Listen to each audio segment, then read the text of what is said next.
Okay, testing.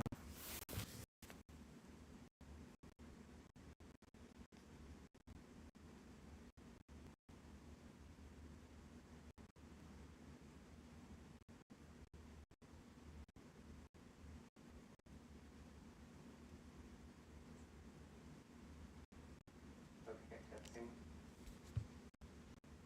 Cool. Yep. Okay, so turns out it wouldn't let me click the activate audio while the camera was in function. I had to deactivate the camera and then tell it to activate or allow audio. New app, still trying to learn. Okay, don't need that, that's not charged. Okay, the other small problem is as I put my other phone on here, I broke the mount for it. So give me just a second to grab another phone mount. Yeah.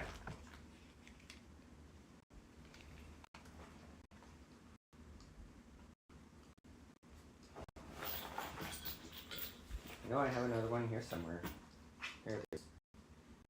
It's a matter of getting off of this onto another one. Figuring something out here.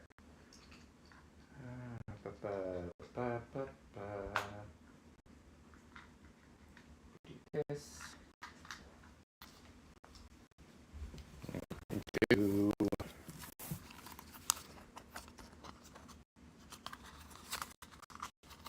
something like this.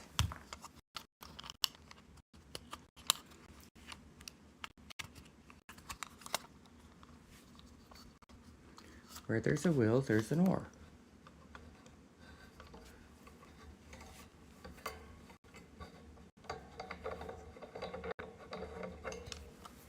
Disconnect on here.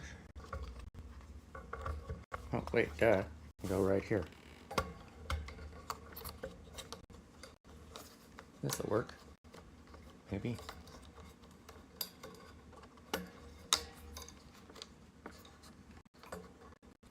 Yay!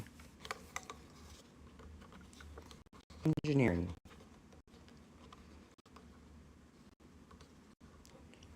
Now that can sit like that, and like that. Cool.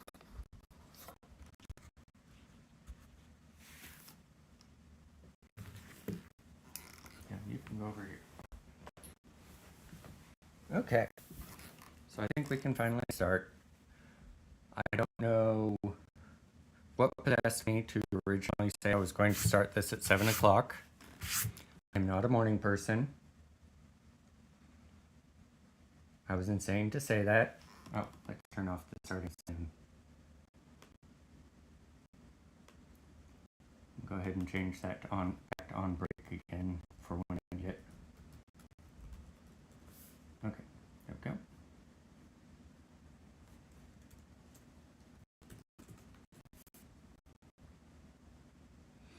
My little flippy flop thing, macro isn't working quite right, but oh well. I'll deal with that later if I feel like it, because it's after 10:30 now, and I haven't even picked up a paintbrush, which I left in the other room.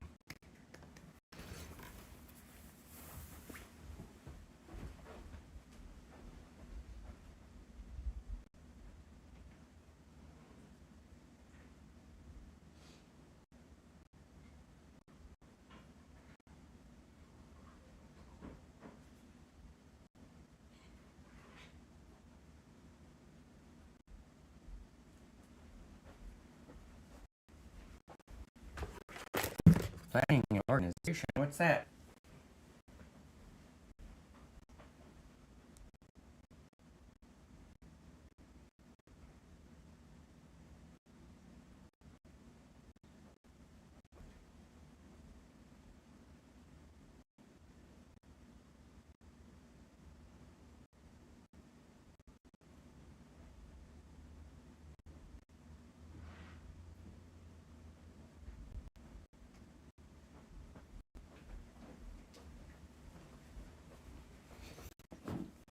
I'll get better at this YouTube thing eventually.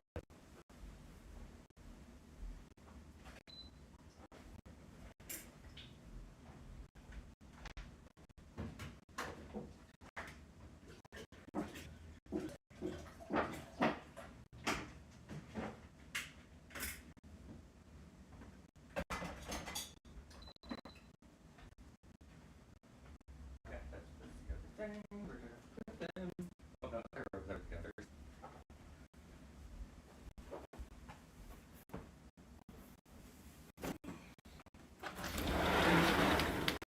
I swear, if I open that door and the garbage truck arrives right now.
Okay.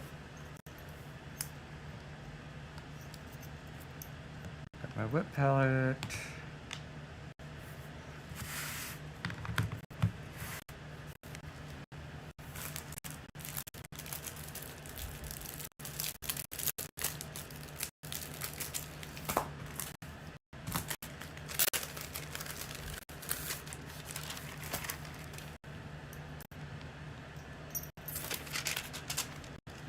Might be a little too wet palette, but we'll see.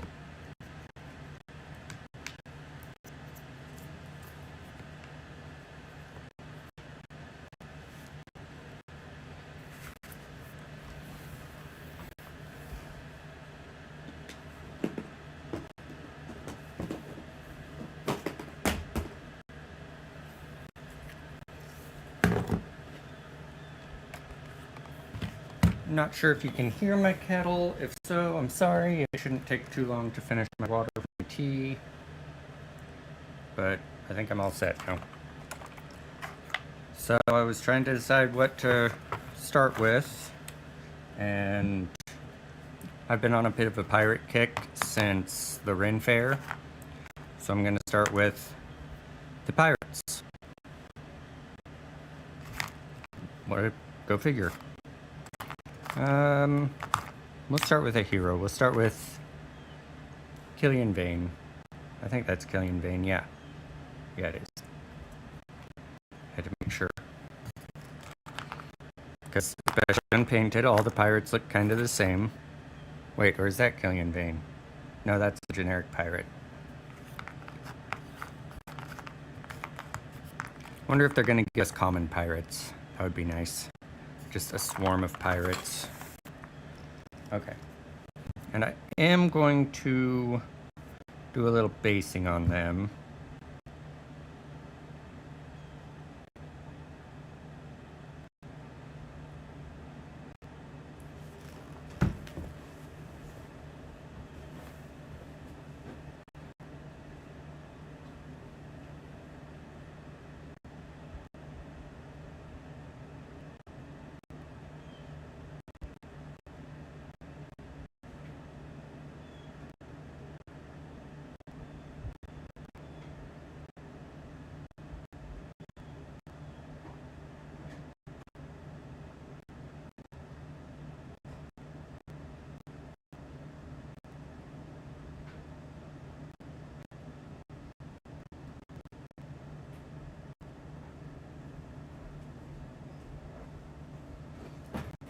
Where'd I go?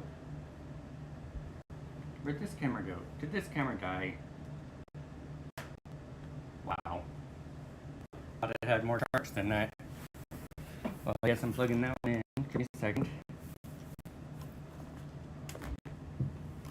That's the cord for the laptop. That's another cord. Cool.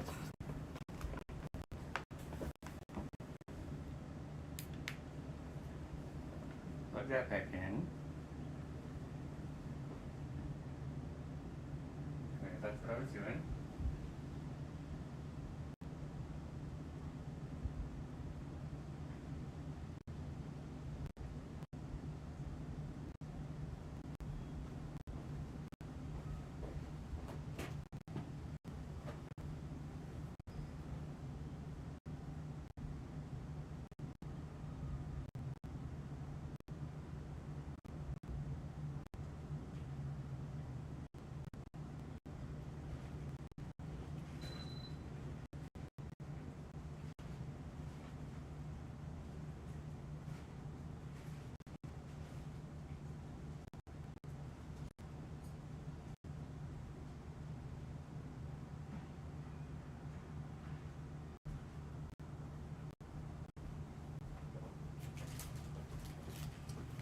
Okay, that's what I was looking for, and hopefully this phone will be back on. Come on, turn on.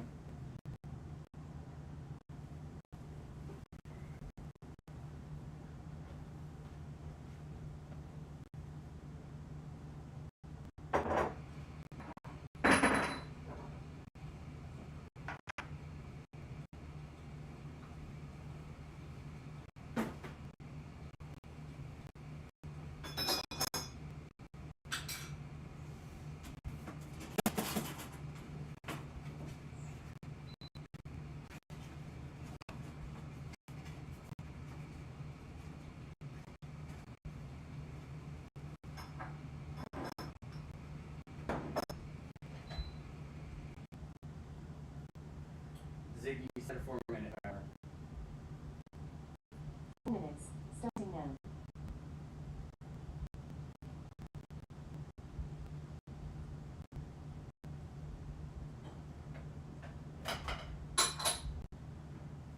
No, hot. Tea. Okay, this is back up now.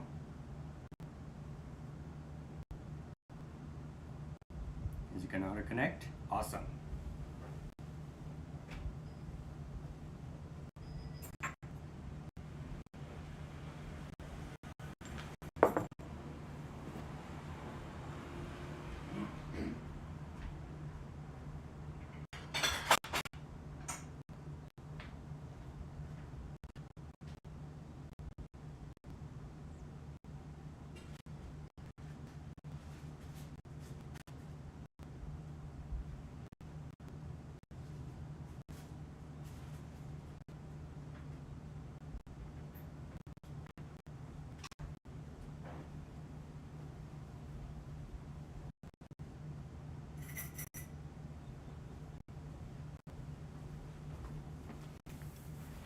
Okay, now we can start for real.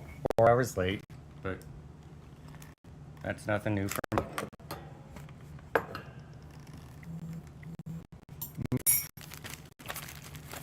I do want to do some basing. For pirates, it'll be fairly simple.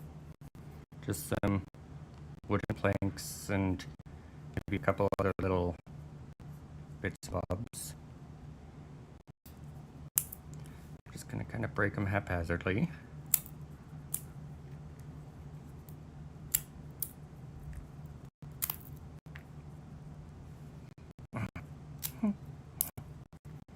Might need my little pliers to break them into smaller pieces.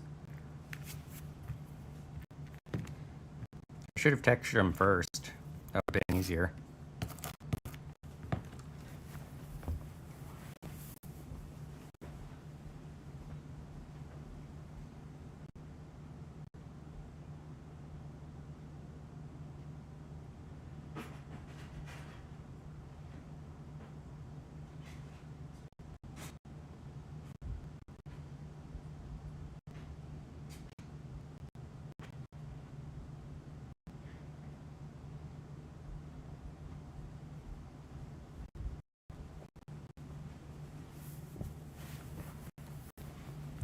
So I'm not even going to use these. I mean, not like it's a big deal to waste one stick. Just going to give some fake wood grain at the right texture.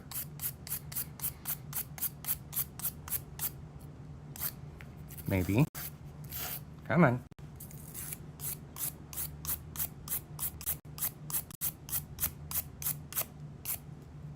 Okay, yeah, that's doing something good. It's just hard for me to see.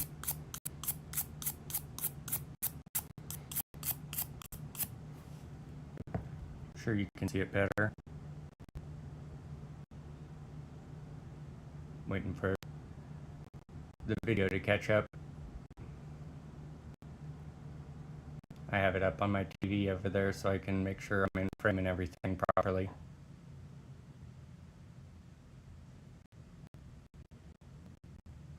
And in focus and stuff. Huh, not bad. You're going to be staring at a stick for a moment. I'm sure that's so exciting.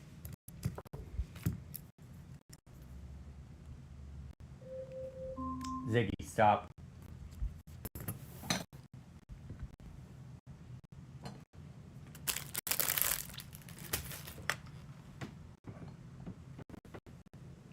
There's my tea done.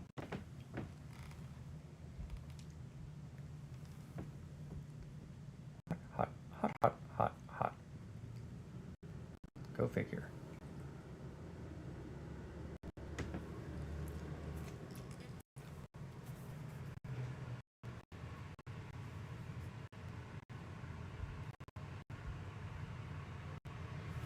That sounds like a garbage truck.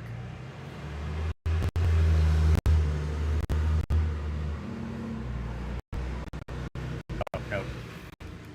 Just some person with a big, oversized truck. Actually, I think it's a tow truck, so they're excused a bit. Unless they're a repo person, in which case they aren't. Let's try breaking this a little better.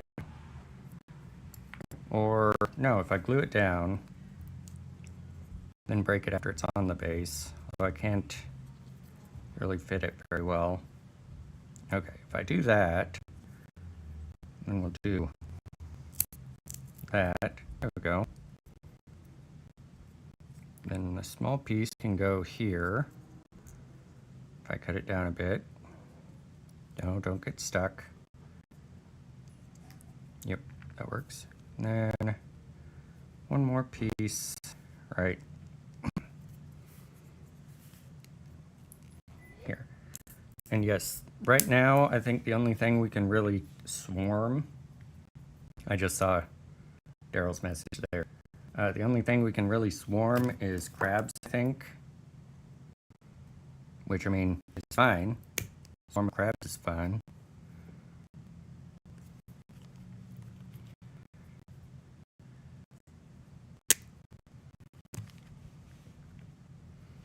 Okay. Blue.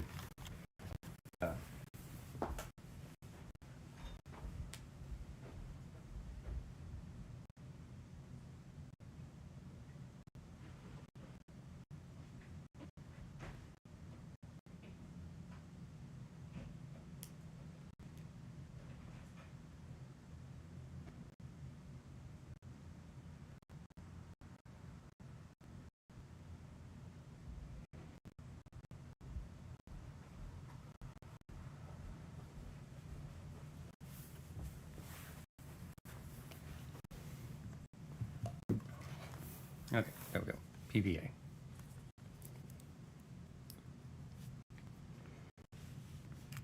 Okay, everything that I don't need right now, move out of the way, please. I don't need the stand yet. I could go back on the teapot. Okay.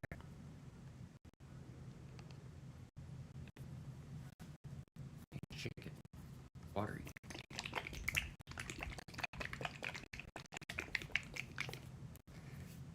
The reason his base has just a touch of brown was just because I did take him to a tournament one time and obviously hadn't painted him yet. I wanted to at least be able to distinguish mine from anyone else's that was unpainted. Ended up being a good thing. I think it's because I took him to the first tournament, so I figured that most people wouldn't have theirs painted. and was right. Except for those that bought the pre-painted. I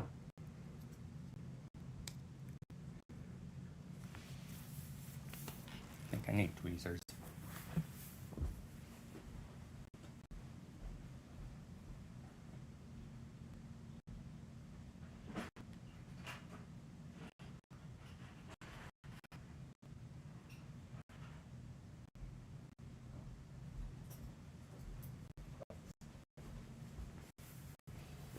One plank is being stubborn under his coat.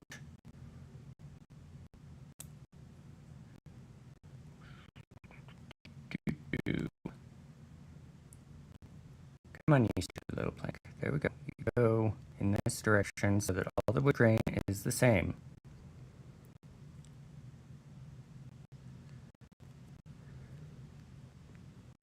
Almost. No, wrong way. There we go. Talking to inanimate objects always helps. There we go. That's at least. Now I can do this. Put that there. And slide that one closer. If I'm gonna have a gap, I want it to be under his coat where it's not as visible. I mean, I probably am gonna have a gap. There we go. And the plank end back.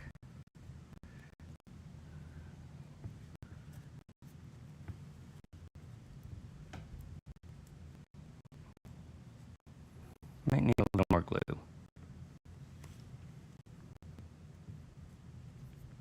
Not sure. Seemed pretty sticky and tacky to me.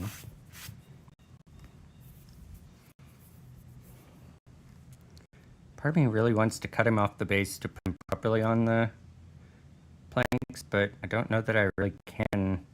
It'd add height, which, yeah, it would add quite a bit of height, actually. But that just doesn't look right. Wish I had some thinner wood. Let me see if I do. I don't think so, but...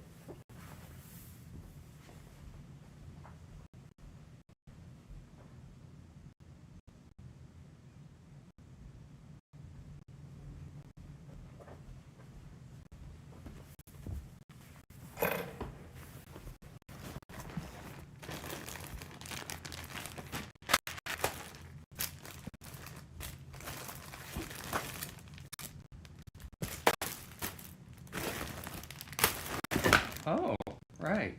I've got some actual wood veneer.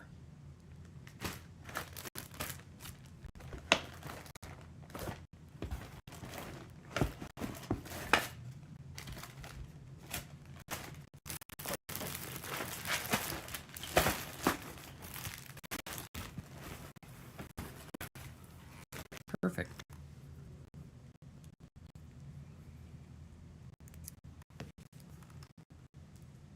I'll save those pieces for if, like, I want an actual broken board that's actually separate. But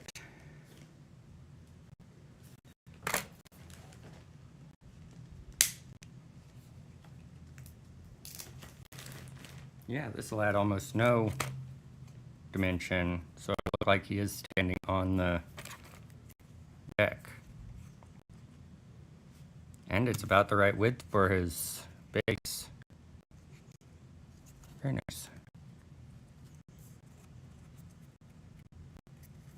It's got adhesive on it, but I think it's heat activated, so I'm not gonna try to do that on a miniature. I don't really have a good way to activate the heat.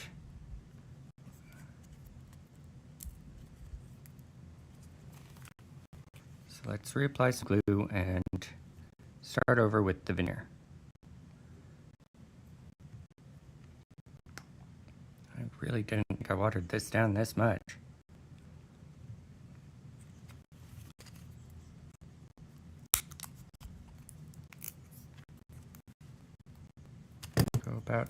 halvesies because his feet are in the way.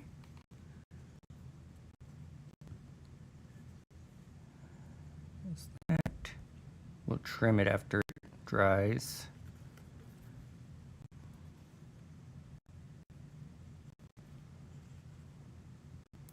And I guess I could just change the angle and stuff it under his coat like that. That'd probably be easier. Yeah. We'll do that. There we go. No. Stay. Don't stick to me. Stick to the mini.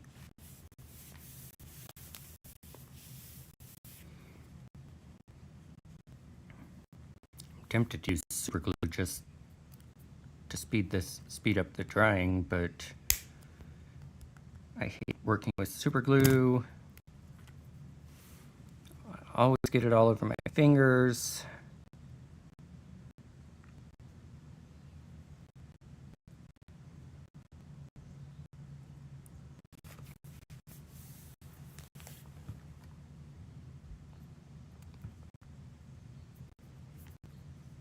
I think I might have used too much glue this time.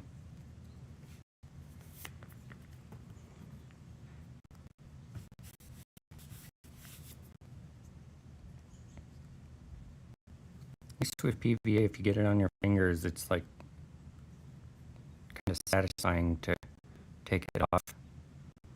Whereas super glue is just there forever and annoying and makes you feel horrible.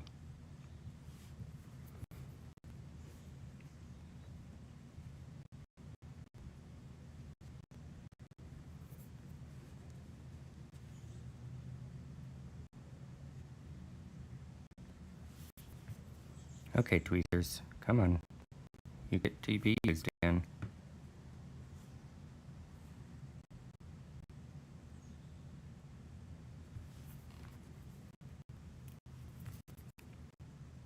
For that. Okay, now that piece went flying.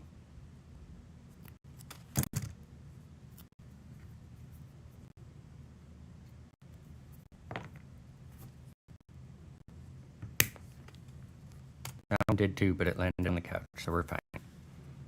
And I was going to use this piece anyway.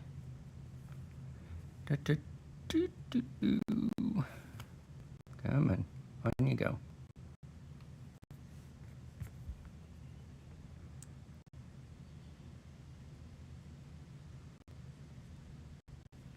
Oh, needs to be a little shorter, or its weight will make it fall off.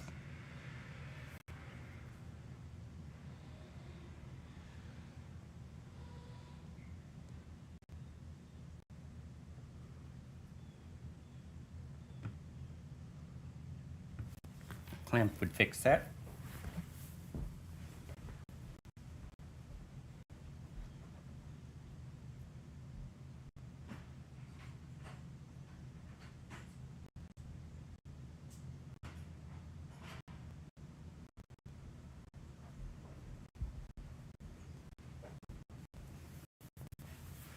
And get the clamps.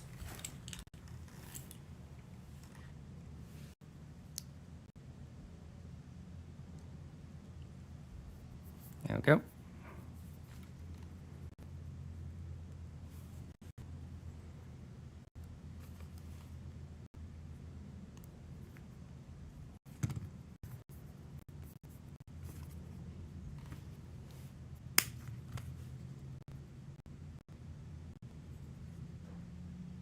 Oh, as I messed up the other piece with the clamp there, of course. Wow. Typical. Okay, yeah, I think after Killian here, I'm switching to super glue. Or maybe with Killian here even. Okay, switching to super glue. This is getting annoying.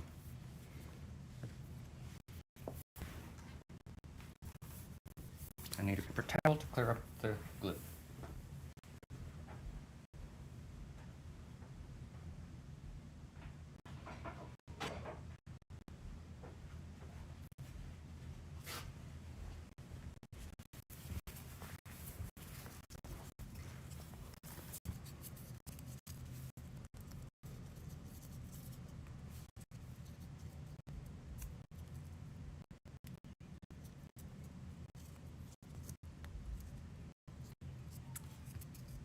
You out of the way. Okay, I need some tea. Hot, hot, hot, hot, hot.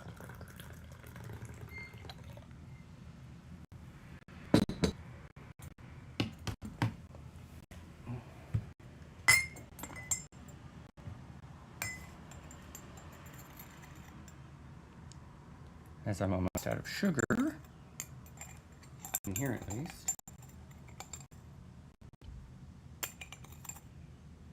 Okay.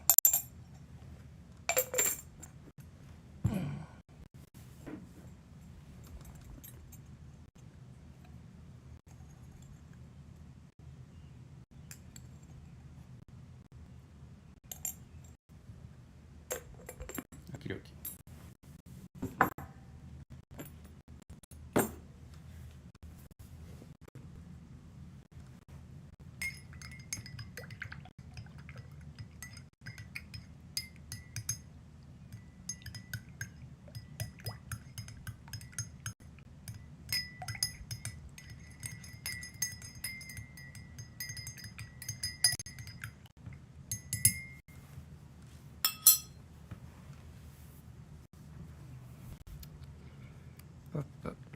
Okay. Accelerant, super glue.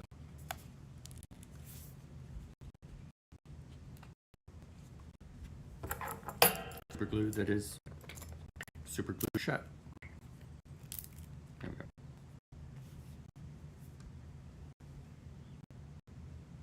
Wow. Looks like I need to put a new lid on the super glue. Everything's breaking.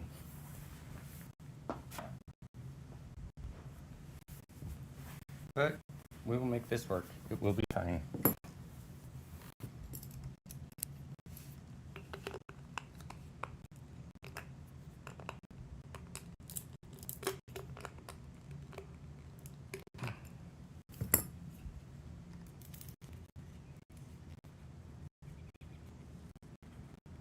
I already have super glue on my fingers and I haven't even started.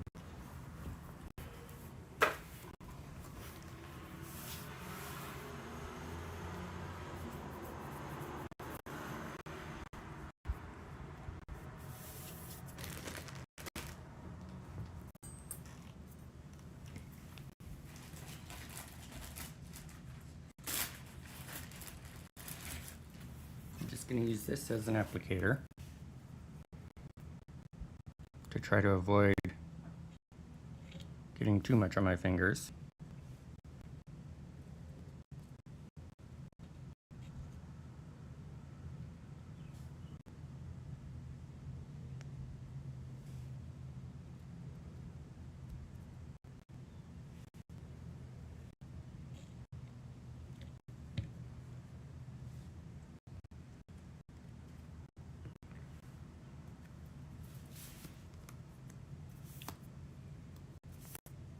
Now, I have to work a bit carefully here if I'm going to be using accelerator, because as soon as it's placed, it will be placed.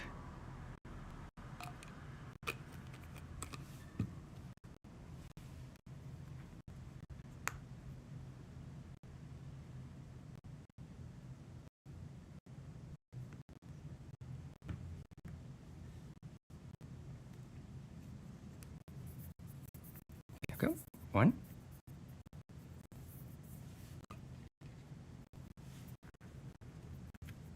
Definitely break out the tweezers for this.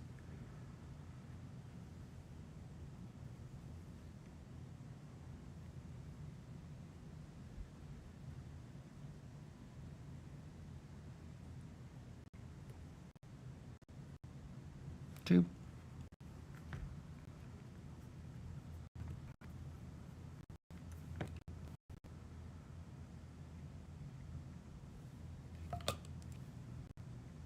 Hardly even see if I have accelerator on these.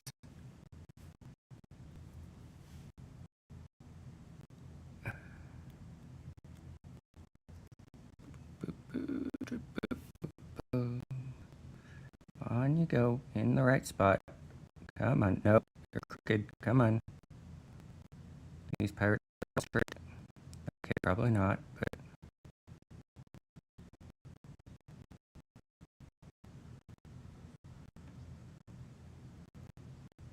There we go. No.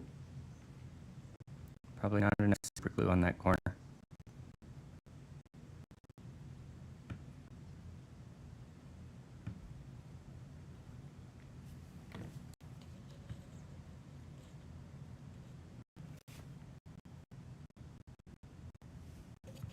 That's probably too much super glue on that corner. But oh well.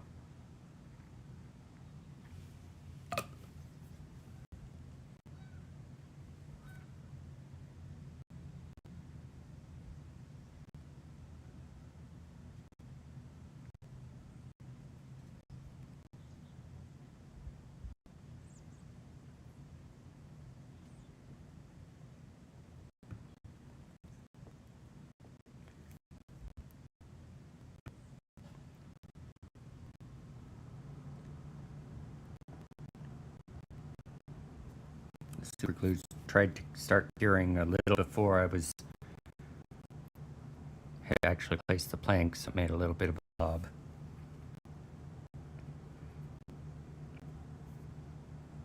Okay, that's back to what I need there.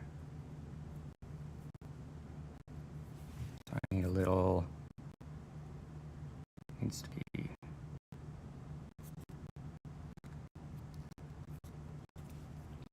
about like... this. Yeah.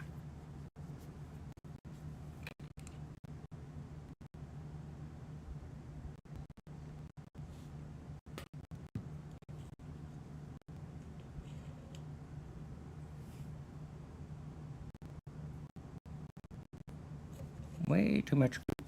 Where's my paper towel? There it is.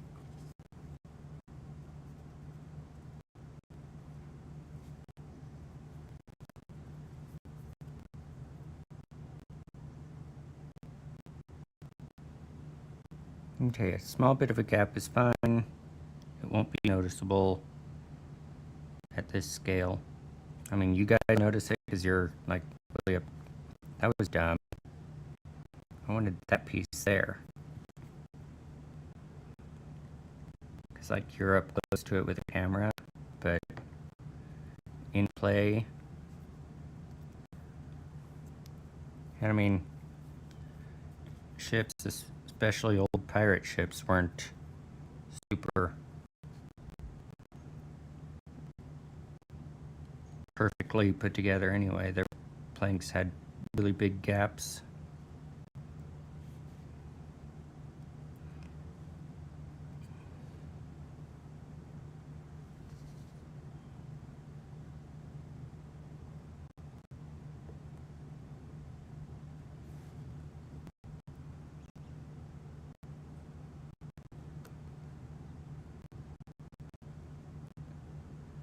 This one, don't know why I'm even worrying about it. It's so small, but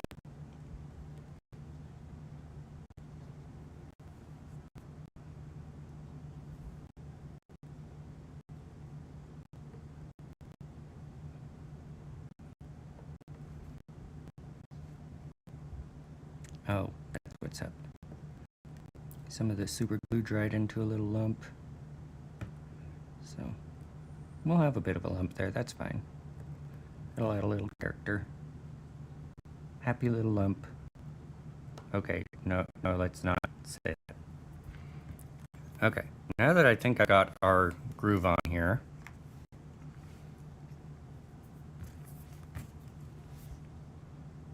okay, she can have a pretty wide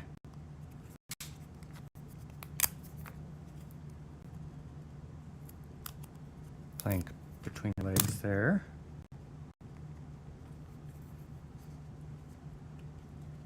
Yep, that works. Cool.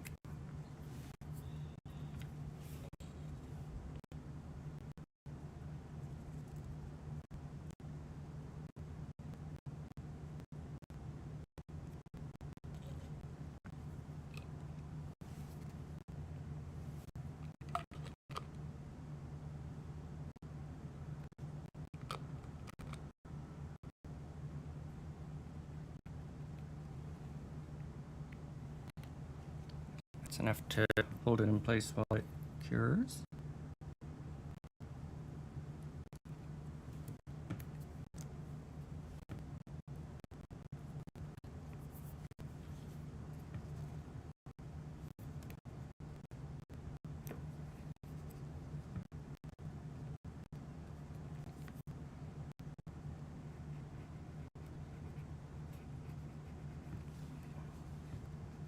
There we go. This would be easier if I could, like, take them off the bases, because then I could just do solid pieces of planks. But since they'll be based, not anything to be done about that.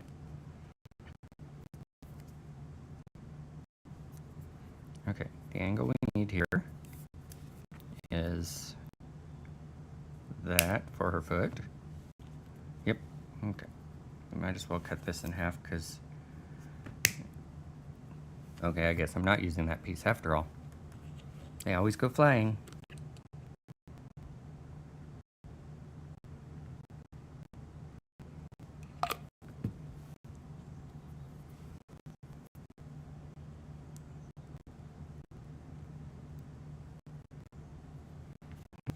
Really get much super glue on that one corner, of course.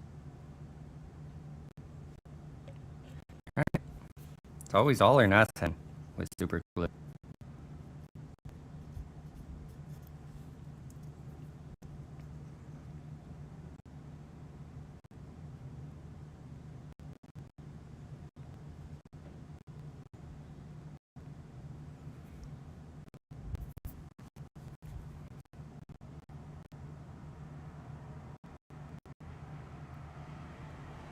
Would probably help if I didn't have like super thin super glue. Yeah, I think this is no, this is medium. I guess I need well done. Don't everyone laugh at once.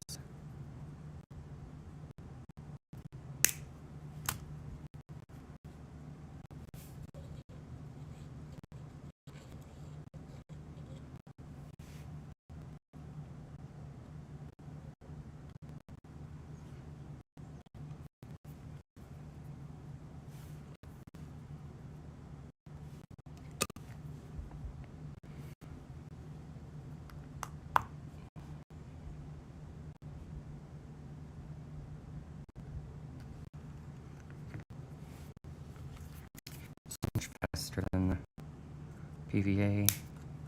I've only gotten a little bit on my hands so far.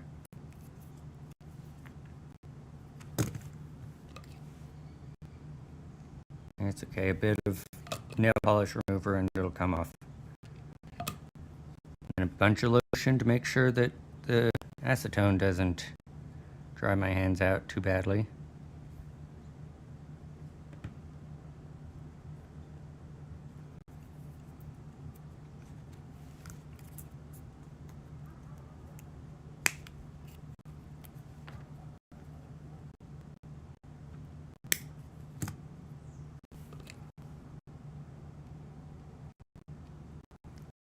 Came across these, I don't remember where I saw them or whatever, nail polish remover pads that are kind of like those alcohol wipes you get, except with acetone. Those are really nice for cleaning up after super glue.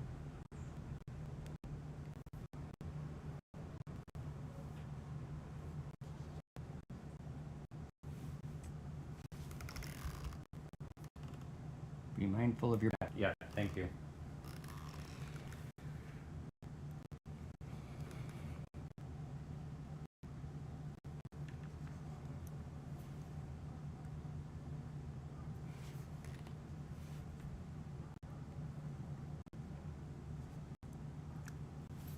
Oh, come on. Go on there. Come on, you can do it.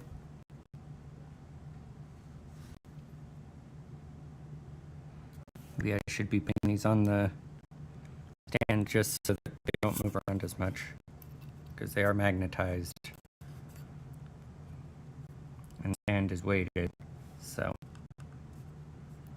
And I guess it gives me a bit more of a ledge there to, oh, I didn't put any super glue really there. But yeah, it gives me a bit of a ledge there, so I guess.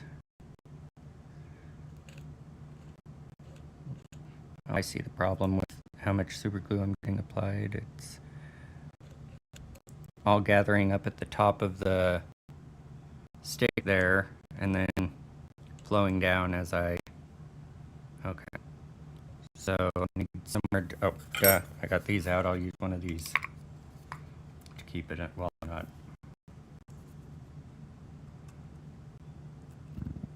Excuse me. I hope you didn't hear that over the microphone, but I was bent over close to it, so you probably did.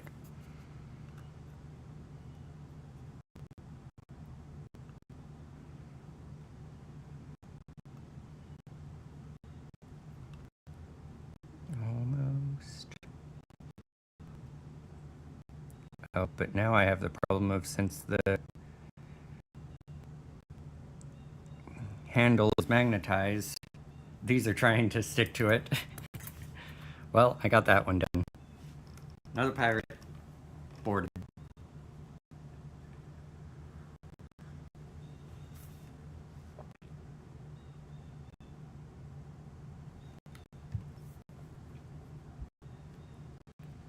Points to anyone who can guess what kind of tea I'm drinking. Other than just saying generically black tea.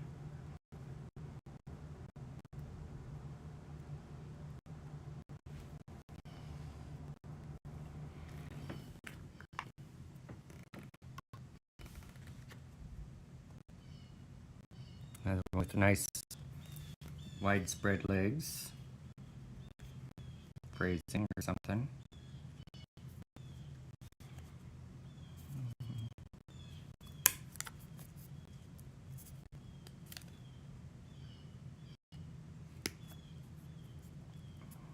I'm so glad the weather finally cooled off again for now.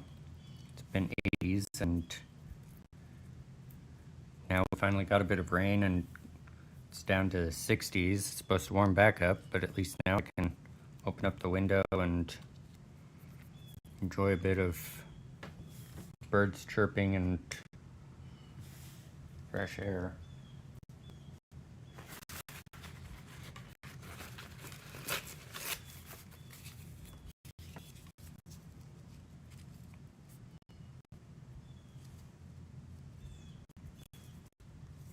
Heck.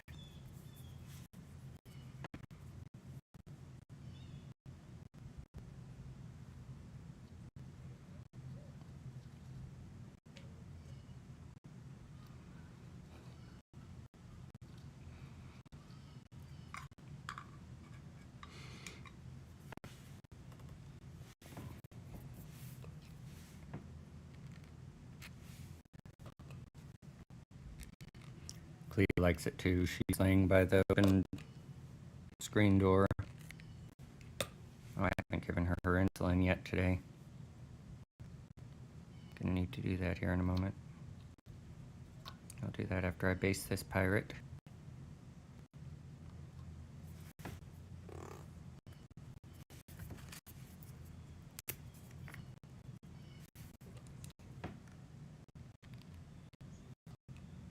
Need to remember to order her insulin too.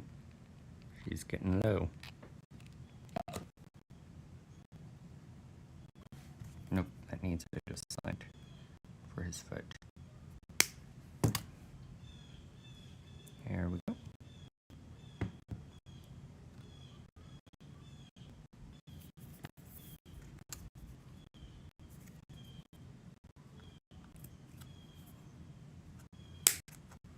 Okay, that foot is pretty straight on, so we don't need much land. So yeah, that kick really started on at the end of last month because I went to the local run fair, and to no one's surprise, I procrastinated my costume some more. I mean, this is a costume I've been quote unquote working on for 2 years now. And by working on, I mean I have some of the pieces and maybe a small percentage even started. Typical. Um, so I just went in a costume I already had a couple years ago for Halloween. I did a Dread Pirate Roberts costume, so I wore that. And then that was a lot of fun. I wasn't even in the main area. I was outside the gate, and someone inside yelled across, "It's the Dread Pirate Roberts!" And yeah, I got lots of people coming up to me and quoting the movie and stuff to me. But I wandered around a bit, and I happened to be wandering by the booth with the Pirate King and Pirate Queen. They're doing like photos and stuff, but they apparently had a bit going with the royal court across the fair, where the royal court would send someone over, usually the prince, to arrest the Pirate King for his many crimes, among them copyright infringement. That was one they always made sure to emphasize.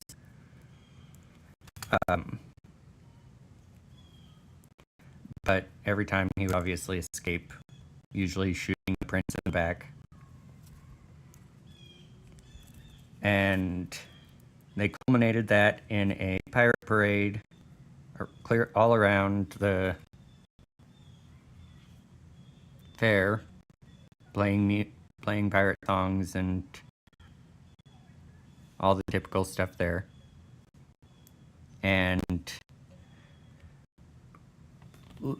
went around to the royal court and challenged them to a duel to finish everything. The duel was a dance fight, go figure. Especially since these are very queer pirates. I mean, they had the whole rainbow skull and crossbones. What's that actually called? I'm blanking. But said dance fight was fun too. The royal court won.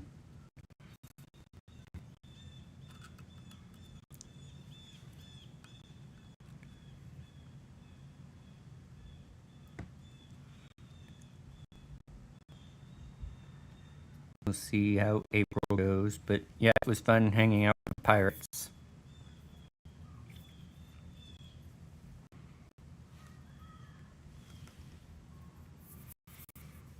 Okay, there should be 2 more pirates. Yep.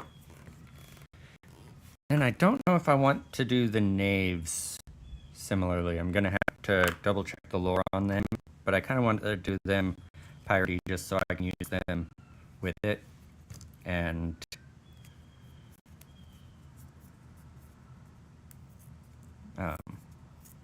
yeah, use them interchangeably with the pirates. And I think they do have kind of a piratey lore, they're just named a little differently to distinguish them.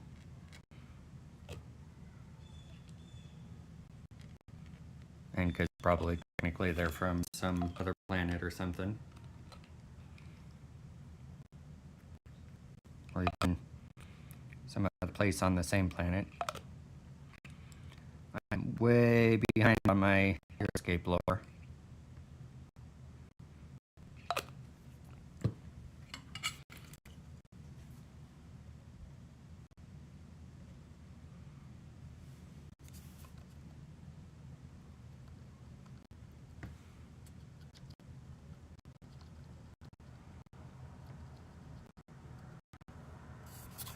Not entirely sure who's watching right now. If any of you who are watching are lore people, go ahead and sound off and tell me what I need to know. But because I thought I saw Troston was in here a bit, but don't know if they still are.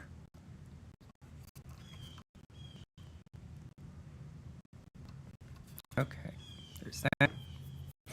Yeah, I'm getting the flow of this a little more.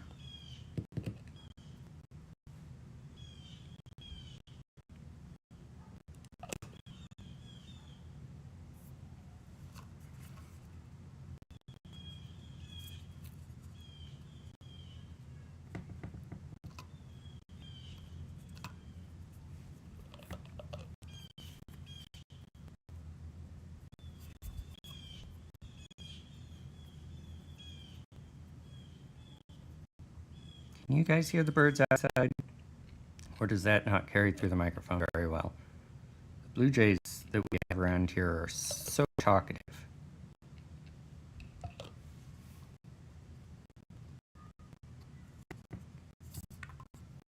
Heck. Blue.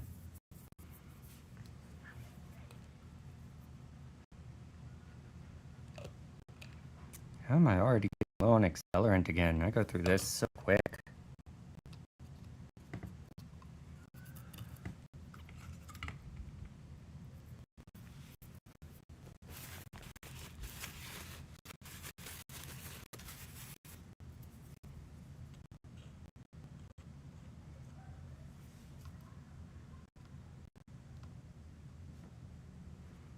Little super glue on his boot, but that's okay. It'll dry by the time I'm painting and anything else. And I'm going to probably be applying a bit of dust and dirt to them as well. Not going to worry about behind this one's boot. It's too small a space. Oh yeah, I also have... Isn't there another? Okay. I don't know what I'm going to do for Boxerna, or... I think that's what this one is. I can't keep the Morrow's names straight. But... the Admiral, I'm probably not going to use wood planks since he's a robot pirate.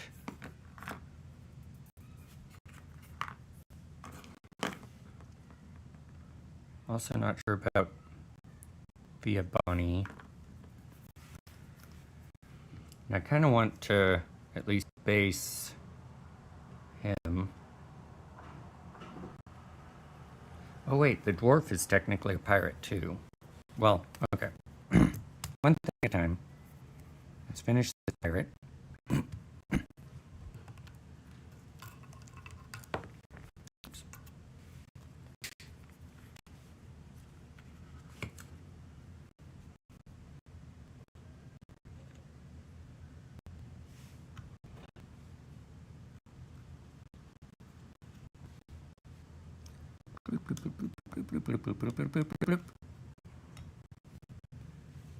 The sound effects always help.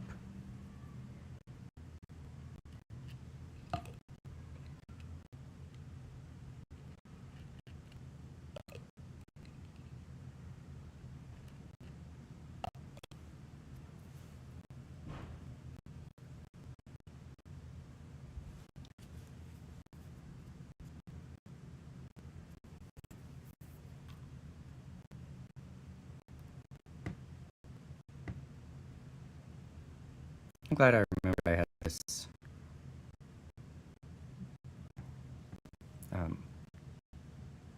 Yeah. Words are hard.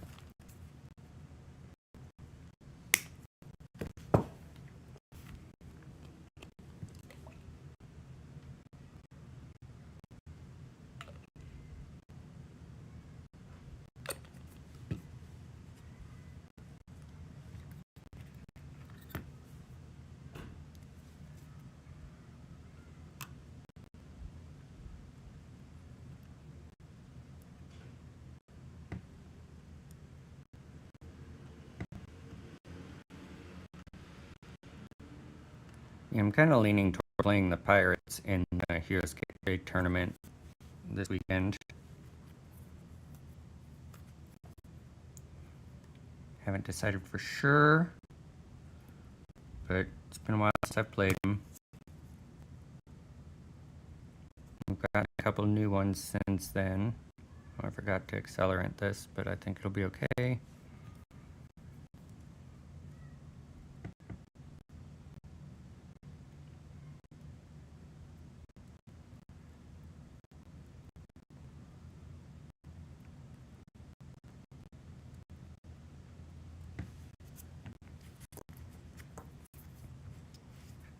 Definitely need a slant on this. It looks like about right here that I want to cut it widthwise.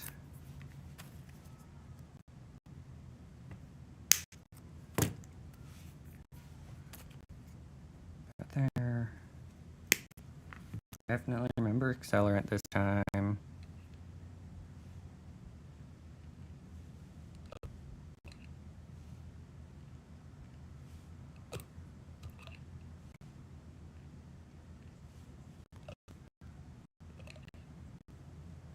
Oh, wow, I'm way out of frame, aren't I? Should have been looking more.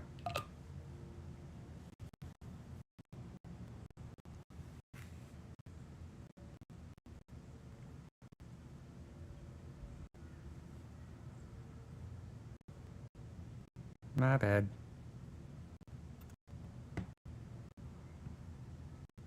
Like I said, I'll get better at this YouTube thing eventually. I should probably move this camera angle a little bit more. Better angle too. I'll do that after I finish this plank. Oh, will this fit on the corner here? Looks like it.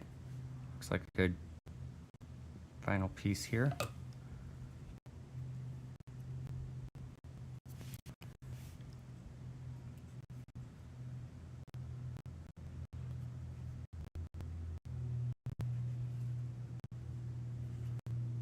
As my brain fails to process what I was just...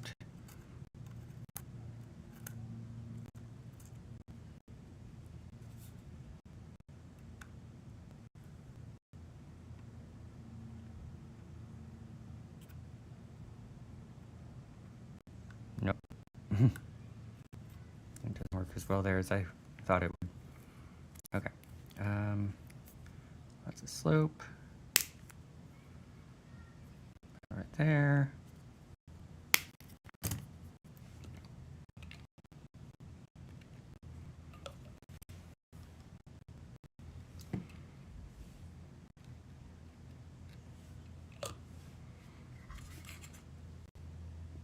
Add a bit more super glue. The trick is the bit more. No, not that much. Come on. Dab. Yabba dabba doo.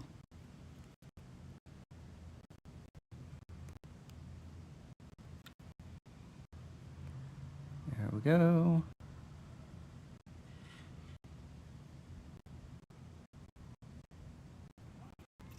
So that's all the pirates done. Let me reposition this real quick. How best to do that? I'll do this.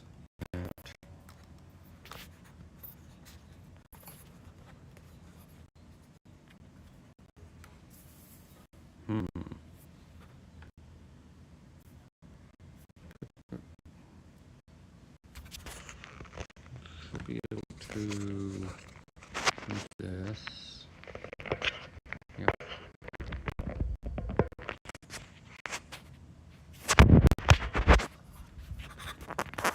This isn't if I grip this. No, this doesn't grip tighter. That's its tightest grip. Maybe if I move it up here, I can have it prop on the other one.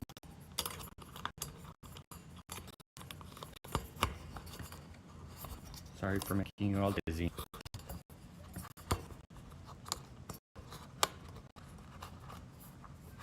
There we go. That works. Cool.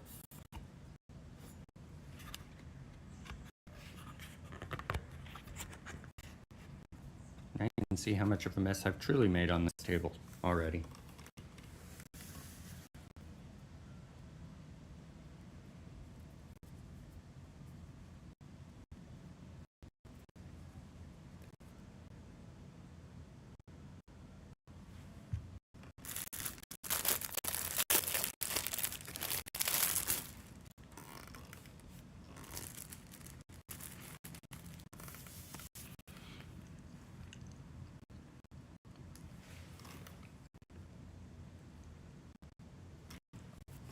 Let's not lean closer to the microphone as I chew.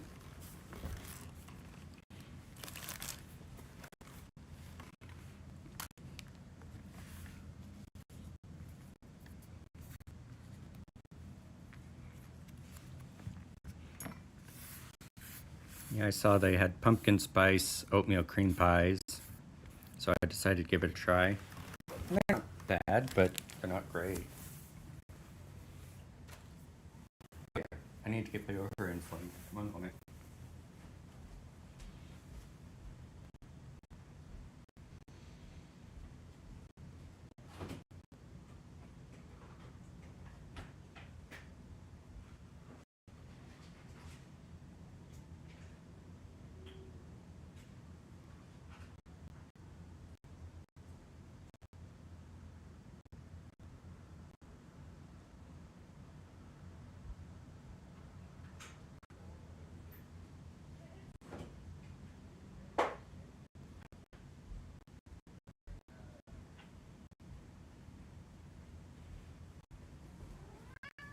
Yeah. Hold still. Hold still.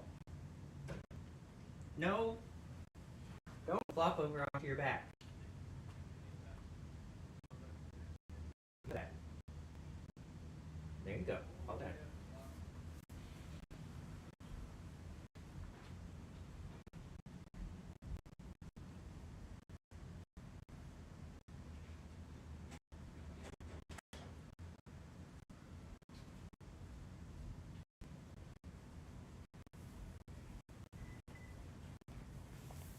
Okay. That's done. I realized I forgot to change the what the current meaning is and things like that too.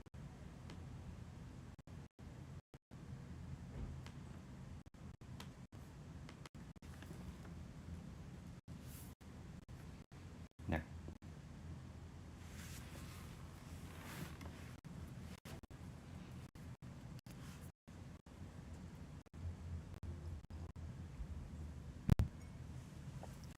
Why my macro isn't working right?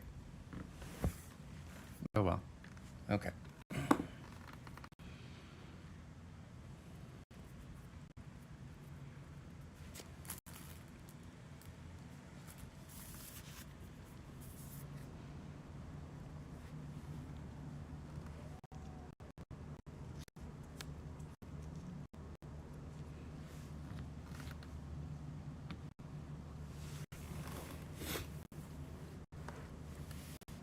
I haven't even magnetized him yet.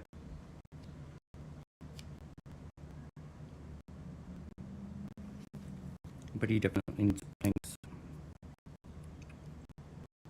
Bigger blank than that.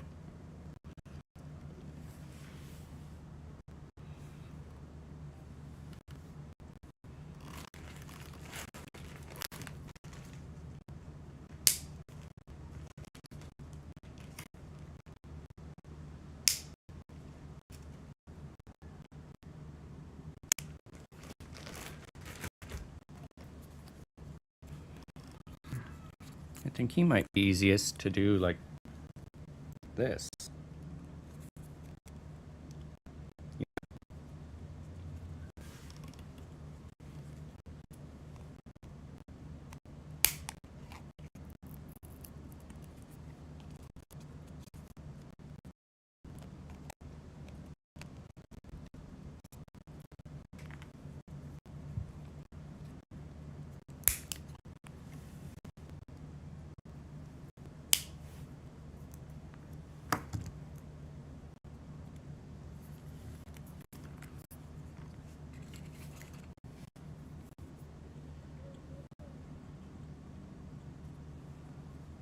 Oops. Get super glue all over my leather mat. I mean, that's what it's there for, but...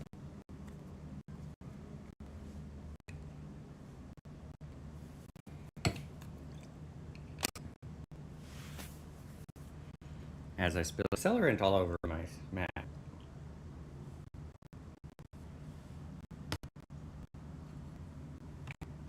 Yay.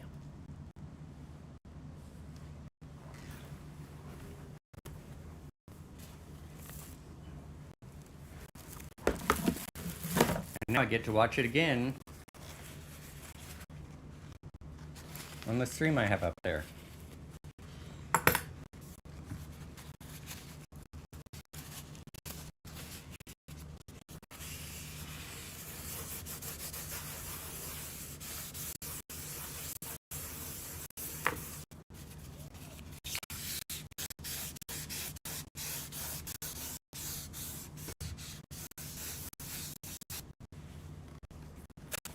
Already low on it, and I'm spilling it everywhere.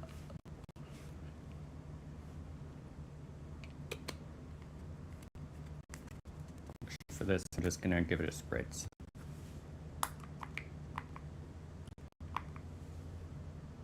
My spray nozzle just broke.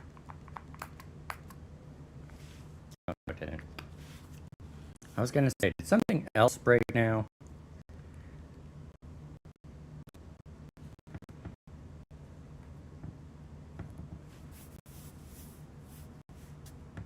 Okay. One side. Is this enough for this side? Yes, it is. Awesome. I do want to put a little bit there.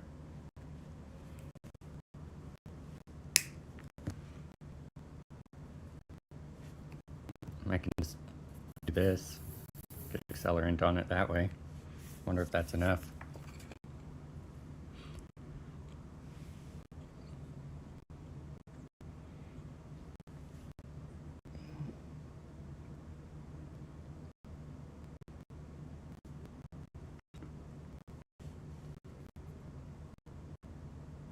Did I cut that short enough? It doesn't look like it. Needs a little more trimmed.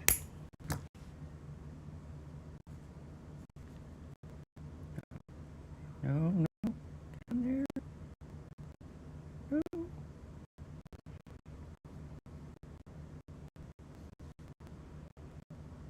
Needs a little more trimmed.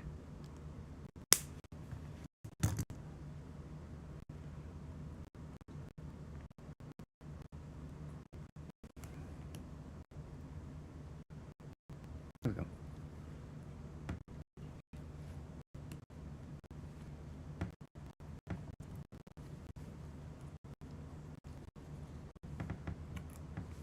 What?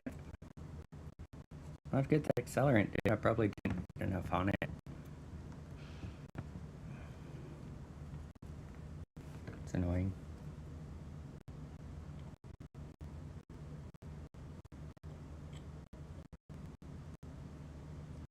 Oh, I spritzed it even. I definitely got enough on it.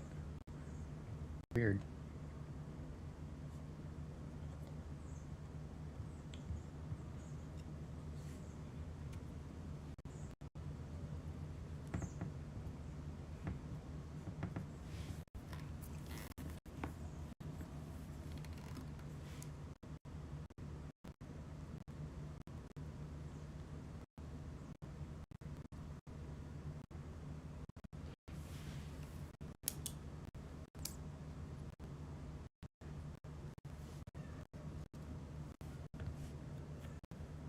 When in doubt, clamps.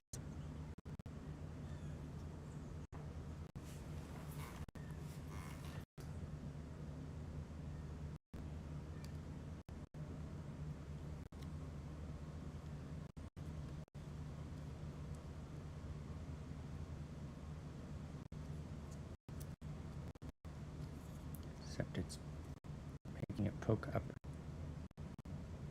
Okay, that one's gonna stay, I think. No, it's not. Is it?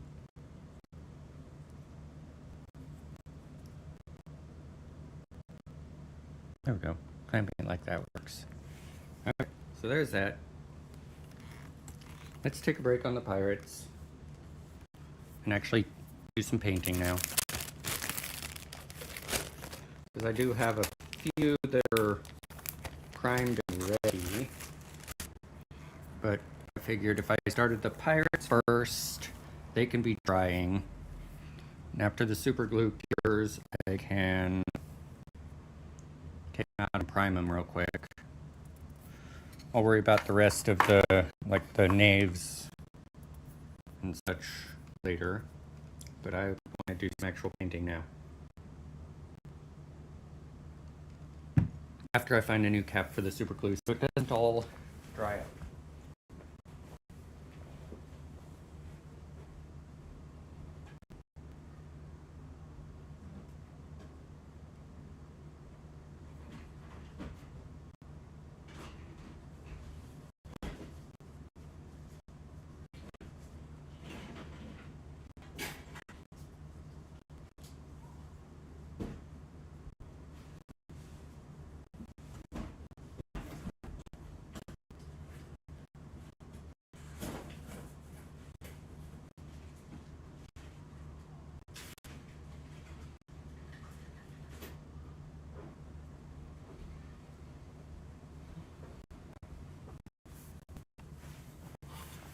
There we go. This is what I used last time and it worked well enough for a while.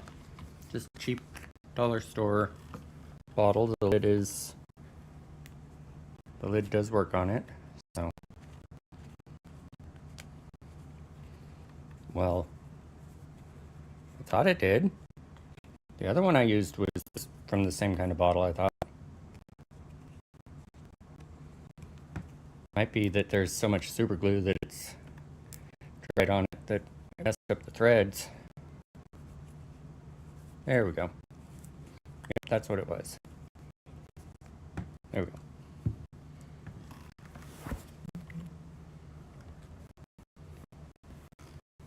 Where'd my other slipper go?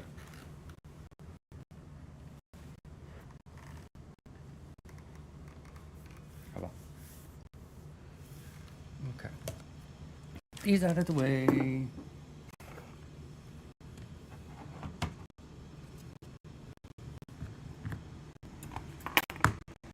You guys come over here to finish curing.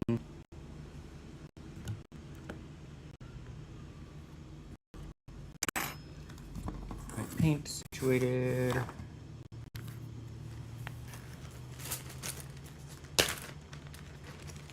Made such a mess. I'm gonna try to clean up a little bit before I move on. Otherwise, it's just gonna get worse and worse and worse.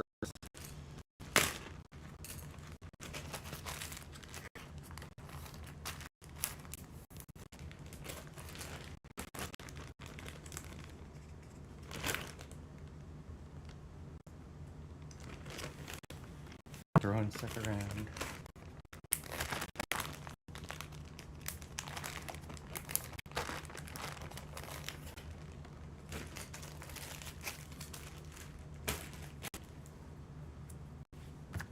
Don't get my cutters right now. Okay. Well, actually, okay, so of the like 2 people here, I think there's like 2 people on. Yeah. Should I paint a Heroscape mini, Deep Rock Galactic, or Mothman?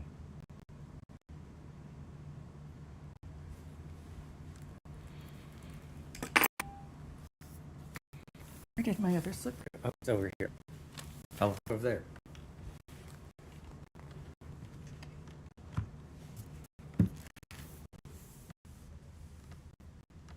Now, where'd I put my paper towel? Did I throw it away? I guess so. I think I need to just keep the whole roll over here.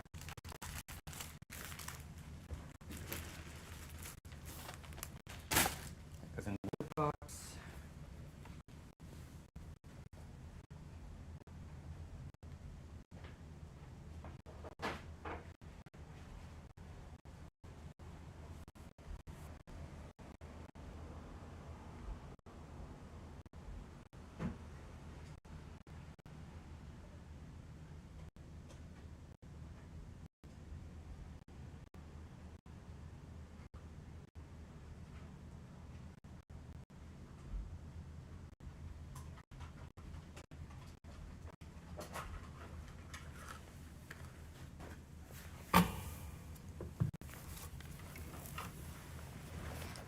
Here's the white I was talking about.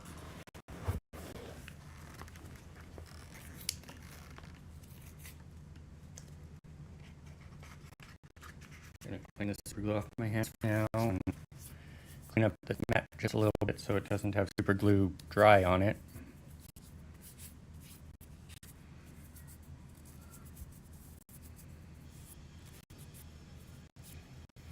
Don't recommend using it on hands too much because acetone is not good for the moisture of your skin. But when you've already got super glue on them, it is what it is.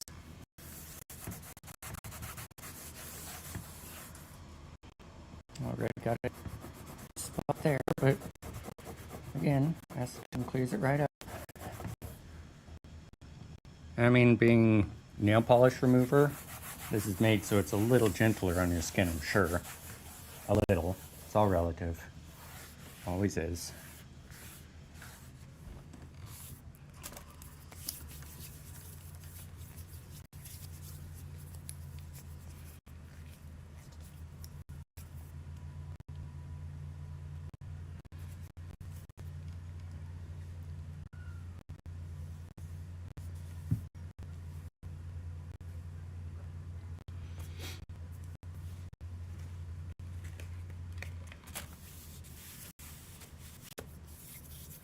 Much better.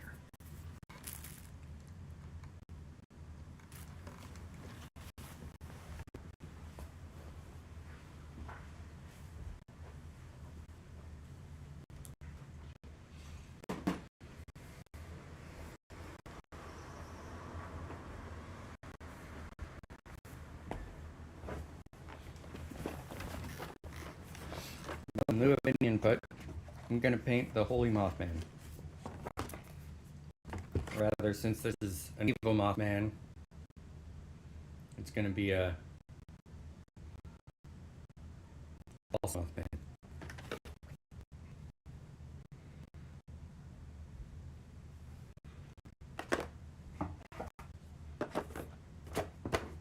And I'm not going to make it a good one because the whole point of this is that you're fighting against the Mothman.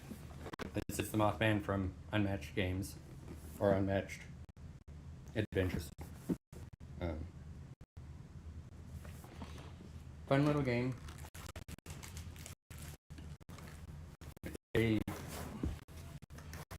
Unmatched itself is a dueling type game. Okay, he's not going to become magnetized, so I need some poster putty.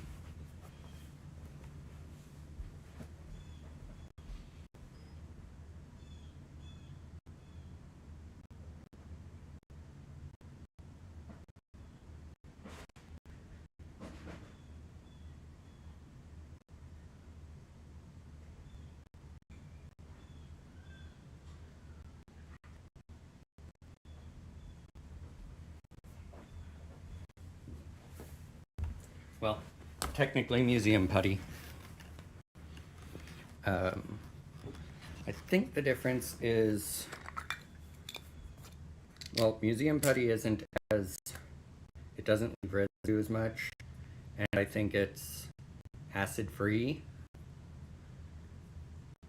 I mean, I know it's acid free, but I don't know if poster putty is. The idea being that it can be used, this is museum grade, so it doesn't damage what you're sticking down with it. And I just like it better overall. Okay. So we've already got a bit of shading here. The Unmatched does pre-shaded sort of stuff. And Mothman is already just kind of, I mean,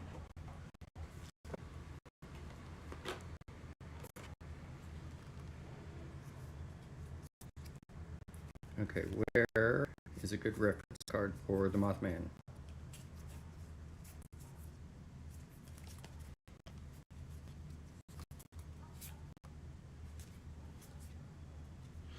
I mean, he's already black, so it'll mostly be enhancing that and adding a bit of glow and lighting. But all of his cards have a kind of reddish glow about him.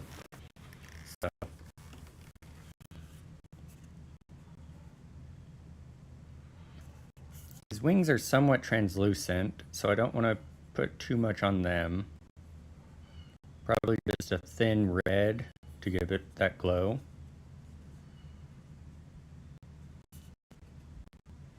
Little accent on his eyes to make it glow a bit more. Okay. So in that case,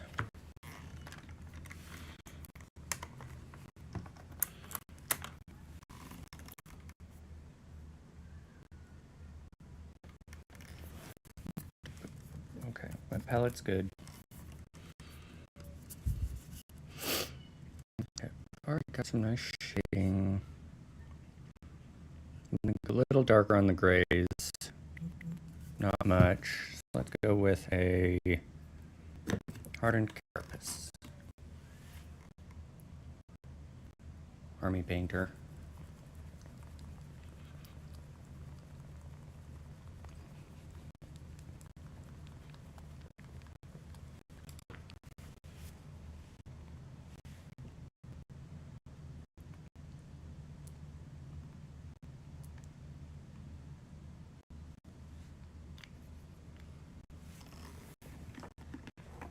And where did I put my thinner? I think it's in here. Matte medium, yep.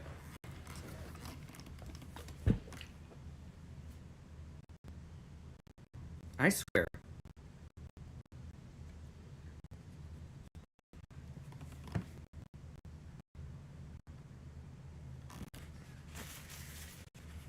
Take off the box first.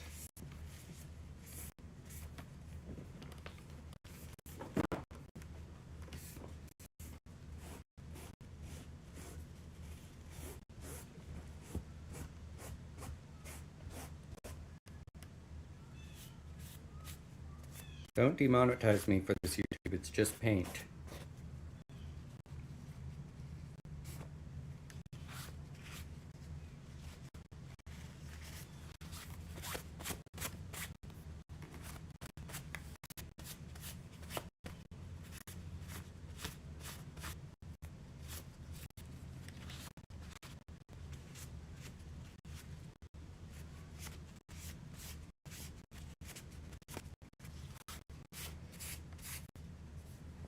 Did I miss any?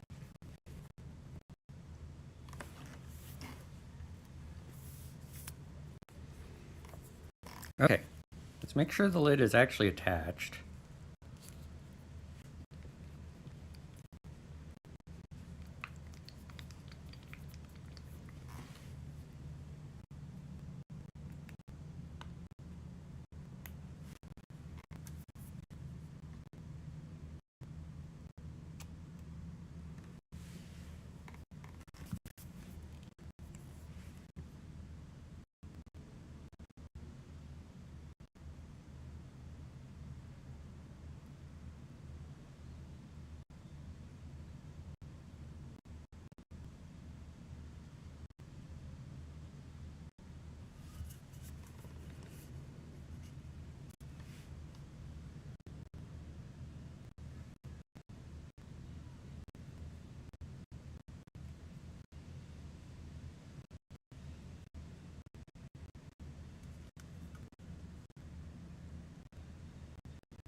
Wise and beneficent Mothman. Or rather, not so much in this case. The wise Mothman has purple eyes.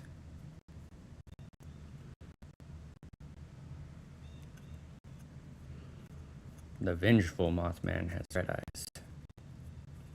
Or what else can the red-eyed Mothman be called?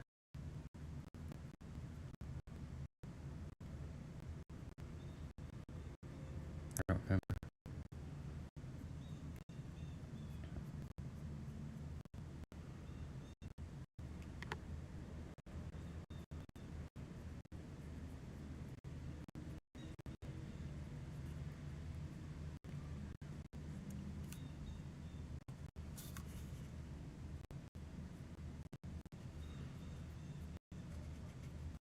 I really like how Fallout 76 did the Mothman. They're really, um, really nice looking. They don't have the long spindly like this. They're more of a kind of blobby, mothy thing. They're really kind of cute. Even the evil ones.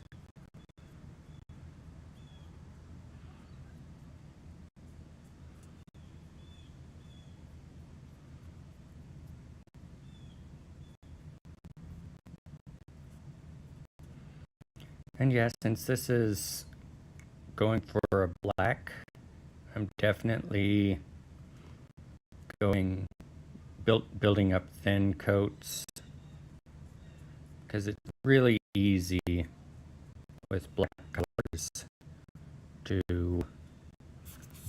just make it end up being just a black blob.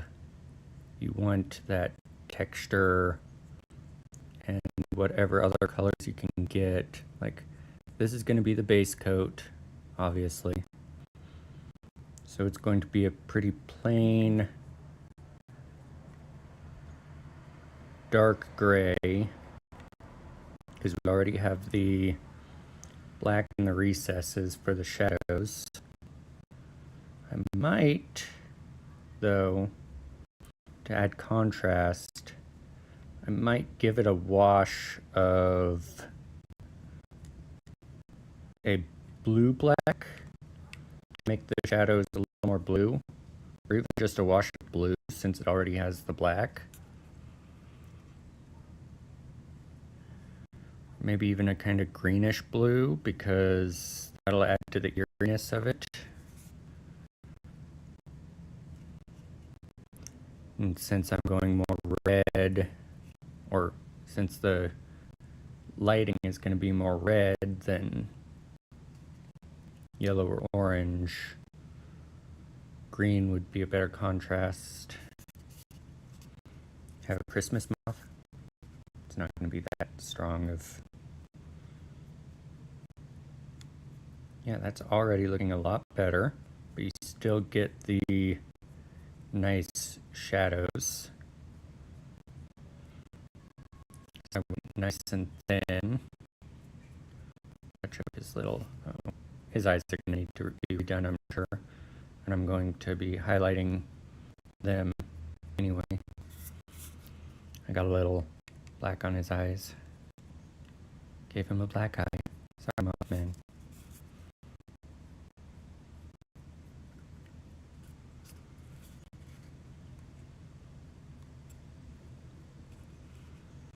Oh, this little ear needs a little more paint. Or antenna, I guess. Okay. So there's that.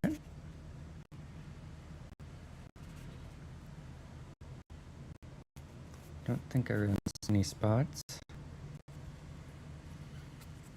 A little bit more on his front here. Although it's going to be pretty red once we're done. Okay. Give that just a moment to dry.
Oh, that's why. Okay, that makes sense.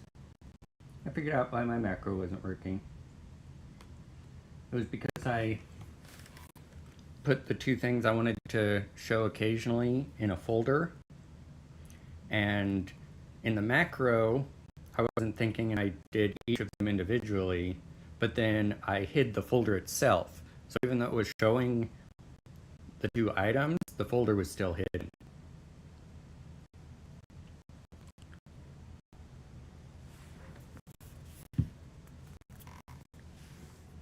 I need a bit of water for my painting.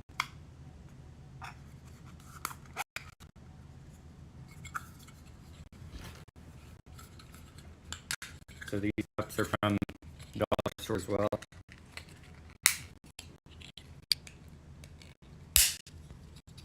That was loud.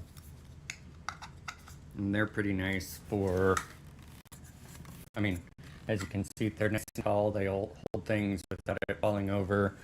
Same with paintbrushes. There's a little water in here, and it will, the brush will be in it without it being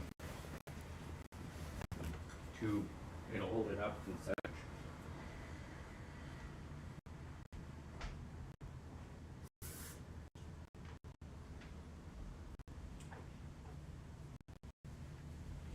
Yes, I know, I shouldn't leave my brushes in the water for any length of time. It's not good for them. I try not to.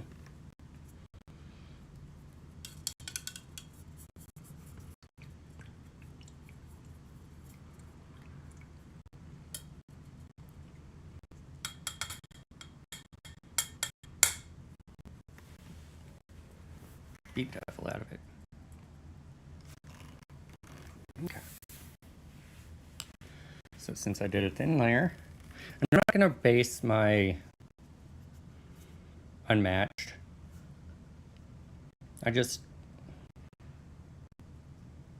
think it'd look better without it being based in that case.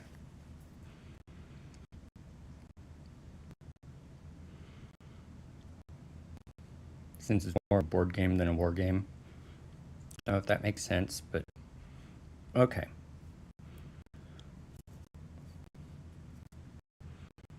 So now I think I want to do that.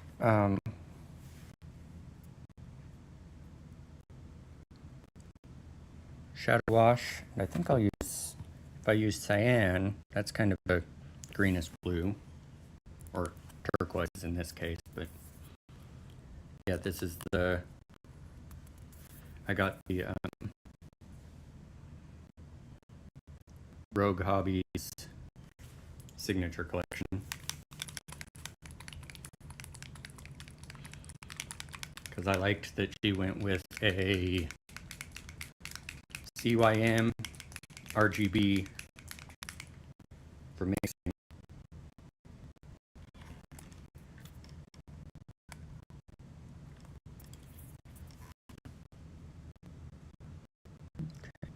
A little bit of turquoise. Don't want too much.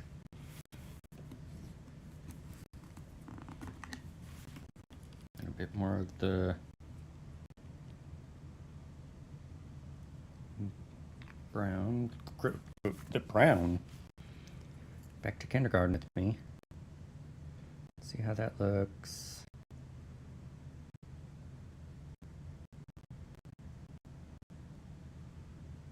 Well, still quite a bit of the turquoise showing, but I do really like that. It is fairly subtle. I think I need to turn on another light. Meant to. Oh, the overhead light. Meant to do that, kept forgetting. Yeah, I like that. Thin it a little bit. Well, thin it a lot of bit since it's wash. Maybe that's a little bit too long of it, but let's see. Because I also need to add a bit of water so it actually flows.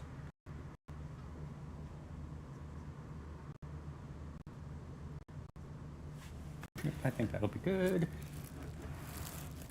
Oof. My water fell on the floor.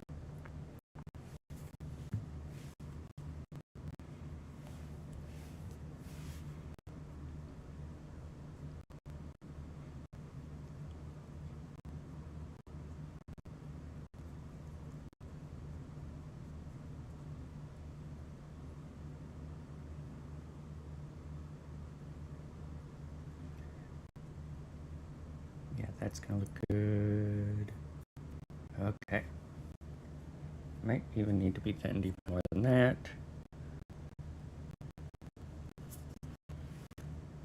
Now the scary part. Not just because he's a Mothman, but because this is gonna look horrible for a little bit. And I'm just gonna have to trust the process.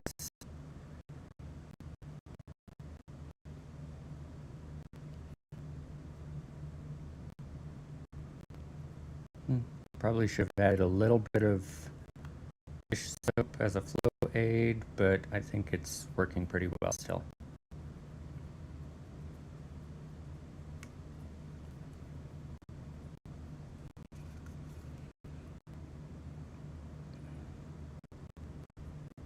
Yeah, this is one of the things that people tend to not, they can really distinguish a miniature or really any art from others is contrast and shading. Because most people think, oh yeah, shadows. I'm not worrying about the eyes right now.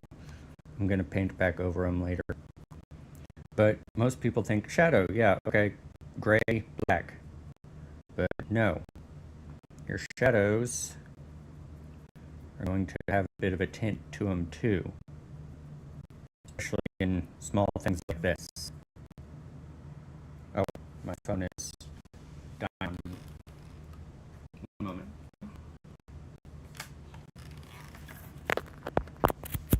There we go. Okay. But anyway, even if it's not really as much the case in real life, it helps to emphasize everything if you have contrast. So you usually want your shadows to be kind of an opposite color and contrasting color to your light. So, like for this, red, warm, light, we're going to want cool shadows. If you watch anyone paint a Darth Vader miniature, they will never, if they're a good miniature painter, like advanced miniature painter, they will never use black, except as the deepest, like point kind of things. They will use dark blues and grays. Yeah, see what I mean by trust the process? Right now, he does just look blue. Da booty da boo die. I have a blue moth with a, I don't know.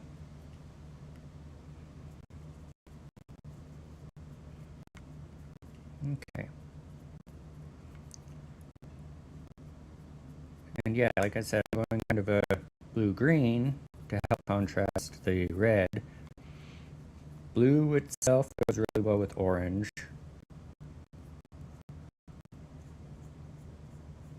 I mean, really, a lot of it, there's a lot of crossover and such. It's really about what you want how you want the vibe to be. But since green tends to add to the evil and creepiness, that's all the more reason to use it here. Don't know if I got it quite thin enough. It doesn't seem to be going into the recesses. Probably should have used the flow aid. Oh hey, there my macro's working again. awesome. Or I say again, it never was working. Or it's working.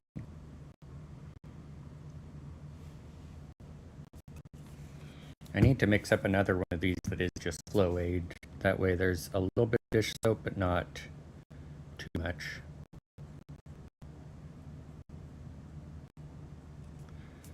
But that seems to have worked. Adding just a little more water. As long as it doesn't pool too badly.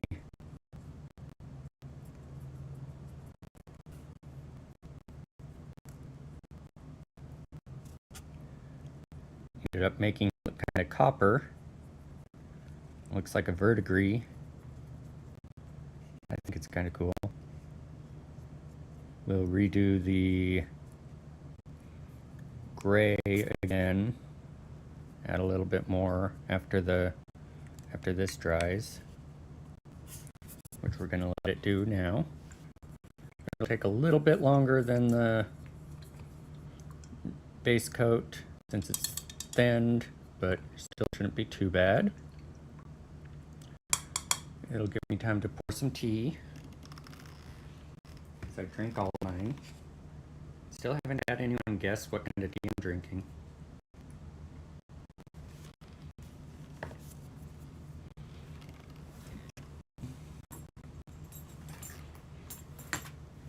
I'll give you a hint that it's a popular one by another, or there's a big YouTuber who talks it up all the time.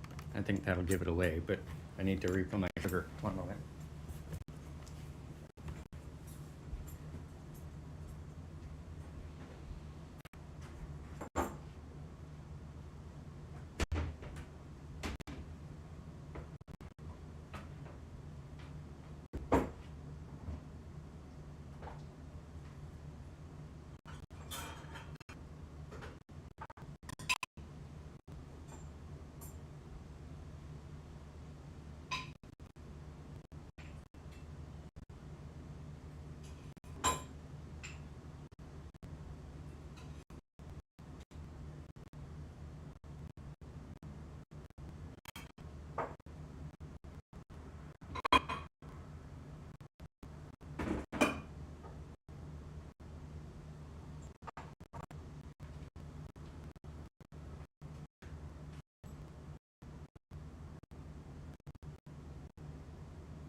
Oops.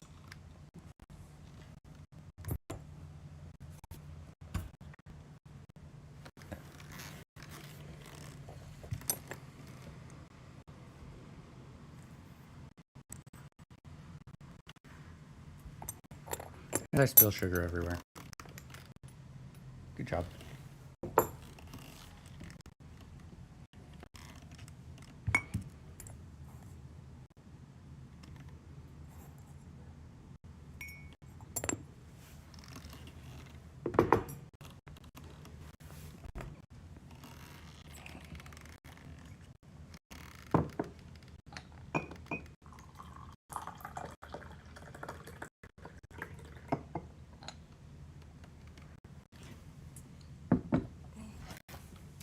Tea.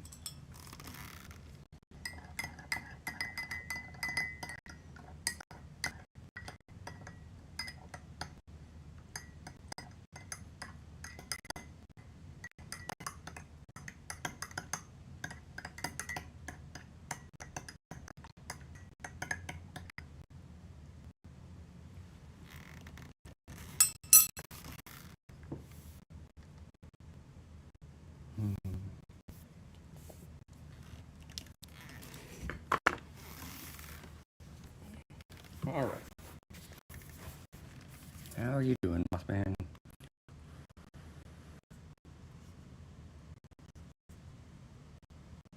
Still a bit wet, but getting there.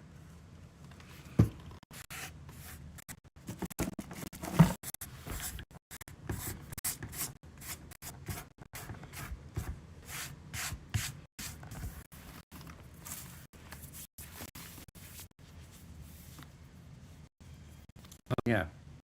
So, yeah, Unmatched is a dual game where each player has a character and maybe a few sidekicks, or a sidekick, not always.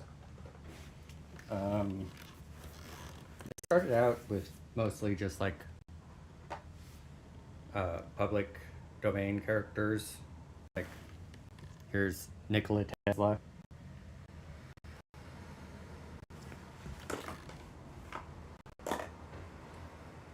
But they've gotten a few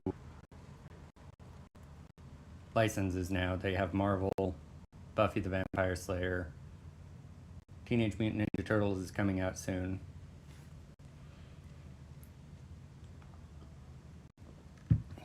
But they've got fairly, well, I'll hold it up this way, that'll be easier. Fairly small boards.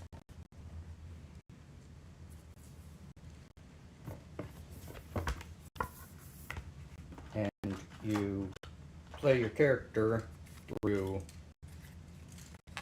a deck that you draw randomly from and have a hand of powers to use on each turn. And then the Tales to a Maze here is meant to be a co-op where there's a automatically pick from the deck enemy that you're fighting, and it's got the Mothman and Alien Invaders, just classic retro, because their whole art style is kind of that pulpy retro kind of thing, which is the main thing I like about it. It is a fun game, but I love the art style.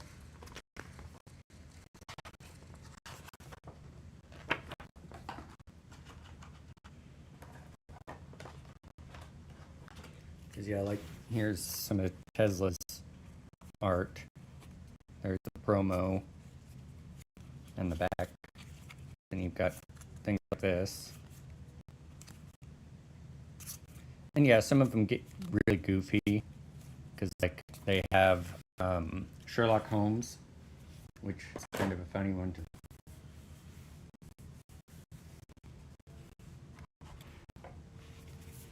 think of him actually. Although I guess depending on the version, he does get more combat oriented. Discombobulate.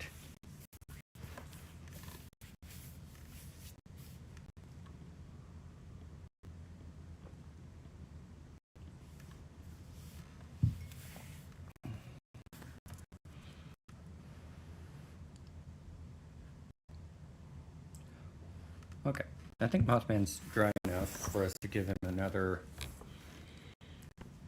We're gonna give him kind of a dry brush over top now to bring the gray back out.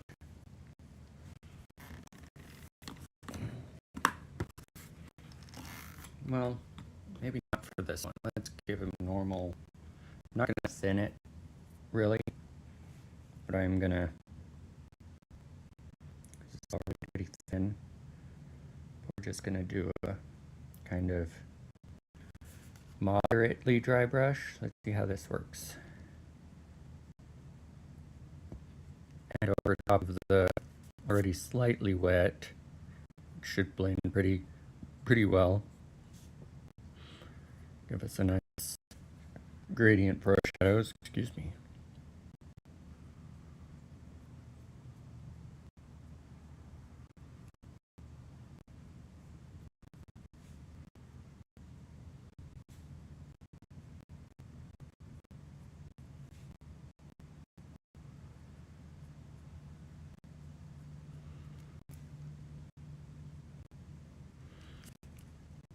So yeah, really, Unmatched and Heroscape have a lot in common. Really, it's just the scale of, like, whether you're playing one character or a squad of characters.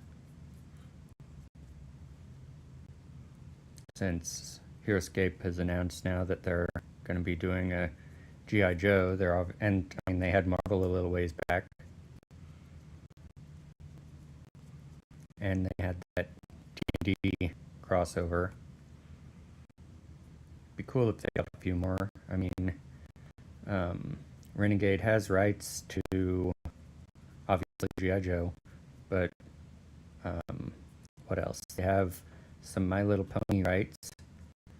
That would actually be pretty cool. I'd like to have the main six in Heroscape. They could actually, I mean, they definitely hold their own. Twilight alone could be overpowered if they weren't careful. I don't even know what powers they'd give her, because there's so many options, but and like a magic of friendship power that they bond with each other in some way, because the bonding is a pretty common thing in Heroscape. My one problem with the bonding is it makes it so that I feel like I have to have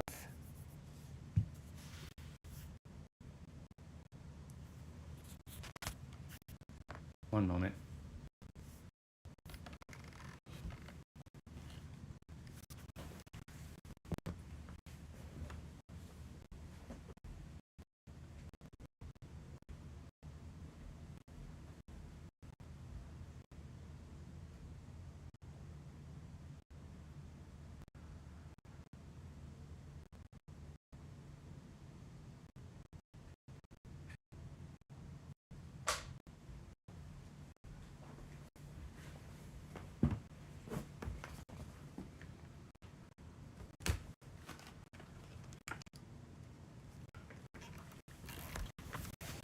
I have my laptop here, loaded into my desktop for all the actual management of everything, and unplugged it to plug in my phone,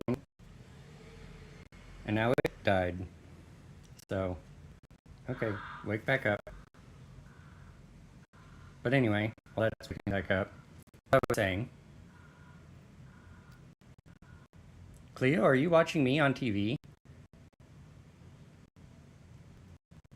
Okay, anyway, what I was saying is that with the bonding thing, it feels like just for the safe action economy, I have to use characters with that, because otherwise I'm missing out on turns.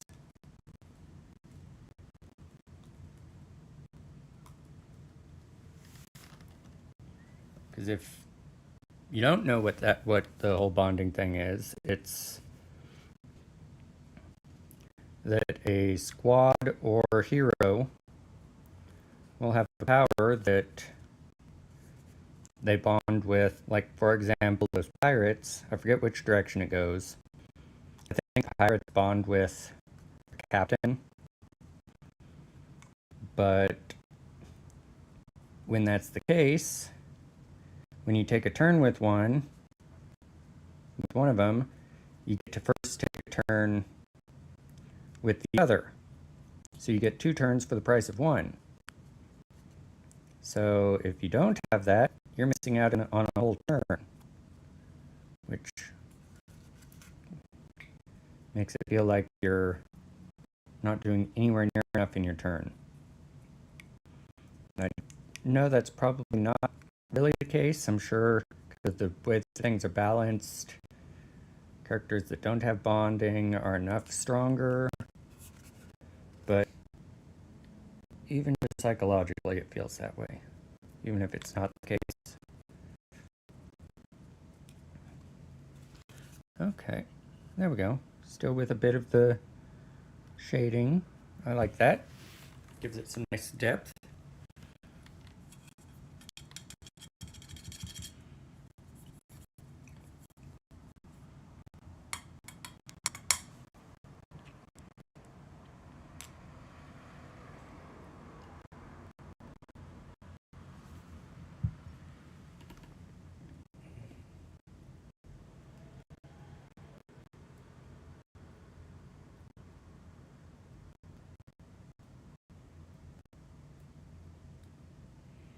I didn't realize I had that watermark from the Droid Cam.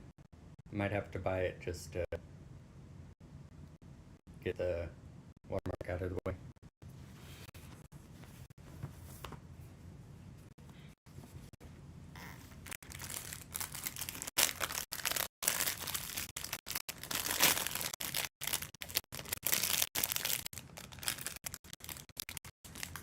Look at how much Honey Bun has shrunk.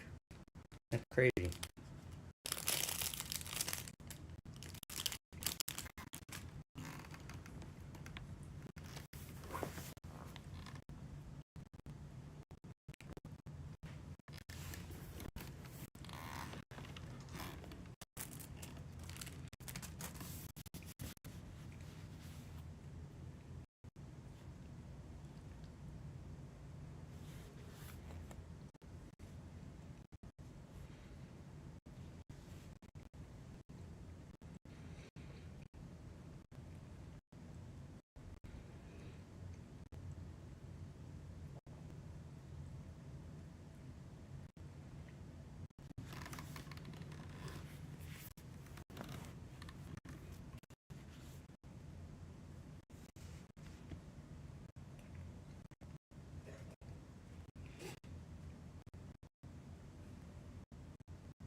We'll use some field gray now, a little lighter.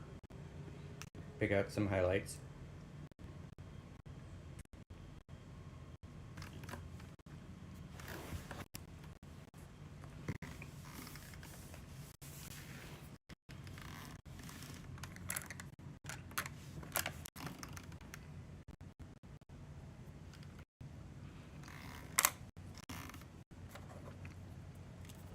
So break out the smaller brush.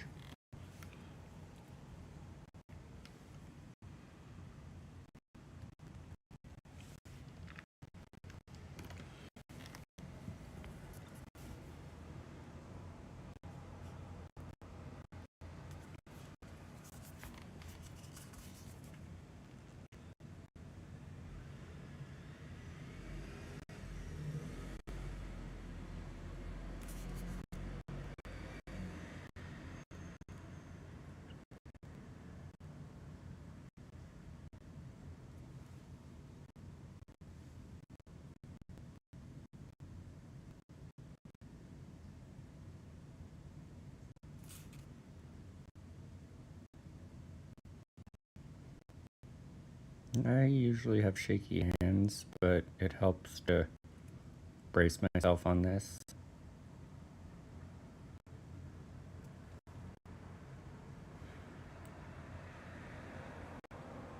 Tripod is the most stable surface, so just make yourself a tripod.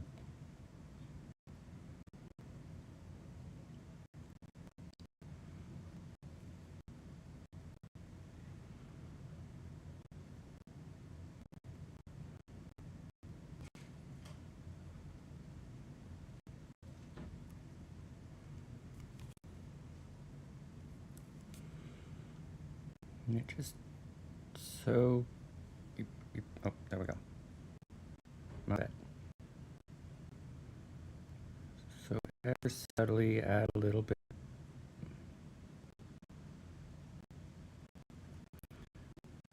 And I don't even need that much.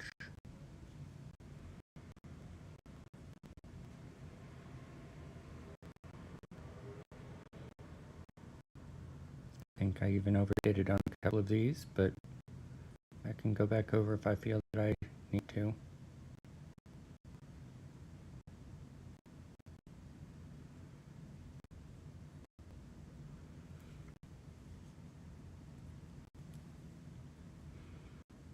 very light on these little ridges here.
Let's switch back over to OBS. I was just checking my Discord messages real quick. Thanks for the playlist, Daryl. I'm already scared of it just from the thumbnail.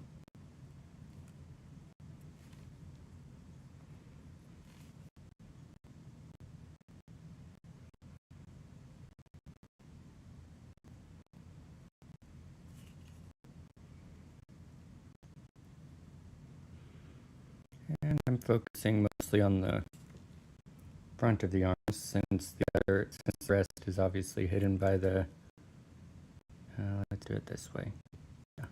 It was kind of getting in the recesses there. Gonna have to go back over that a little bit, but that's okay. Because the face is the most important part of a miniature. I mean, it's what we notice in a person in real life.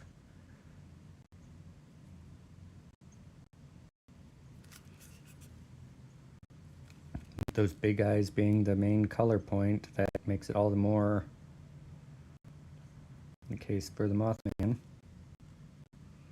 I like the way they did a little fur around the eyes here to help add texture and such to him.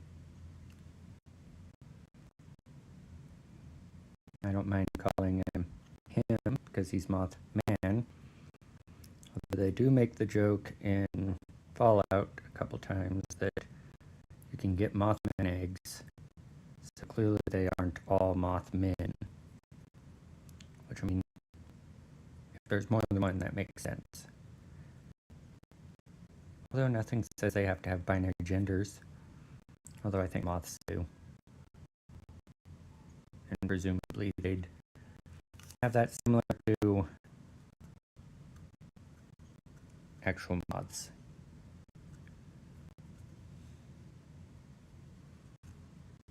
They could be more mushroom based, I don't know.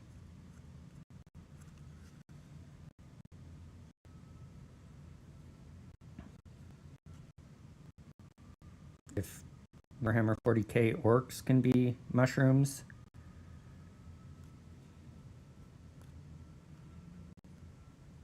then why not Mothmen?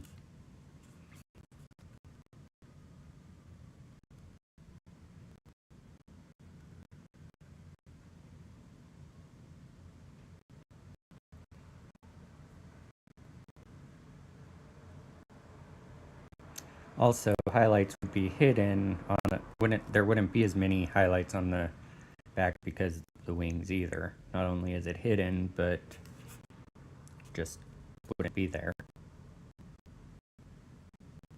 You can't have highlights without light, and wings tend to block light even when they're translucent.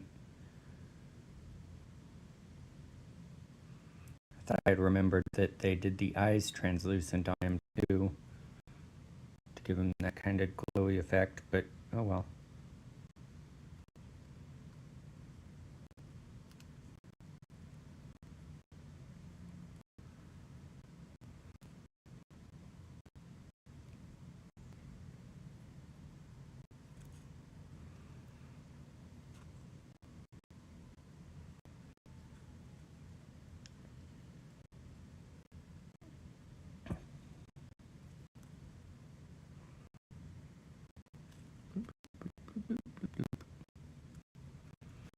So I'm thinking about, I was thinking, and I might take up the live streaming thing, not a full day's worth every time, but this is just a special for my birthday now, late birthday, but whatever. Um, Thinking about taking up the live streaming like weekly or bi-weekly, in part because I think it'll help me actually get stuff done. My thought being that if I'm on stream with people potentially watching me, it'll help keep me on task because it won't be, I mean, as is, it's like even if I start painting, I'll find myself getting distracted. But if people are watching, I'll be less likely to get distracted because of having the accountability there of others. And it'll just be, I mean, making it more social is always good. If I do that, it'll probably be either Monday or Wednesday evenings, because those are when my fiance works later. And that way, don't have to worry about my own work, but also don't have to worry about disturbing her and whatever she was wanting to do in the evening, or being busy with her or something. Okay, I think I might have gone a little over on some of these, but I think this is pretty good here. I'm really liking the texture. I think I'll just go back over it a bit in a couple places that I'm not liking, that I think is a little too heavy. And with how thin that coat is, I'm sure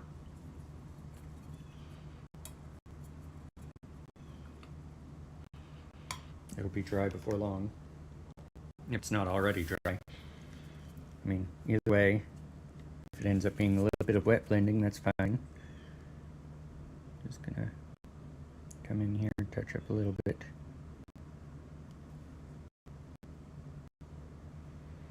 There's my darker. I might add some flow aid and do another wash, just super thin, because I feel like I've lost a bit more of the green than I wanted. I might add a little bit more of it, and might add some actual green.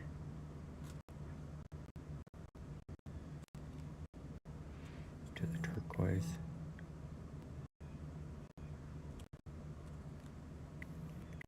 Got a little bit too much light down here where it should be pretty dark.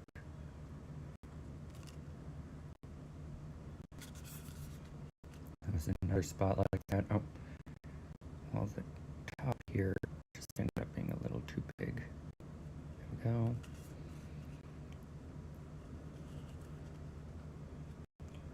Yeah, right in here, just a little bit.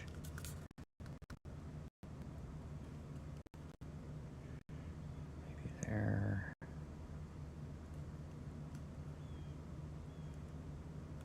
Yeah, and back in here a little. Should be pretty dark because of the wings.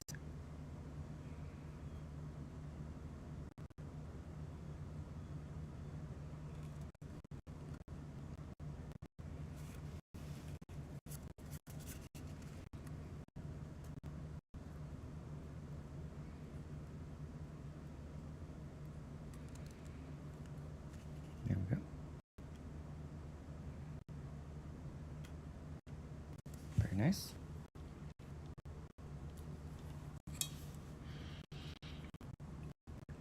And yeah, let me go see if I have another one of these bottles that I didn't just seal the lid on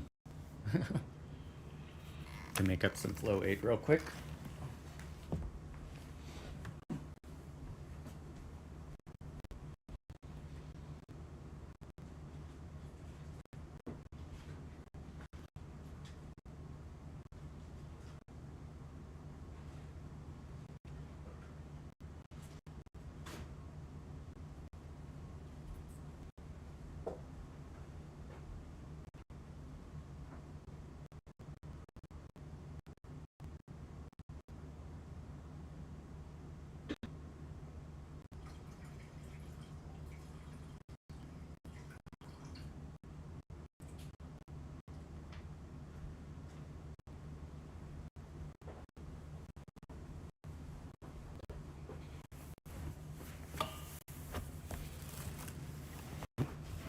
Yeah, I've got 2 other bottles like this, both missing the lid.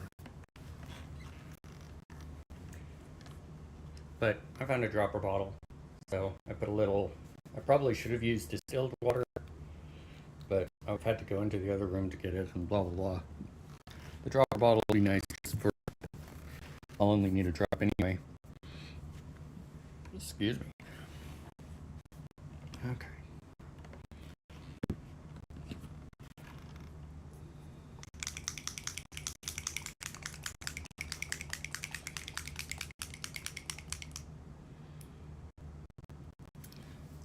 Add a tiny bit of green.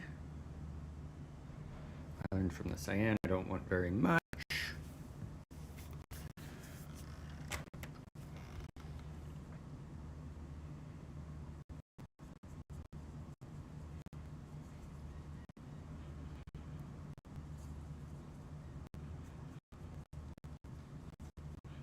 Oh yeah, I'm liking the color.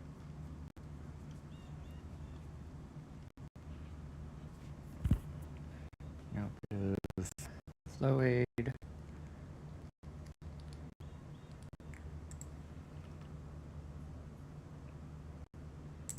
Probably way too much flow aid.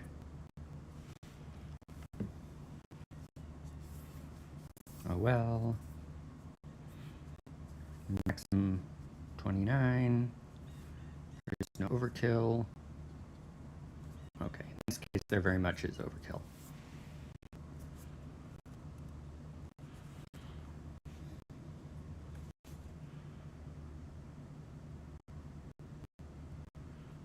With flow aid, this shouldn't interfere with the coats we already put on. Famous last words. But hey, can always add more paint or remove some paint or whatever. Okay. Just gonna do a bit of this.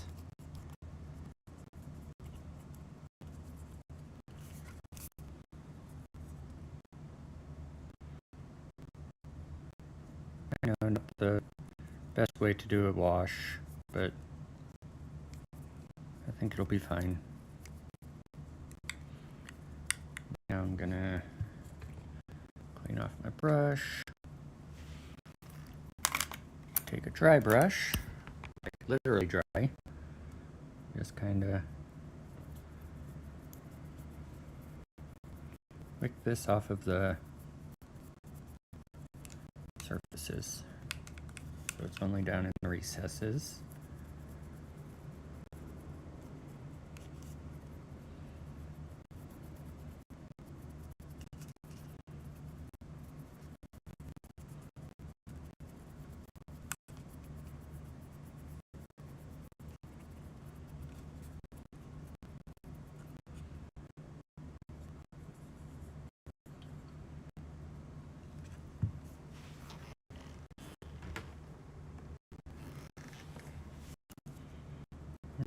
Just slightly damp. Do it again. Trying to go with the direction of feathers and such. That way I work it into the gaps.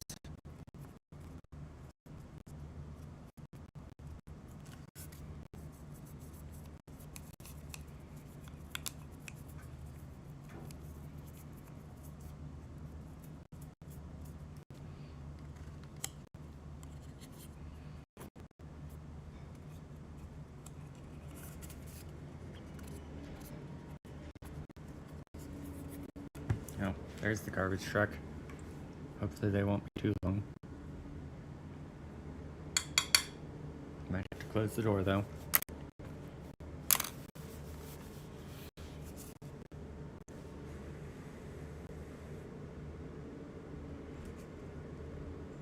That's looking really good, I think.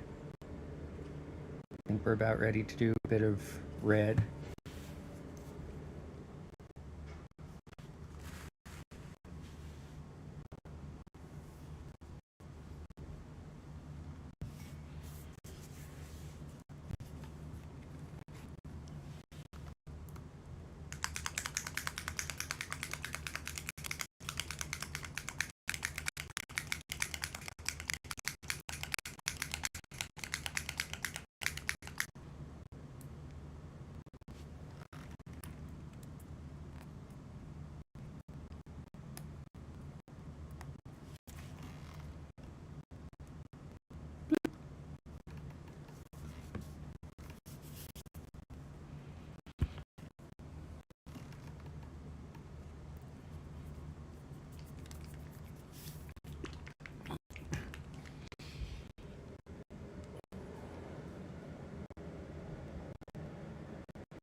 like they're already done with the trash, so that's good.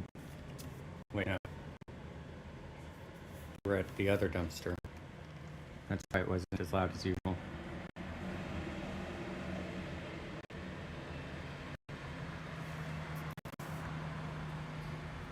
Okay, one moment for me to close the door until they're done. They have like 3 dumpsters to pick up.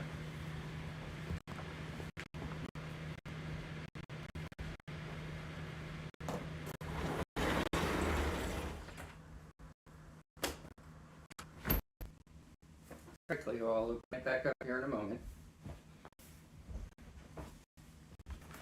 He was giving me a dirty look. Like, how dare you close that? Okay, we'll start with the eyes, obviously.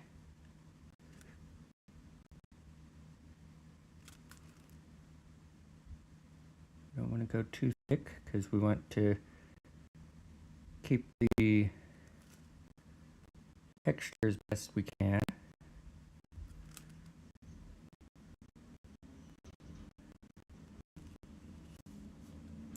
In fact, I think it needs a little thinner.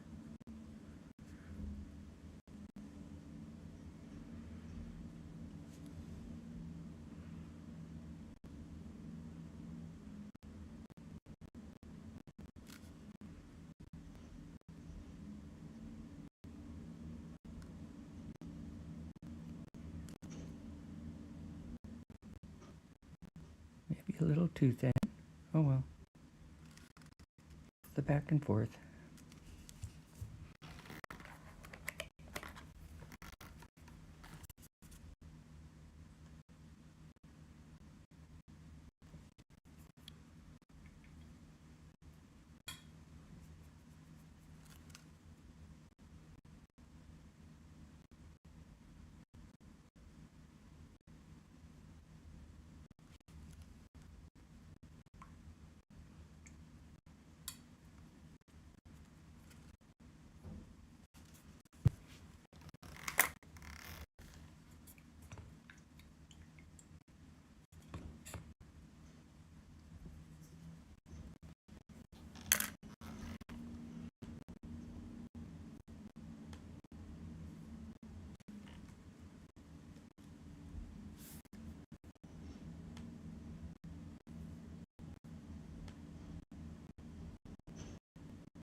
Let the eyes dry and do a little stretch break.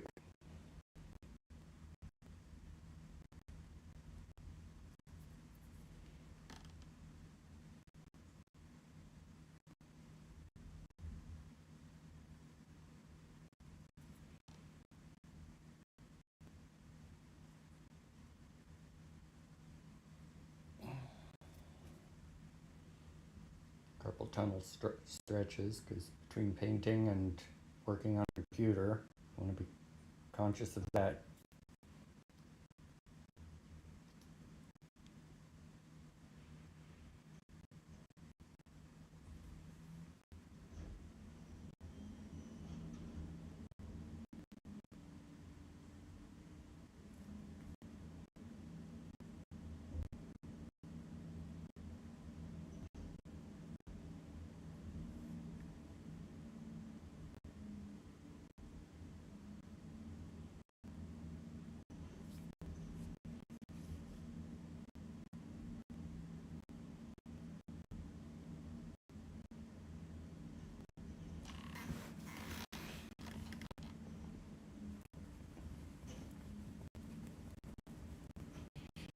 Okay.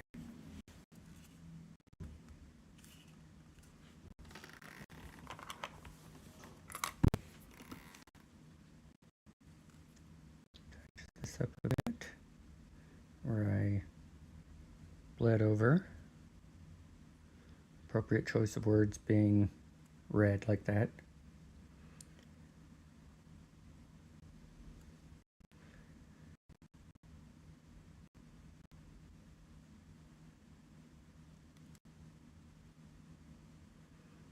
It'll be fine if there's a little red there still because I'm gonna add glow.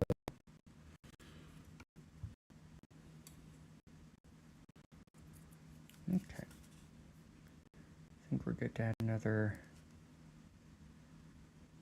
Okay, nope, it's still pretty wet. But we can move what we have here around a little bit. And actually, it's covering pretty well, so I might only need the one coat of this dark red, and then give it a lighter to highlight the individual eyes.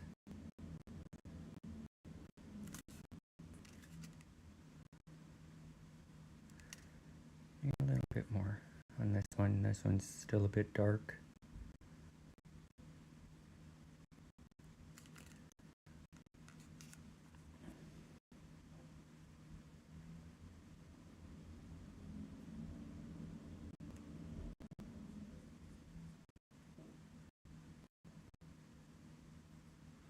If I had two sets of this, I would do one Mothman with purple eyes. And then play him as an actual playable character once in a while. That would be fun. But I will. Maybe I'll 3D print a Fallout style Mothman.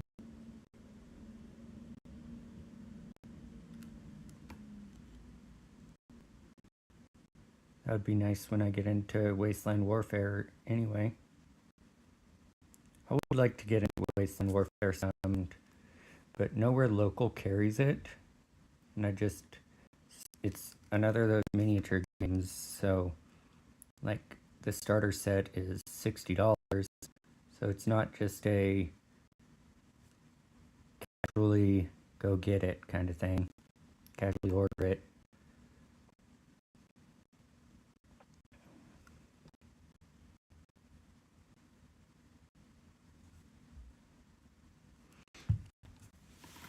Yeah, I think that red is quite a bit brighter than what it originally came with. I like it. It's going to make it a little more glowy.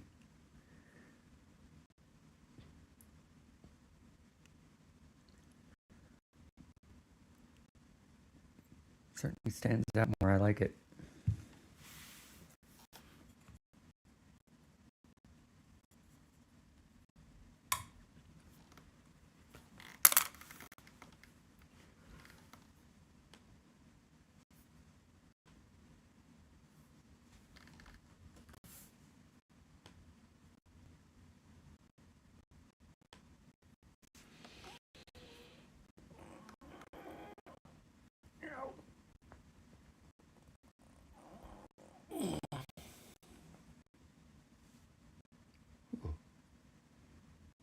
Bit lightheaded there for a second.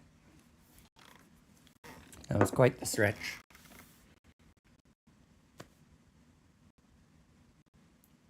Okay, I think while the eyes dry, I need to take a quick restroom break, and so I'll be back in just a moment.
Unmute. Okay, I'm back. And was thinking, and actually I don't need to wait for the ice to dry. I can thin this right a bit and get started on gluing.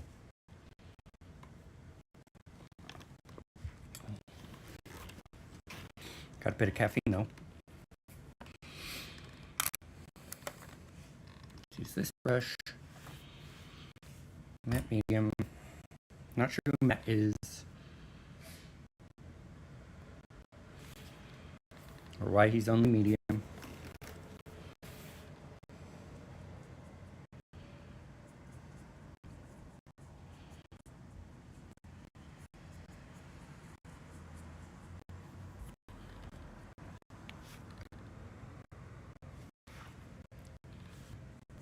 Okay, I'm gonna use it a lot thinner than this. In fact, I think mostly that and just a tiny bit of red.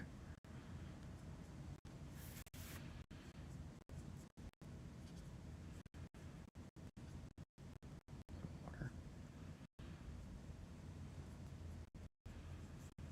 And yes, it looks kind of pink right now, but once it dries, most of the lighter color will go away because the matte medium dries clear. So it just makes it thinner.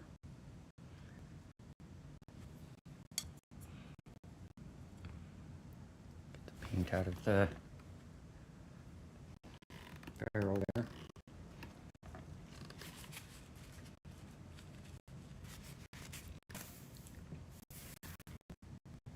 Okay. Now where do we want glowing? Please around the eyes.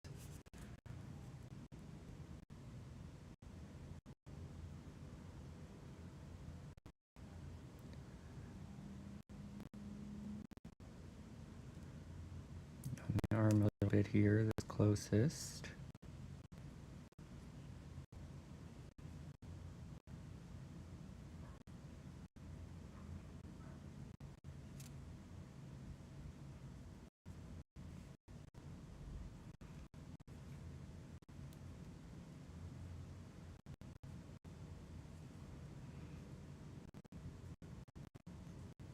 And again, it might look like I'm going a little heavy on this, but since it'll dry so much lighter, it should be pretty good. And if not, we can always go again with some darker colors to darken, like just normal dark wash, darken everything up again. We'll see, but I think it'll be fine.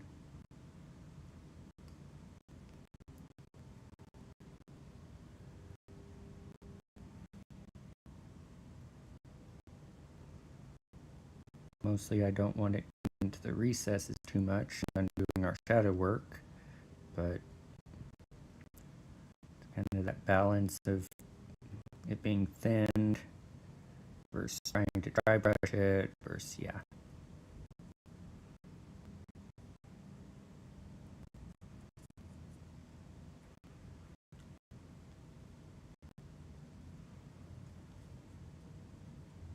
We'll go ahead and go over the eyes a little bit too and give them a bit of a lighter glow, and then we'll hit them with just some very, very light on the very tips.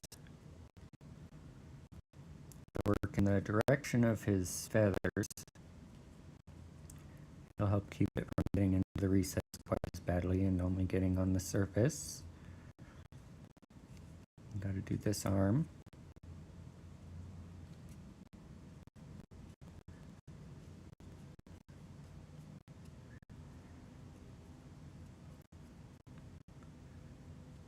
Looks like some light would cast over here on these a bit. And on the tops of his bottom arms. And get back in frame a little bit more.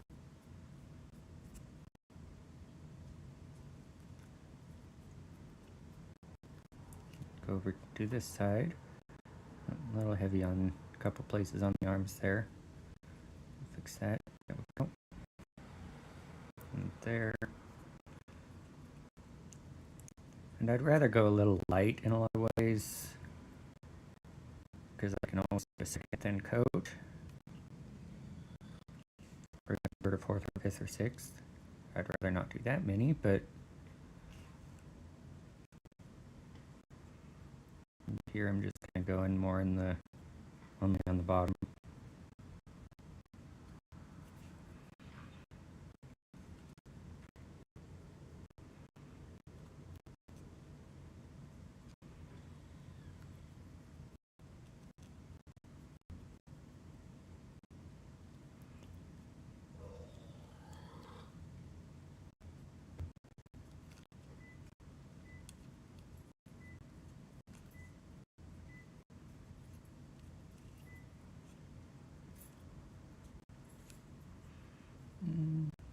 A little bit of glow down here, not much, but it would catch his little fin thingies down here a bit.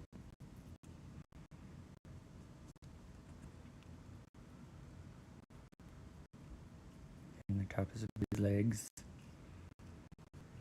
Yeah, right now pretty subtle, but yeah, I'll add some more later. Let's add a bit to his wings. Oh, need a bit more on my brush. To his wings. Ooh, it's really not showing up on the wings. It's not sticking. They're too thin. It's probably a good thing. Means we won't have to worry about it messing with the translucency, but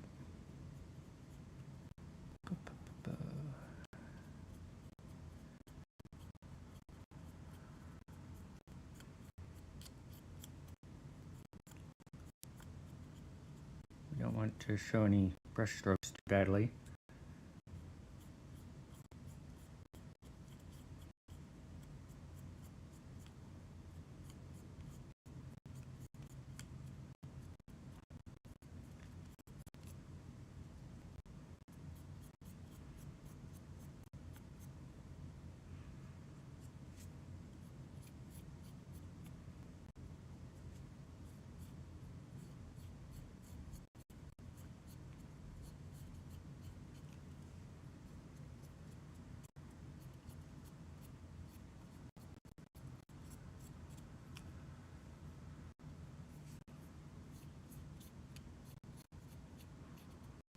For it to pool in those, on those edges.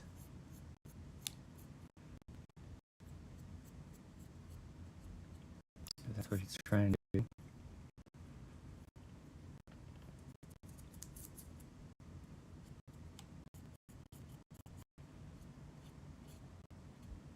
This is where an airbrush would be handy, but I don't have one.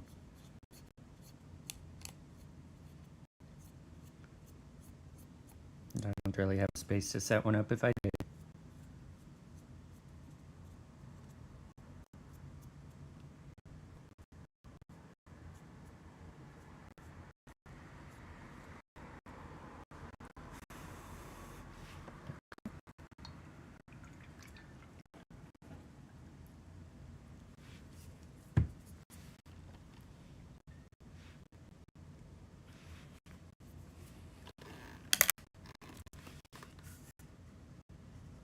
Yeah, definitely gonna need a second pass with the glow.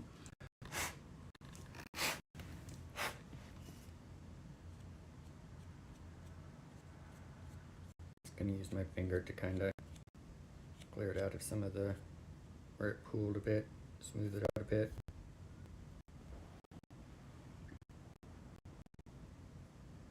Yep.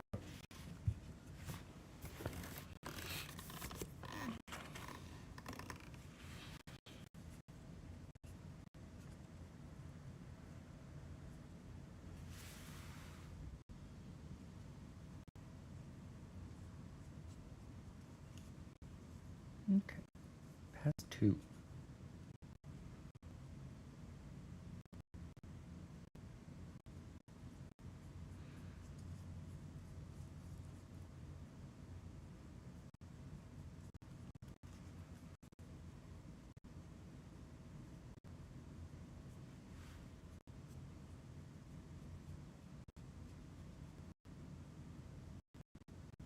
Now we need to go quite a bit heavier.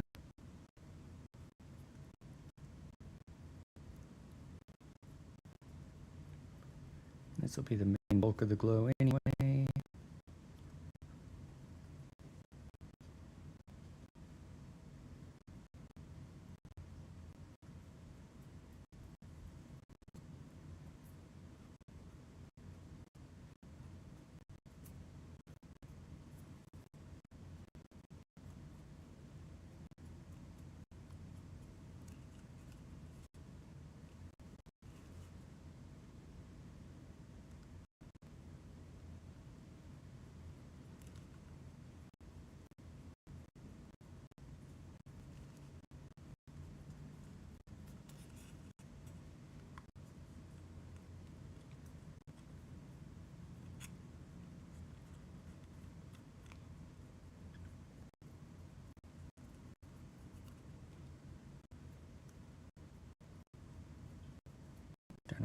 being careful not to get on the eyes. I guess just reflex.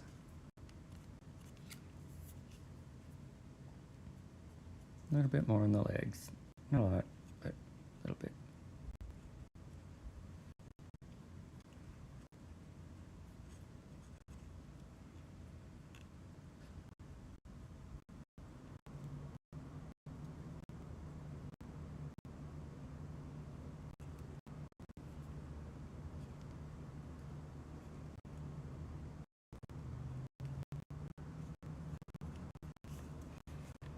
There we go. I think that's pretty good.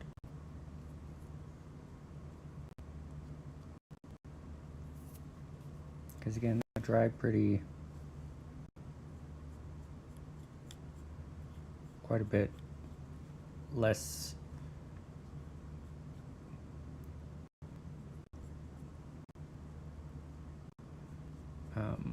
don't know what the word I'm looking for is right now. Brain not braining.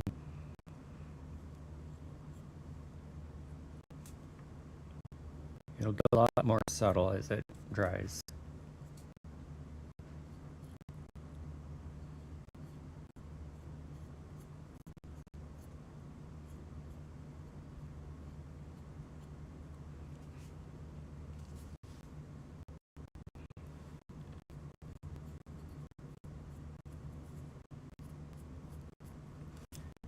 And if you're someone who gets on later and wants to see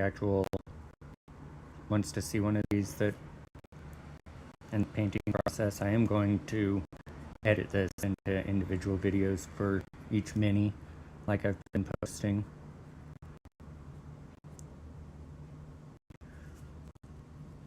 Or convince Vader to do it for me.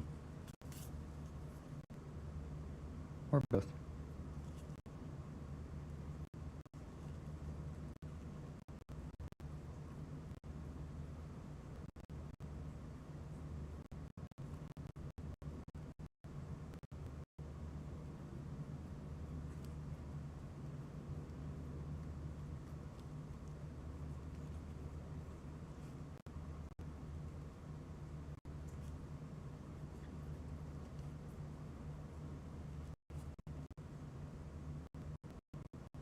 Yeah, you see how much contrast that gives in the shadow versus the glow there? It's really nice. I like how that turned out. So just one more thing that I want to do to him. And I'll call him the first finished mini of the day, finally.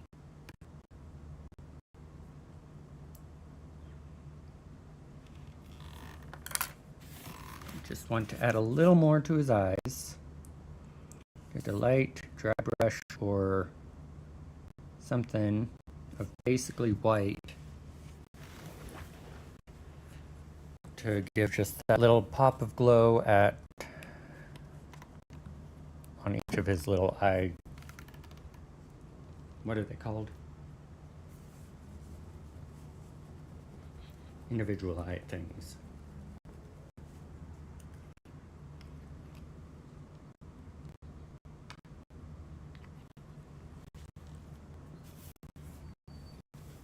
Compound eyes, that's it.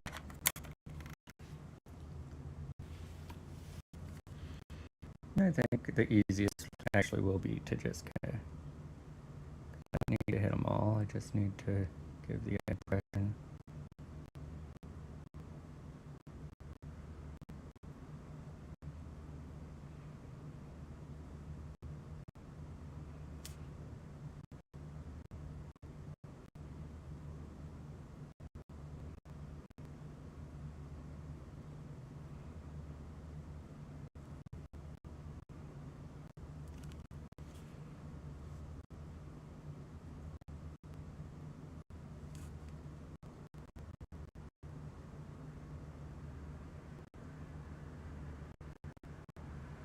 Darn it. My finger slipped. Maybe I will just do a very light dry brush. That will be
which means I need to let them dry, so we'll go back to that. It's not a big deal anyway. Just think it'll just give him a little more life.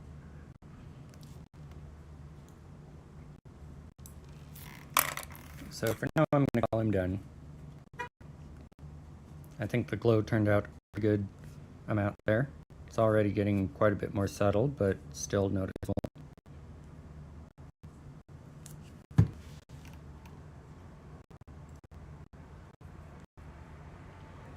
So, first mini officially done.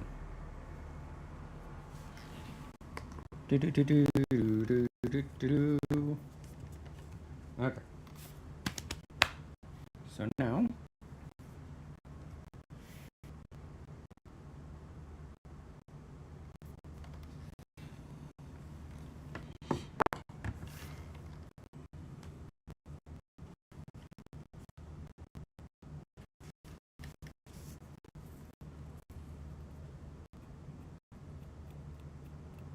let's get our pirates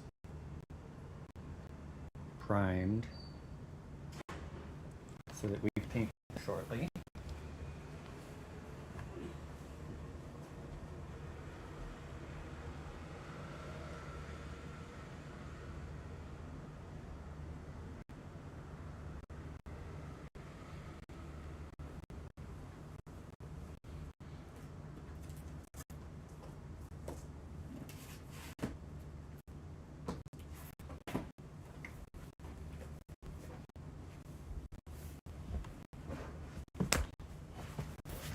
Got my color guide here. If anyone with Renegade does end up somehow watching this stream at any point, I would like for the official painting guide to have a printer-friendly version. I had to go in myself and remove the backgrounds so it didn't waste all my purple ink or cyan and magenta ink. But that worked out really well once I removed background. So if you'll just give us a printer-friendly version that comes that way. Okay. So Killian is going to be mostly dark colors. And the where are they? There we go.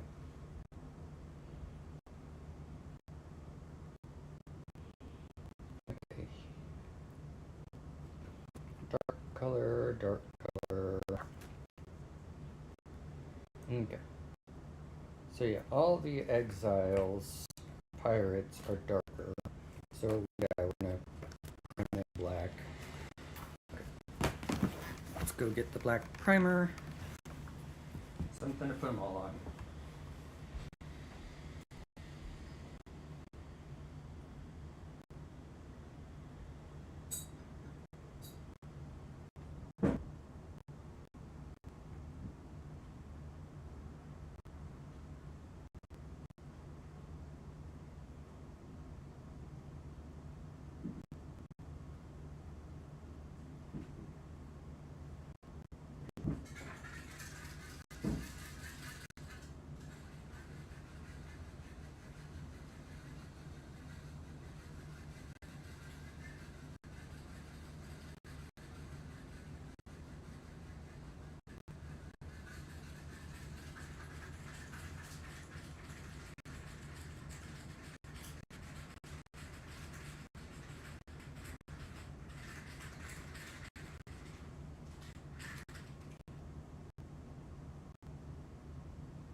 Oh yeah, drop cloth.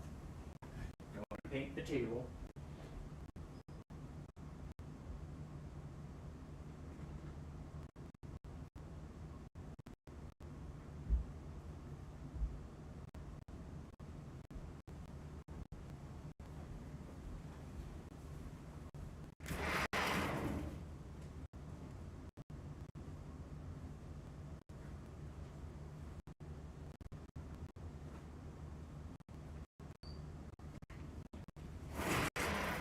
Luckily, the wind died down.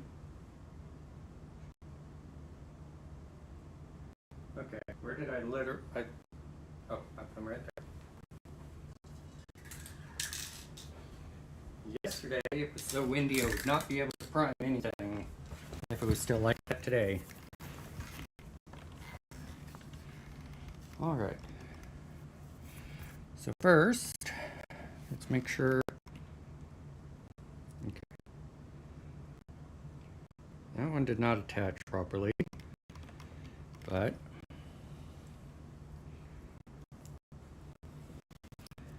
that came off, of course.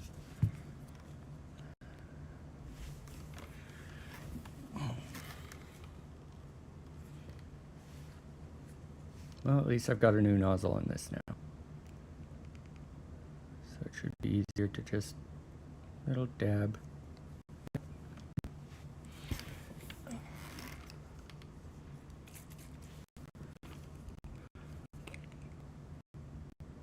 Little dab. I won't dab as a joke because I don't want all the few viewers I have so far to die of cringe.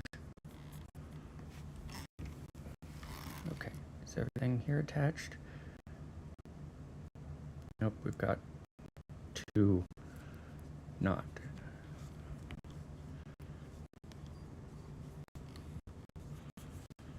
Let's not do water. Yes, that'll help the soup set faster, but if I add too much, it would be annoying.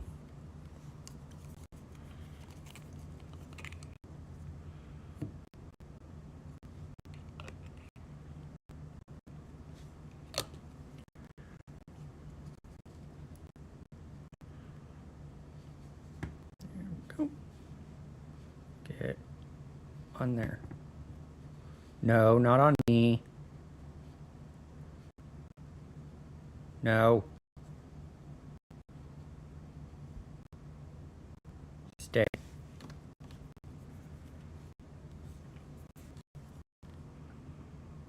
Yes, talking to inanimate objects helps. Oh wow, that's a lot of super glue.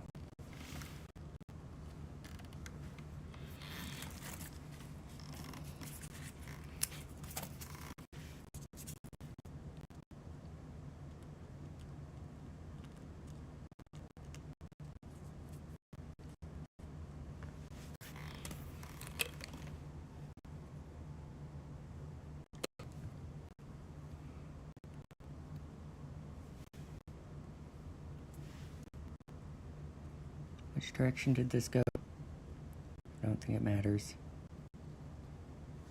Where are my tweezers? Over here.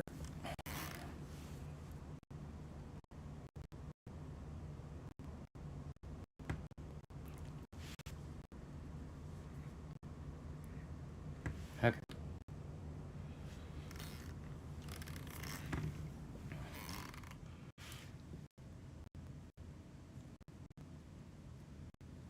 All of them on that one are good.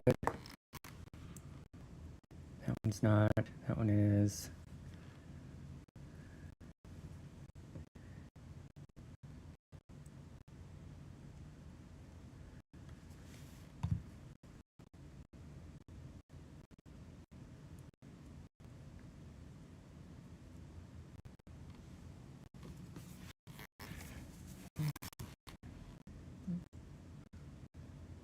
All of them are good. Cool. So now we can trim these down. Okay. Got a nice. Got this for my birthday from my grandmother.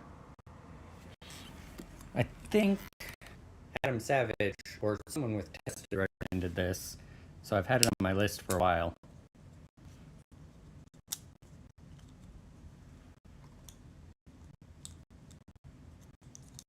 That or it was one of the other tabletop crafters. Don't remember for sure. Okay, so how does this work now?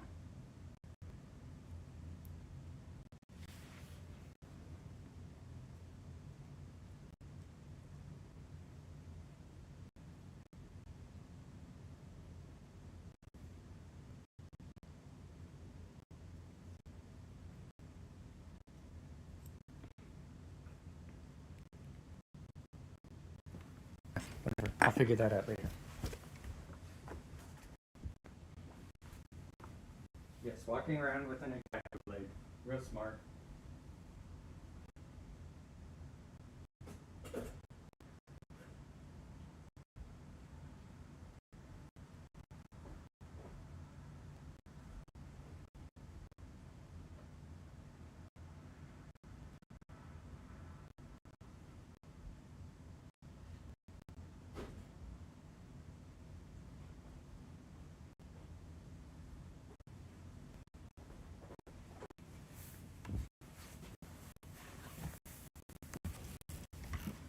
I did not kill myself though, so that's good. Or even cut myself.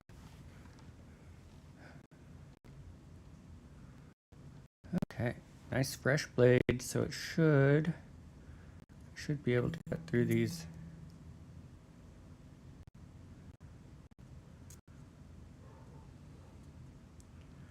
Sorry about that, Buzz. I thought I turned off notifications on my phone.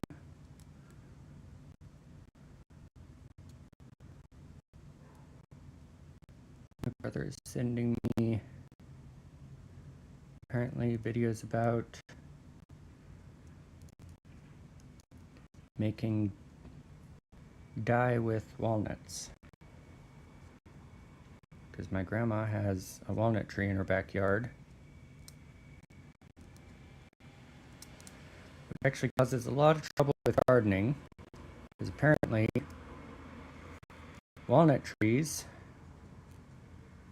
do not play well with other plants. If you have a walnut tree too close to your garden, it will make the plants not grow as well.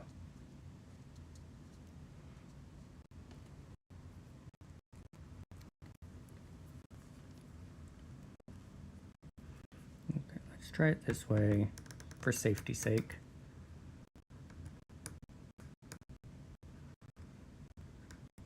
Just little cuts at a time.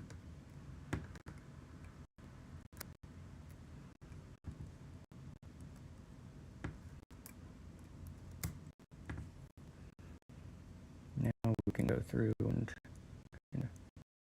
smooth it off. Again, little cuts at a time. Let the knife do the work.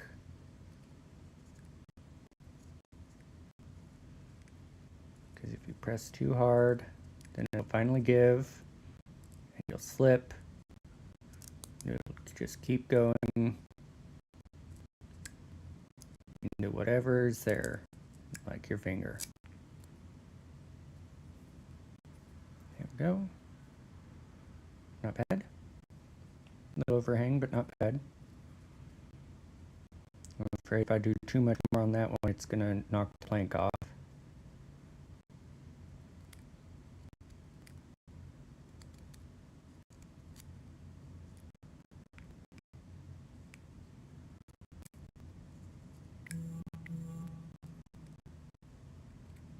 Okay, I will mute my phone here in a minute so you guys don't have to have the big... Let me just finish these planks. Because I think I forgot to mark myself away out of the office from work too, so I might get work messages as well. Oops. That's why you always go gentle, because I just slipped, but since I was taking it easy, I was able to stop it before it went too far. I have cut myself plenty of times with X-Acto blades. It is never fun. Okay. Mode. No, not bedtime mode. I don't want it to go black and white.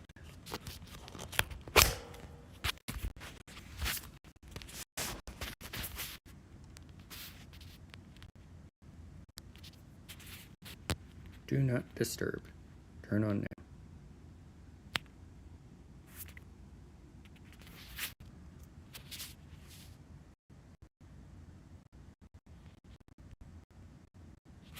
Oh. Cool.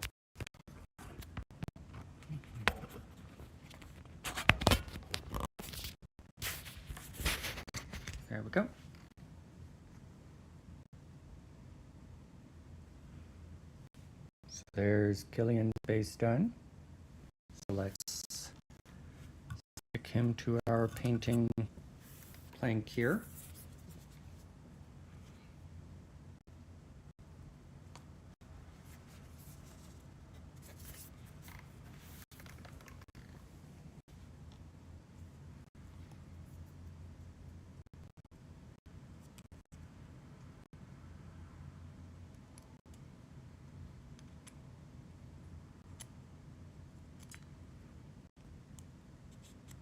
And yes, this is also why you always use a fresh blade, especially for cutting weird things like wood.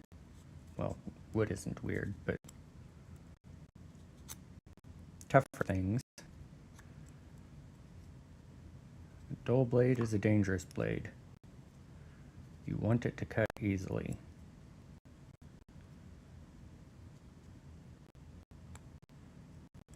If you're forcing it,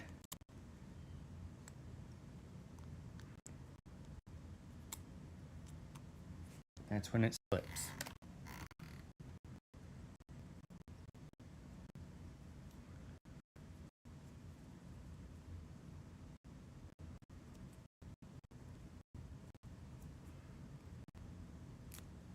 Oops, I knew that was going to happen. Well, we could do that. It wasn't on very well, obviously.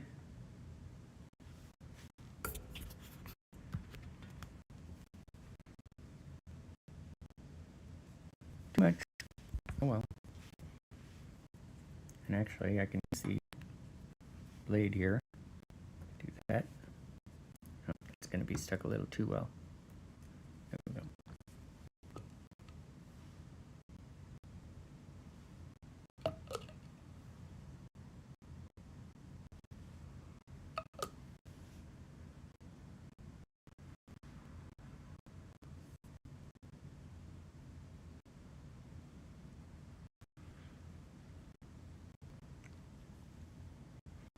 We'll set that aside and move on to this guy. The main part of this, I'm gonna, since this is hanging off so much, I'm gonna do that right into the trash. Bullseye.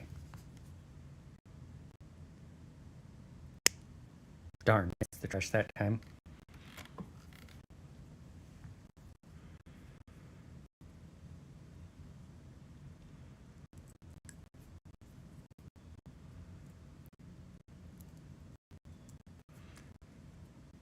No, stay.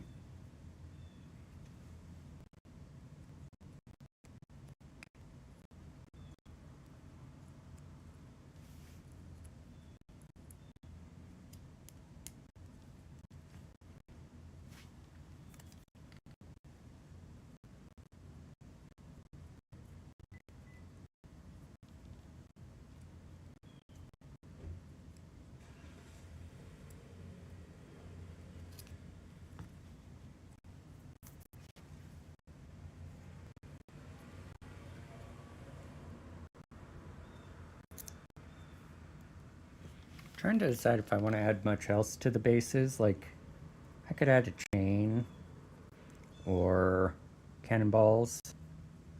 That could be fun.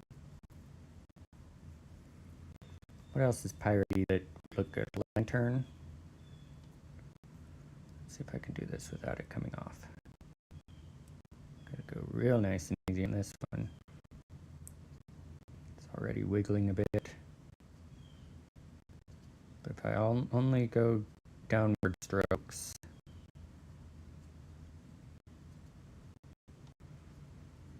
it won't be working it off as much. There we go. There we go. It's pretty even. So that one can go on the painting rack. So the one thing about, I'm not really worrying about it, it's just for sticking them down for painting. But one thing to keep in mind for, oh, and actually, never mind, I'm doing the opposite. One thing I've always found with poster putty and stuff, you always take as much as you think you need, and then take half of that, and then take half of that. And that's how much you actually need. But I overdid it this time and didn't have as much as I needed.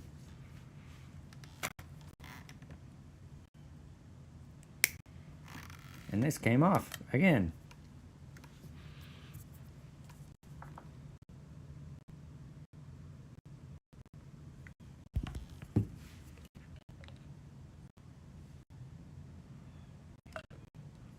I think part of the problem is that with this, wow, why did I suddenly lose the word? Wooden veneer.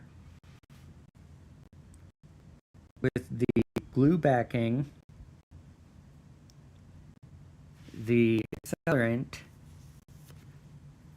kind of absorbs into the glue backing, so it doesn't stay around to activate with the super glue as well.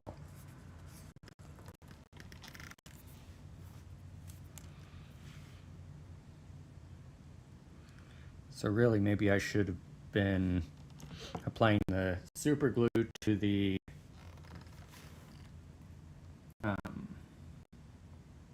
wood and the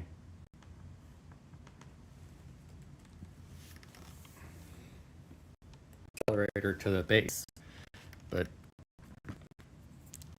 if I do the naves with planks, I'll give that a try.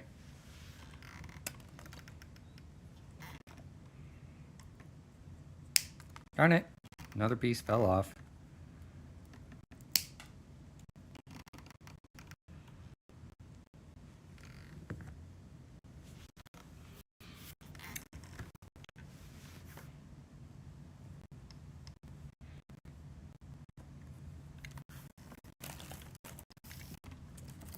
Alright, there it is. Well, let's try that now. Although I don't know if I can get just the tiniest stab on... Oh, I think I did. Oh, too much, too much, too much.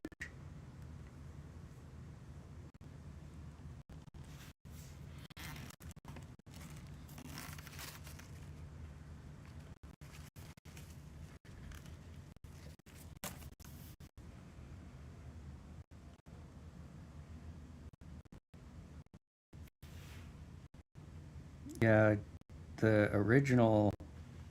Oh no, that is way too much. The original cap for this is long since gone.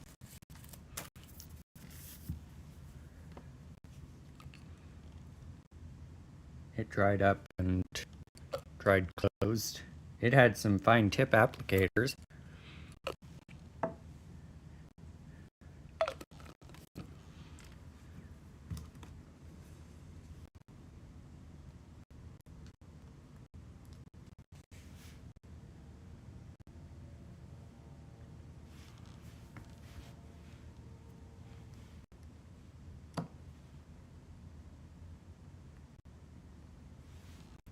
Yep, try that again.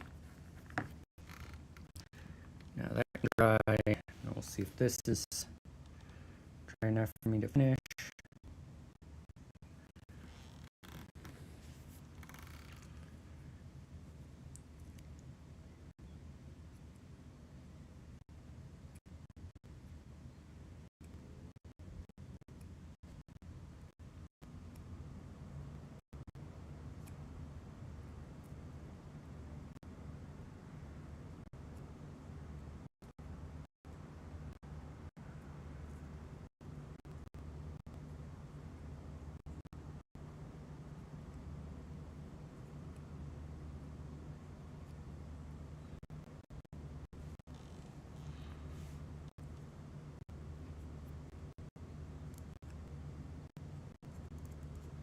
And I'm cutting them at a slight angle, both because it is easier this way and it'll help it blend into the slightly slanted base.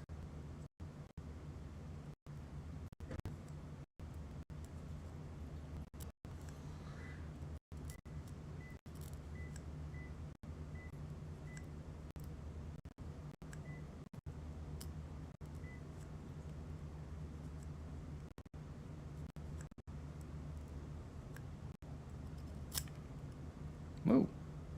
That last bit gave a little easier than I expected it to.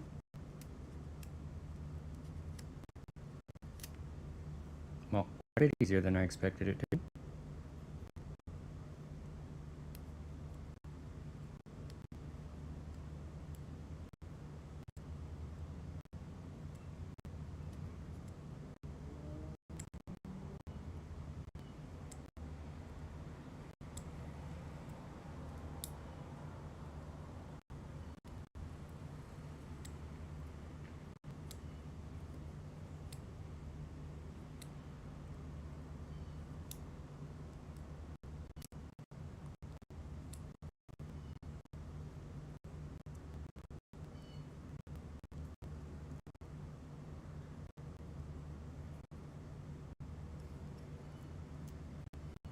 There we go.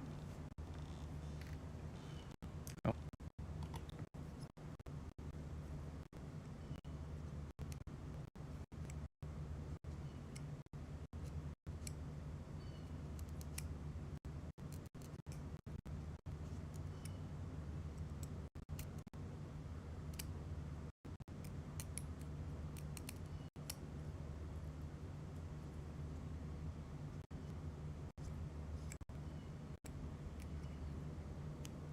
There we go. For real this time.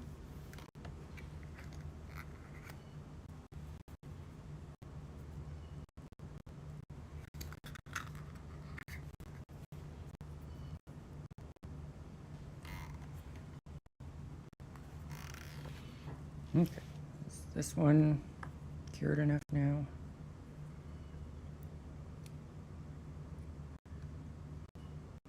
Of course the pirates would be stubborn. There's pirates.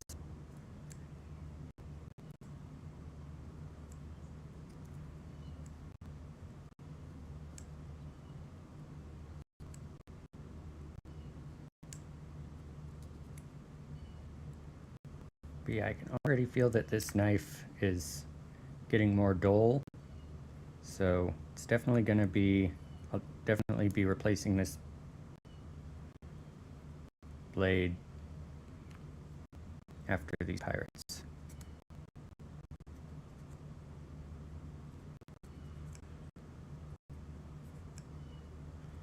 Blades are replaceable, my fingers are not. Well, they technically are, but I'd rather not.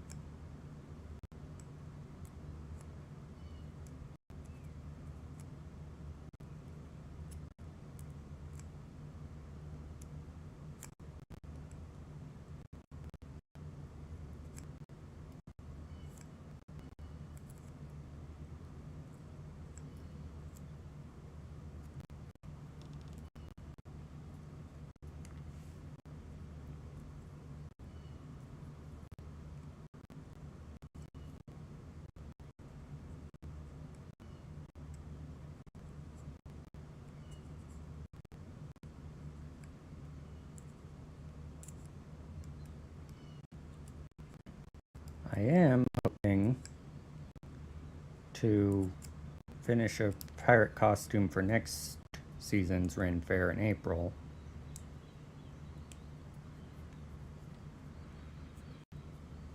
That wasn't the one I was going to do. That was originally going to be one for the skill tree channels level up LARP, but like 2 years ago, well maybe even 3 years ago now, because this year they didn't have it. Yeah, wow, time flies, and I'm a procrastinator. But I'll finish it just to have it at some point, maybe. I mean, I already got the boots for it, because it's going to be a satyr or fawn. And so I got some high heel boots without the heels to turn into hooves. But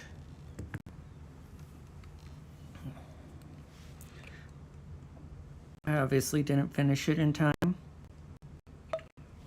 which is typical.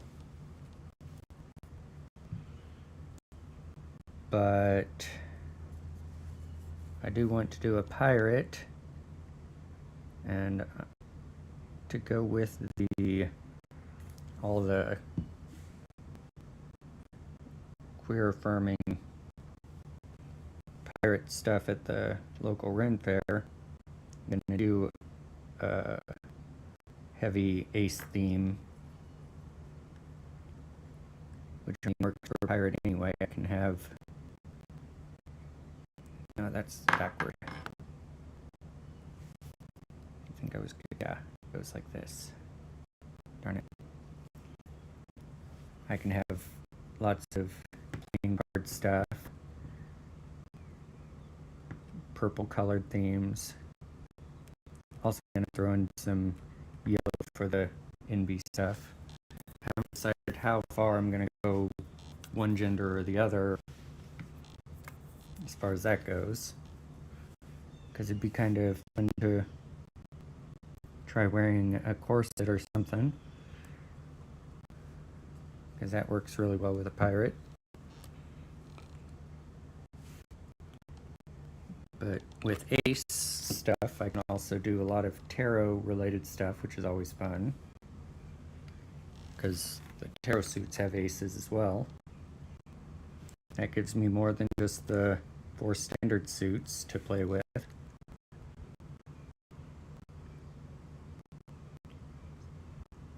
Oh, I think I have a blob of glue on the actual base.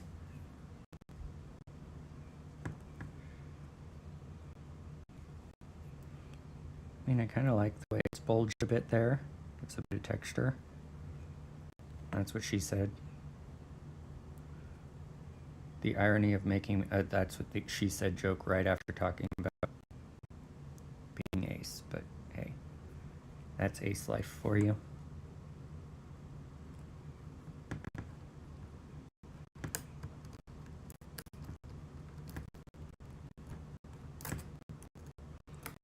Okay, let's get this glue cleared off.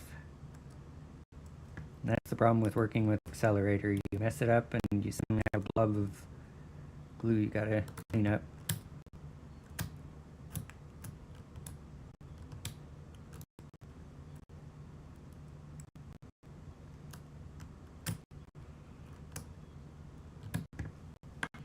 Okay, let's try this again. Accelerator. But the accelerator is good for those of us who have ADHD and are chronically impatient.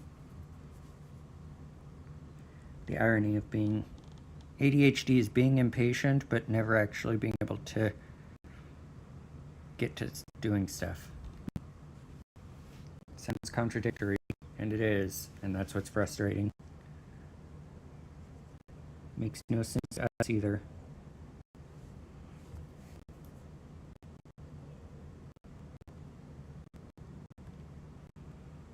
There we go. Now stay. Stay and be flat.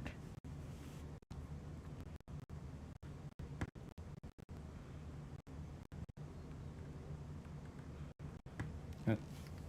Now, let's see if this one is geared well enough for us to finish him up.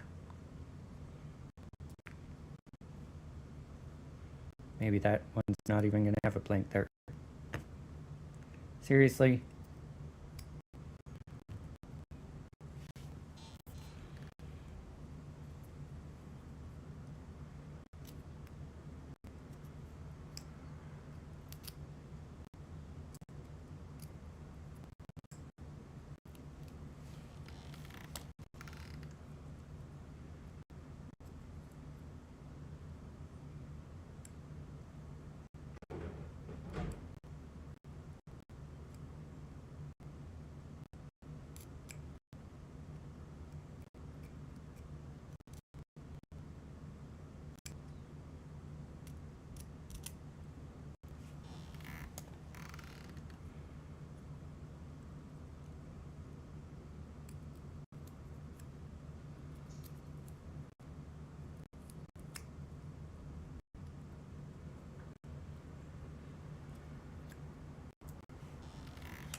Screw you too, pirates.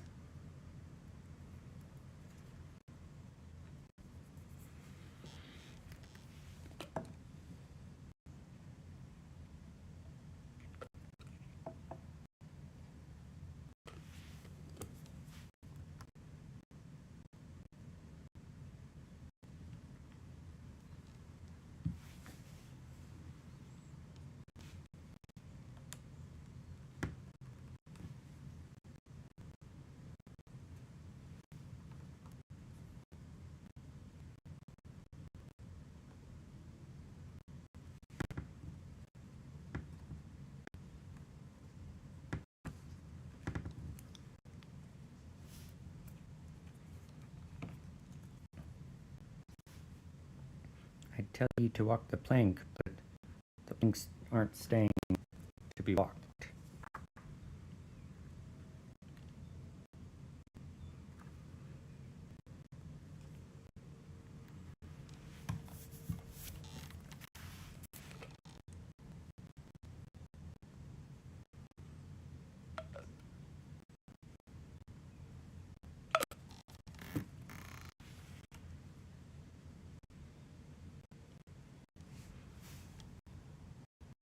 Picked it up backward. And it's sticking to things it shouldn't. Come on, on you go. There we go. Right there.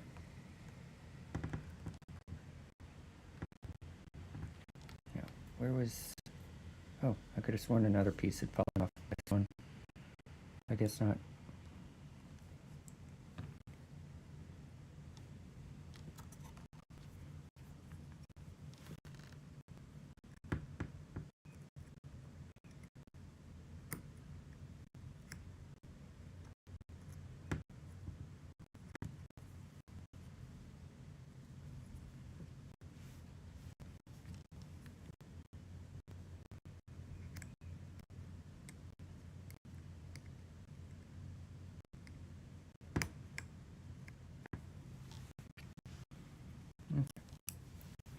Actually, if I hold this here, I should be able to... There we go. There's another one. That only leaves... No. Stay.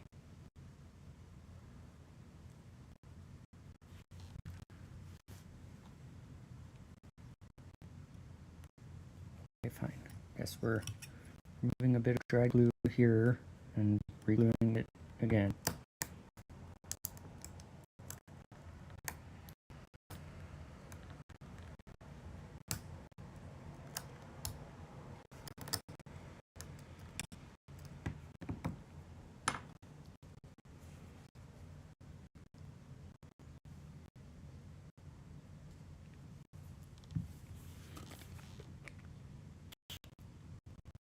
There we go.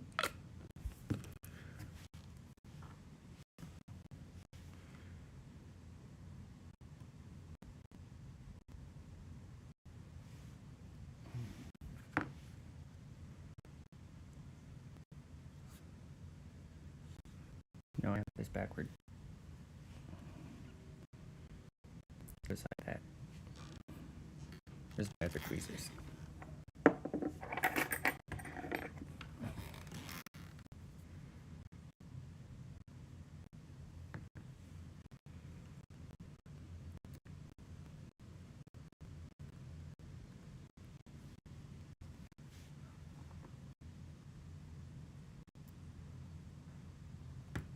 There we go. Hopefully.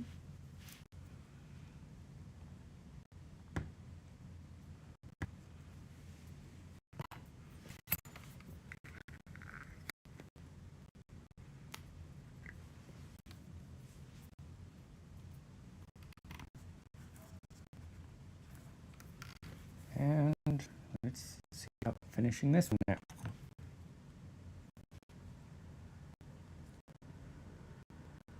Maybe if I hold it with tweezers, that'll help with the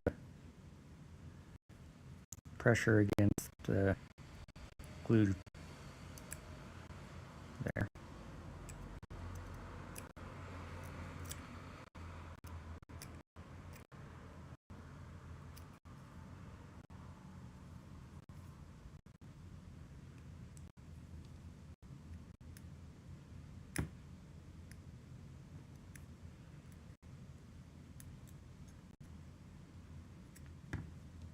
There we go.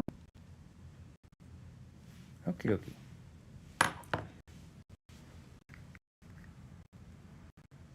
It's all of the pirates based.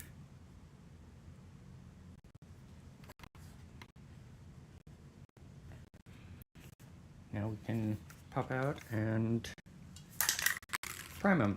I'm going to mute so you don't have to listen to the rattle of the can.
All right. Don't let me forget to go check on those. Put another coat on them here in a bit.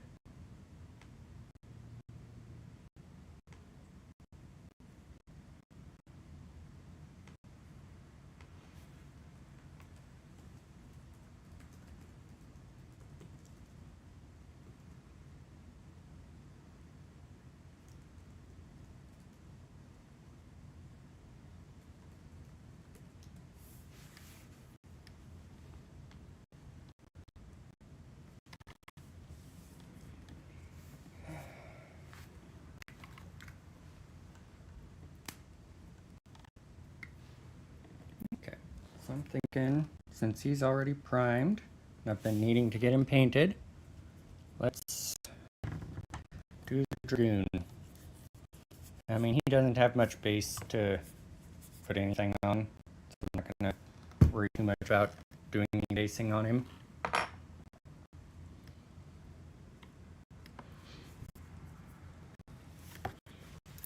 So let's straighten up a bit. Close this so I don't spill it again. Oh, I forgot about his base, but he's not going to need painted anyway. The Minotaur guy whose name I'm forgetting. Okay.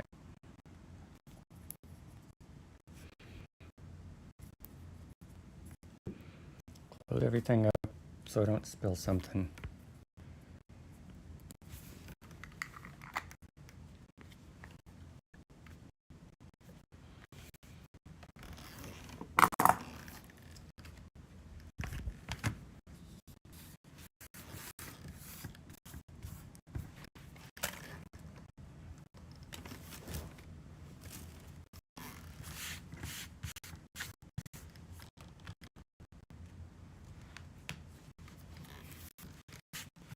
Then after the Dragoon, I'll take a short lunch break.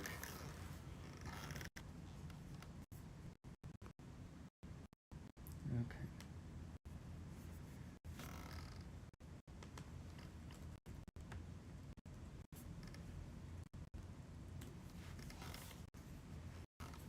So let's find him in our book here. He'll be a little ways back since he's a bit newer, not quite that new. Okay, there's the main bugs.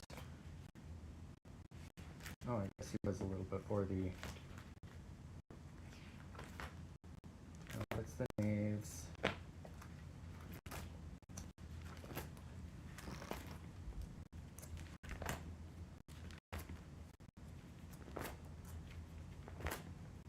There he is.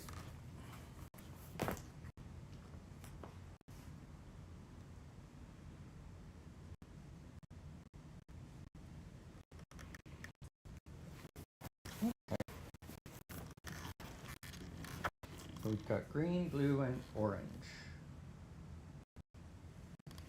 And his body will be more of a brownish black, but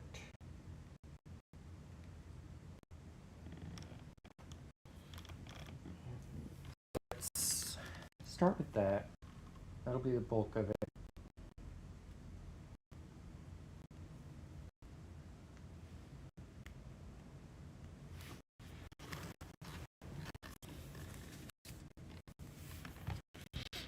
That'll help give us a little more definition from this glossy black anyway. It's kind of hard to tell what's what as is. So I think hardened carapace is appropriate for his carapace.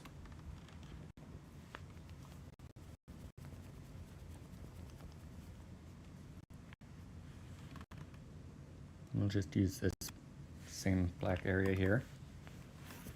And then again, also appropriate mustard brown. Again, army painter. That's what most of the local places carry, so it's the easiest one to get a hold of.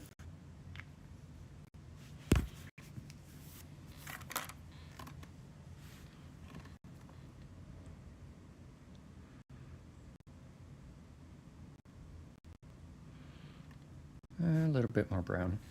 Didn't know how well it would overpower the black, because like the cyan really did.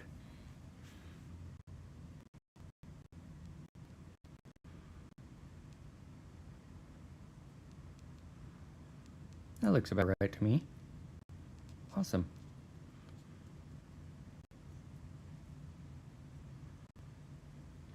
I mean, I could pull up, like the guide has Pantone colors. I could pull up Encyclopedia and try to get a close match, but I think this is good. I don't think I really need to thin it for the main bulk of the body. There isn't a lot of texture and definition.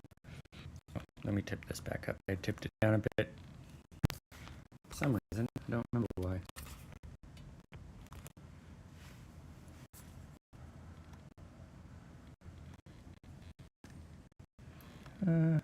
Well, that's getting a little light now that it's on it.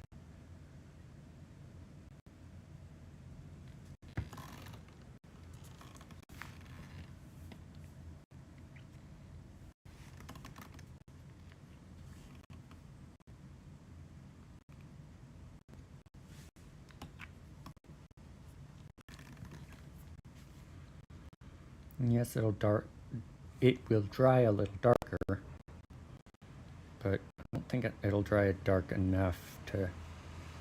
This should be a little better, just a tiny bit more black. Sounds like Amazon or UPS or something. Yeah, that looks better.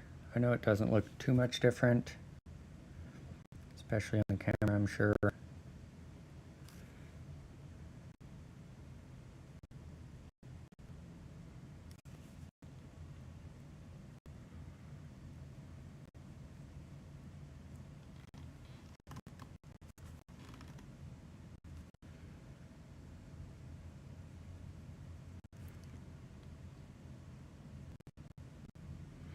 I'm not being real tidy right now around the borders because right now it's kind of hard to tell. Having this will help me see where I'll need to put the green layer.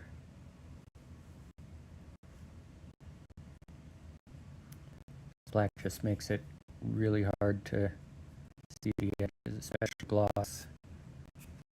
Catches all those reflections and can't see what's what.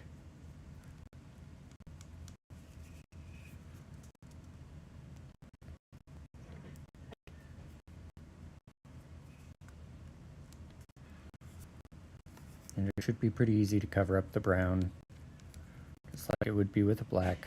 So this is the good one to be a little sloppy with.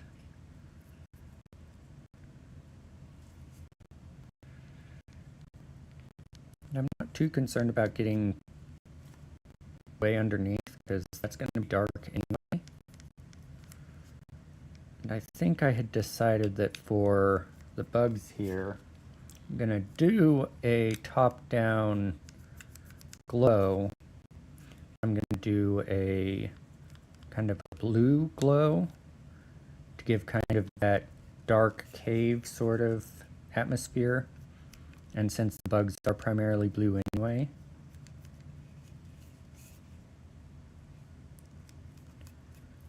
I think I'm painting a little more than I should in the brown, but again, it'll be easier to see after.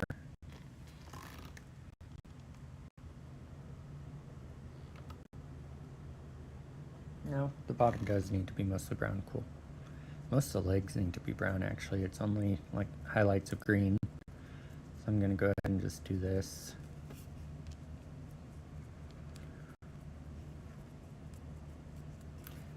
Also, I love how many versions of space bugs there are anymore, but in the end they're all very, very similar. Like, and you can kind of see the evolution from franchise to franchise, because like you have the original Alien, obviously. I mean, that's not the first space bugs, but might as well be. Then we have Warhammer with the Tyranids. Well, which came first, the 40K Tyranids or Starship Troopers? I don't remember timeline on that. But we've got both of those around the same time, and that kind of codified this kind of style here, which then Deep Rock and Helldivers use very similar with the glyphids, and also the names are always kind of funny. Tyranid, glyphid. I think Heroscape, there's Scordine. I think I'm pronouncing that right from memory.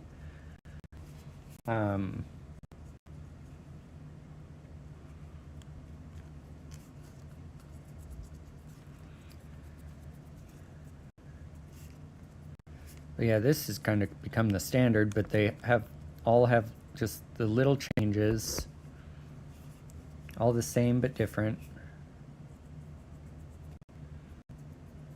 What are they called in Helldivers? I'm blanking on that.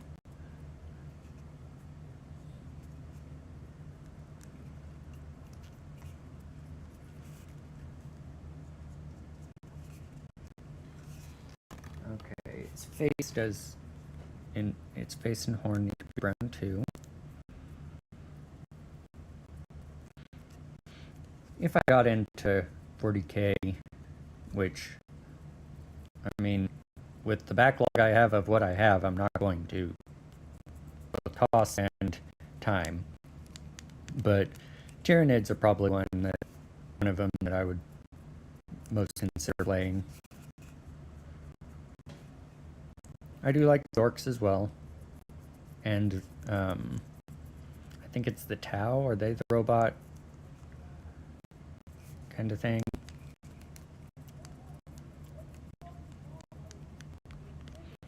I know a little 40K, but mostly just from memes and things like that.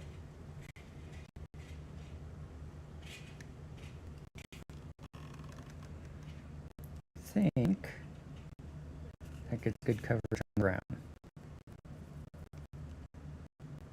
Because this is another one of those where like having a bit of the black in the recesses is fine, because that'll just be shadow.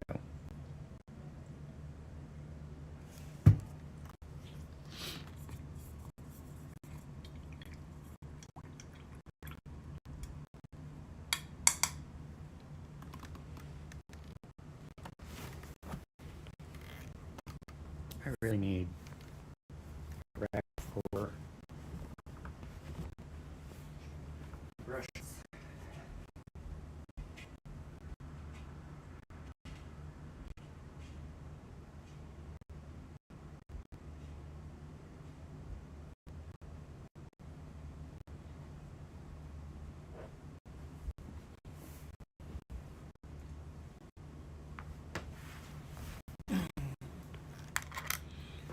All right.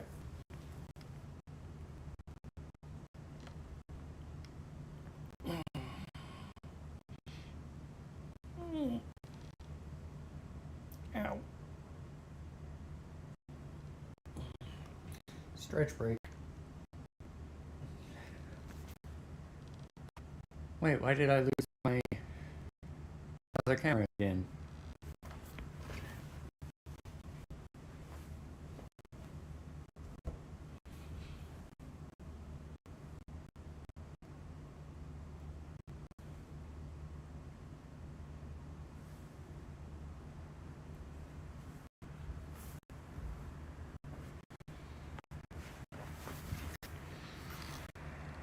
There it is. And the phone went to sleep.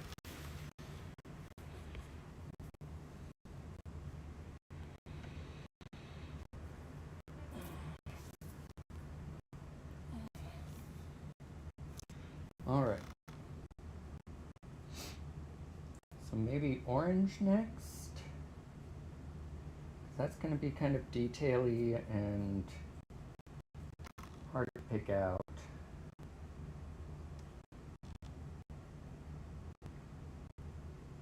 It'll mostly be its armor, the rider's armor. Yeah, that'll be far from what I painted there. So yeah, let's do orange next. Oh, sorry, I didn't mean to hit you. So let's do orange red and yayo.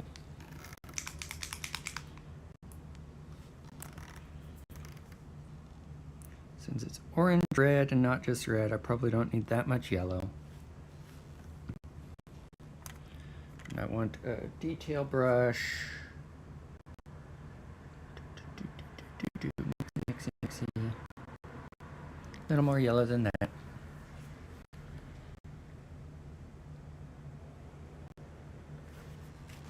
Here, I'll move it up here so you can see me mixing the exciting mixing.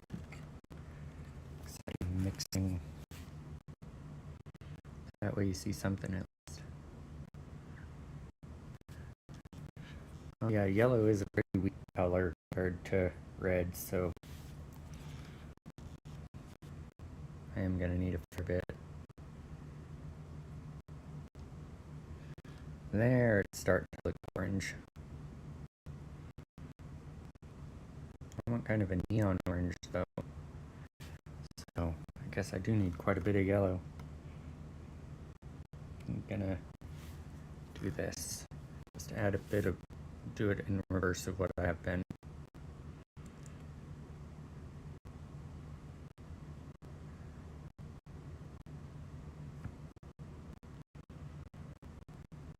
Mix the red into the yellow.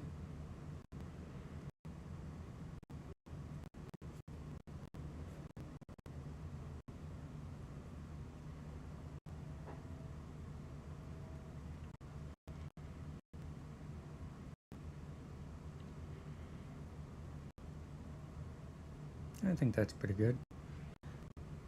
I don't think I'm going to get like a neon orange by mixing. I would have to actually specifically get a bright orange.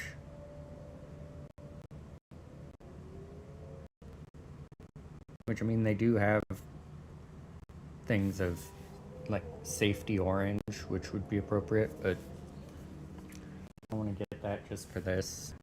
Okay. So most of his armor will be orange. And then it'll be green accents. So I'm going to go with, or I guess it's more his skin underneath is green. So we're just going to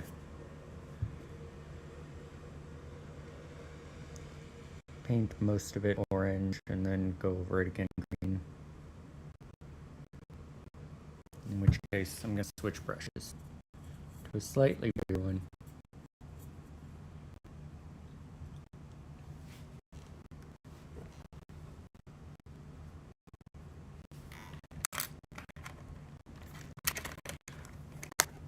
There we go, that one.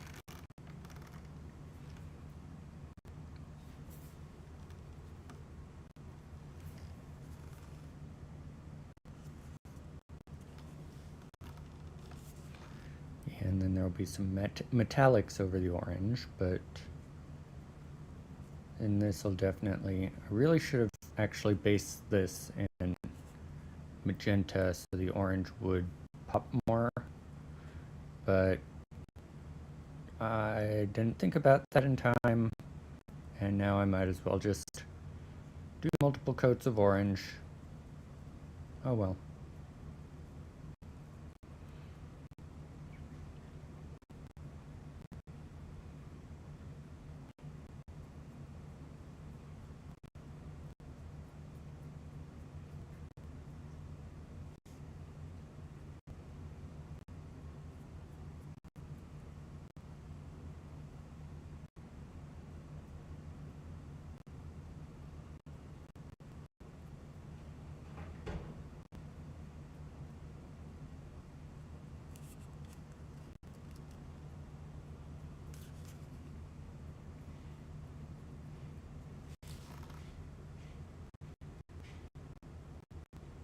Okay, pants are more of a tan.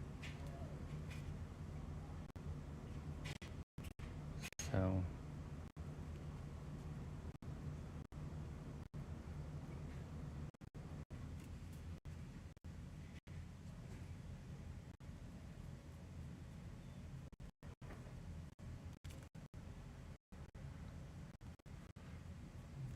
probably should have thinned this a bit more too. Feels kind of thick.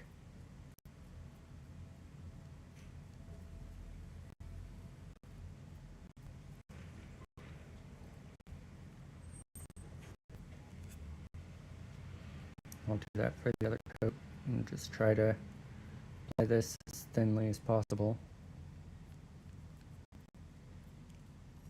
But if I do it now, it'll make it uneven throughout the outfit, so we'll wait until coat 2.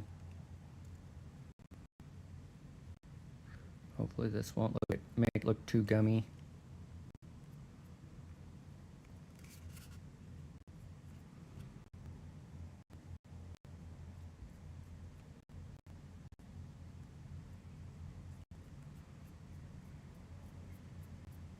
Or streaky.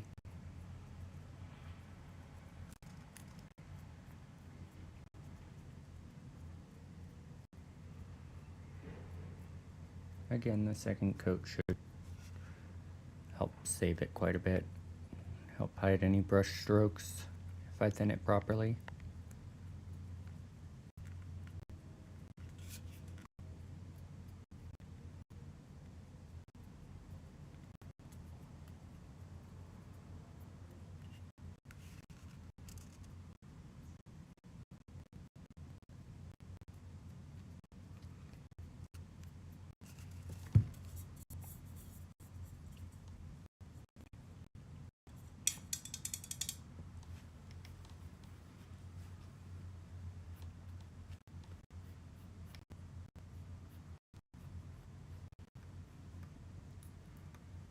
Okay, let's do the blue armor of the bug now. And it's more of the turquoise here. At least that's what I used on my other bugs.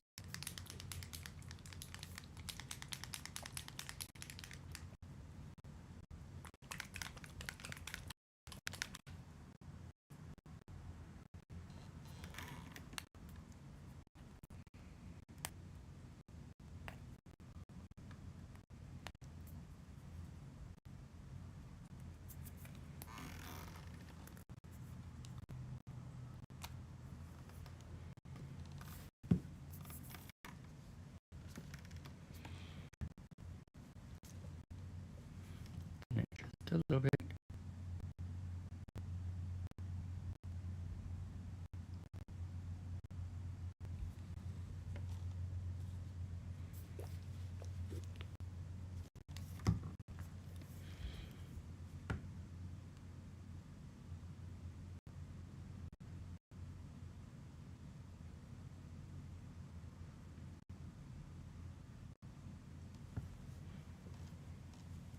Now it's the top therapist. It's blue.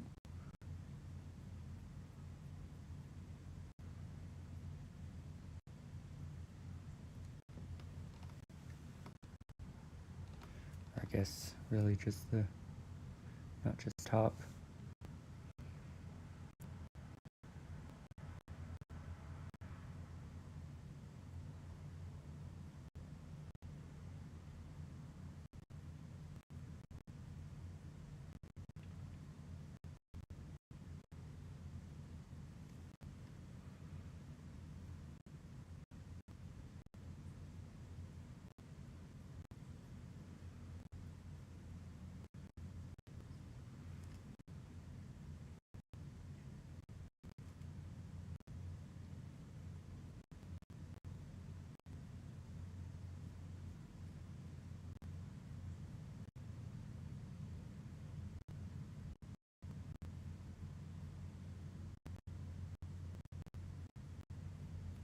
Some weird separation going on here.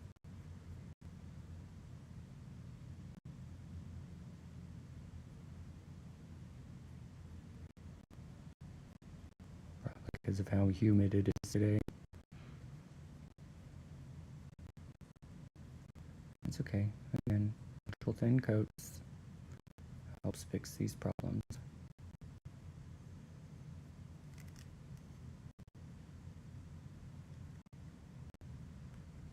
So this armor goes down to here. That's what it looks like to me, at least.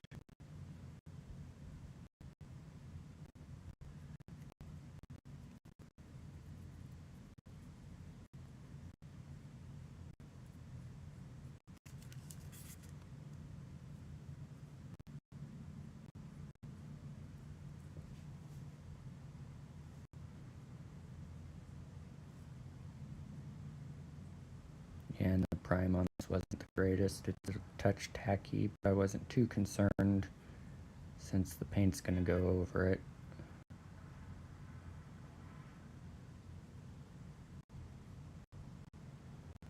I think I primed it on a really humid day. Probably went a little heavy-handed on it too. Might have been in a rush to try to get it primed before a tournament or something. I don't remember.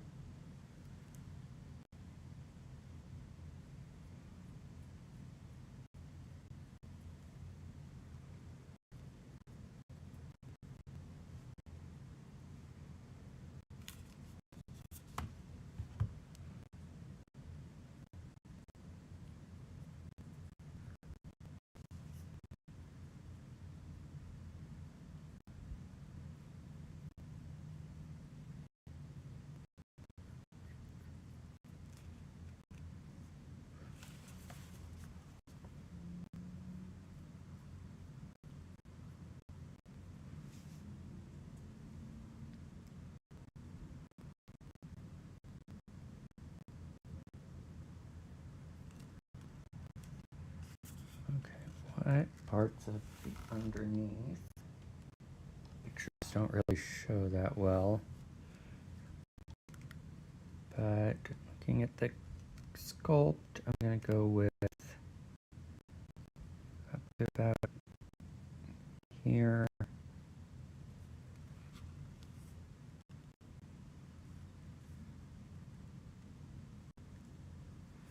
And again, it's underneath, so a lot of it won't be visible. Very visible anyway. It's more just the hint of it. Let's go to about there. Just give it kind of a curved look.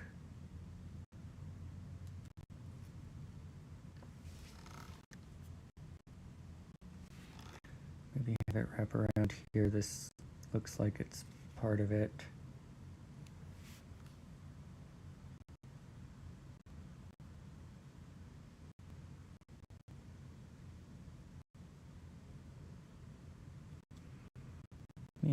it's my bug. I get to paint it how I want, but I am going kind of art accurate, card art accurate.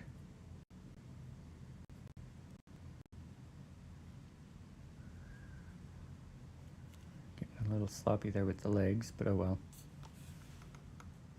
It'll clean up.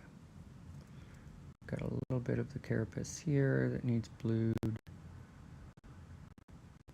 Not going to worry about sloppiness there because it's just a weird little piece that I'm going to have to go over again. Can't really tell what's what for sure on it.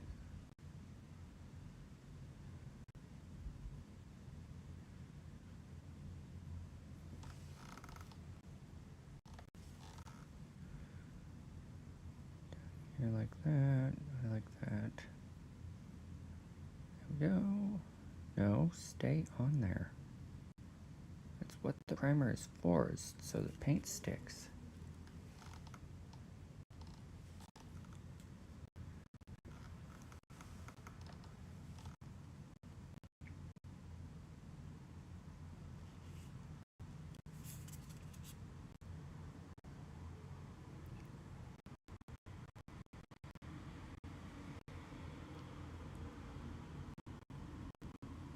There's the first coat of that at least.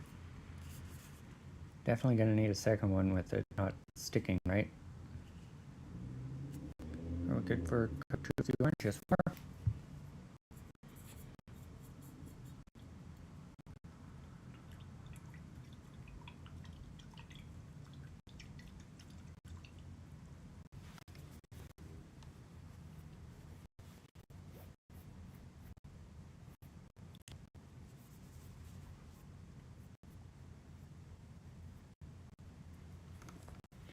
Okay, so pinning this down.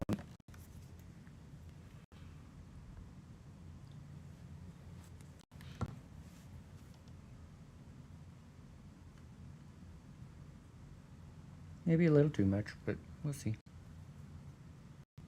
This is going on top of another thick coat. Should be fine.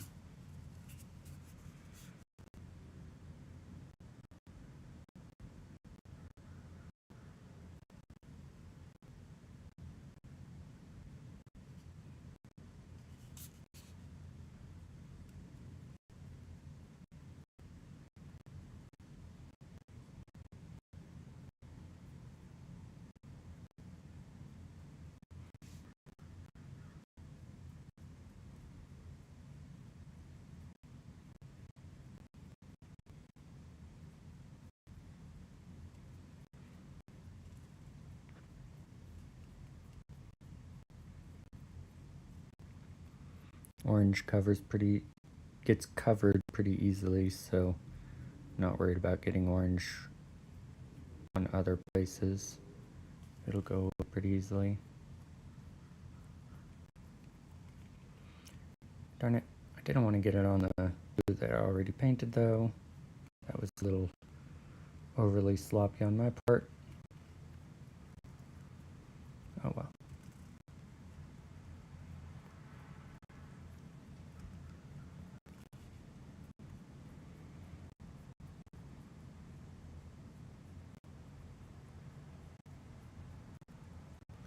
Yeah, that's making it look a lot more even already. One more coat and I think it'll be pretty good. I mean, orange is always kind of difficult to paint.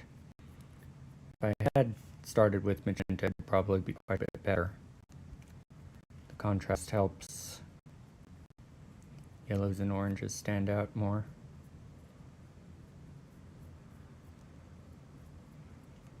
But I forgot, so.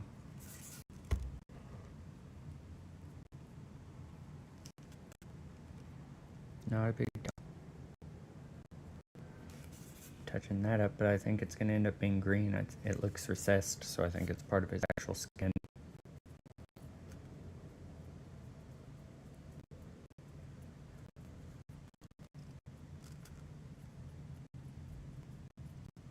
It's going to have a little bit of slop on his leg there, just so it doesn't pool. Same with his blade.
Okay, use the blue dry. Mostly, so we can do coat 2 of it.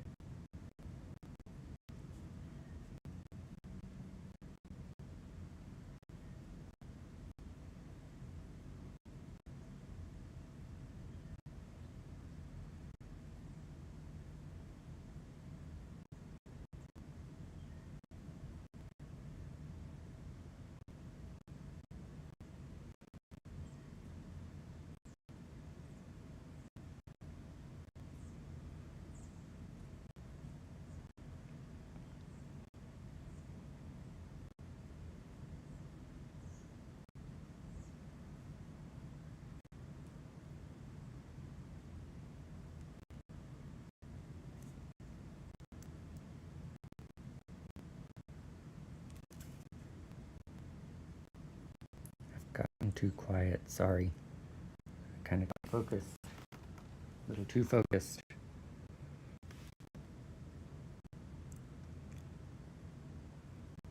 And I kind of don't know what more to say since I'm painting the same thing now as I was a moment ago.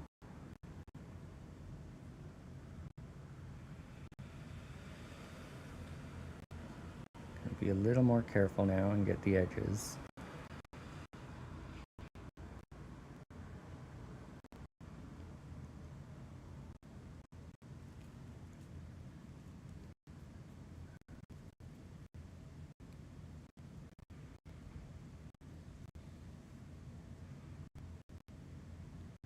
It is really nice. So obviously I was going to do this last Monday, which was my actual birthday. I'm 35. Oh God. Over the hill officially.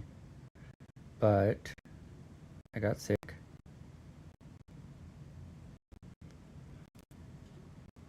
But I really wanted to do this stream.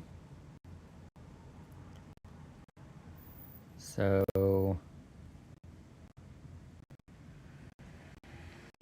I asked my manager about taking today off as well, because we are working on a couple big projects, but a couple of them we're waiting on the third-party vendor. I work IT. We're waiting on the third-party vendor, and the other one is going to need downtime for the internet, so we're not doing it until this weekend. So it was like, hey, since we're not doing much anyway, can I take one more day off? And he had no problem with it, so that was nice.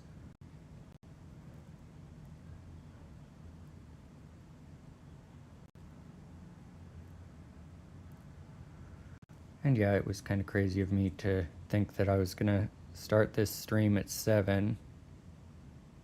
I am not a morning person. The only reason I was even up that early was to help my partner get ready for going to work herself.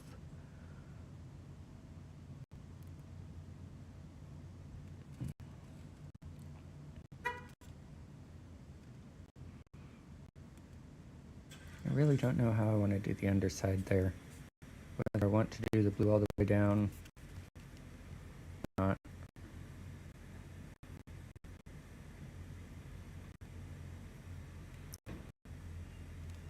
But if I start streaming more frequently, it'll be evenings, like just an hour or two on either Monday, Wednesday evenings after work.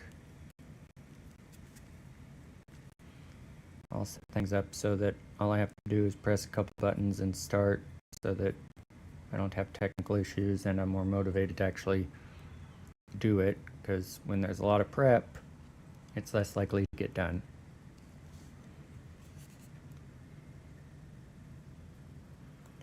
But if I do like a mini a week on stream, then edit the video for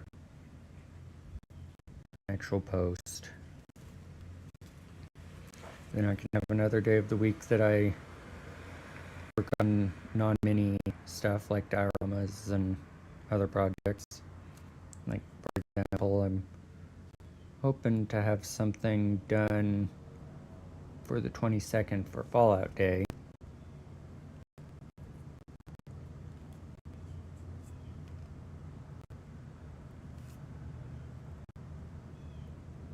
And then something for Halloween. But those are both fast approaching. The month's flying by. Don't know how it's already halfway through October. I haven't even gotten my Halloween decorations up. I have them out, just don't have them up yet.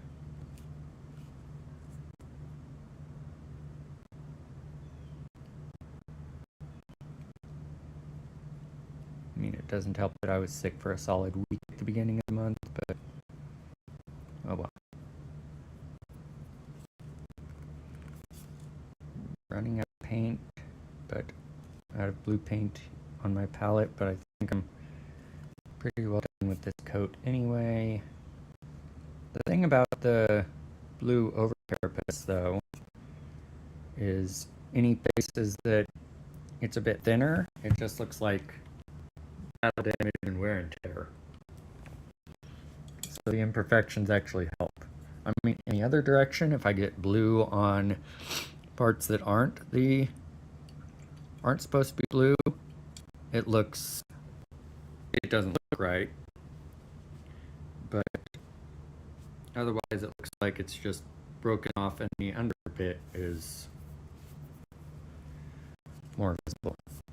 So let's get one more coat of orange. Gonna need to clean my brush really well, it's starting to split.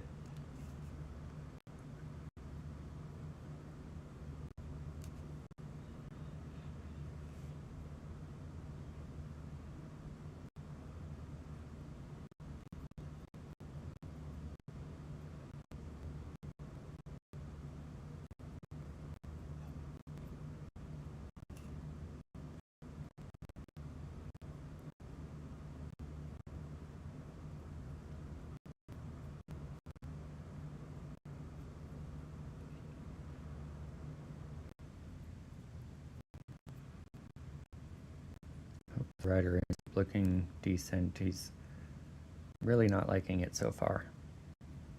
But after I get this coat of orange on and the other colors, hopefully it'll all come together. Alright, I did it again. In the same spot.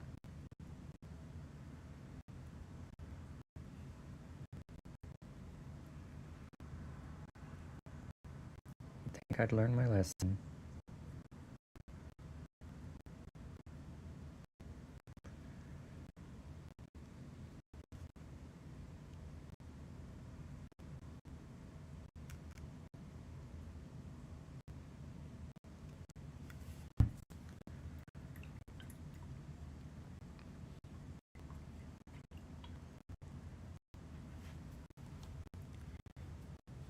I'm gonna go put another coat of primer on the Pirates while those two coats dry on the Dragoon.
trying not to go too thick on the primer coats of the Pirates because it's raining outside and so it's pretty humid.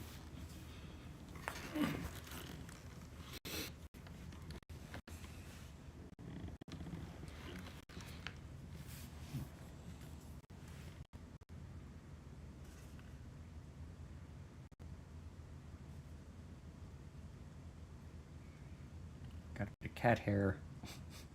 Go figure.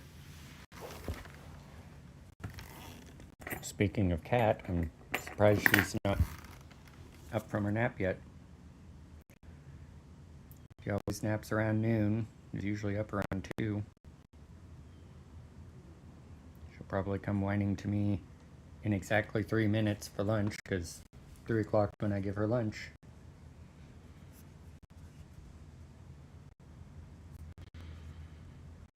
Okay, let's get started on the green.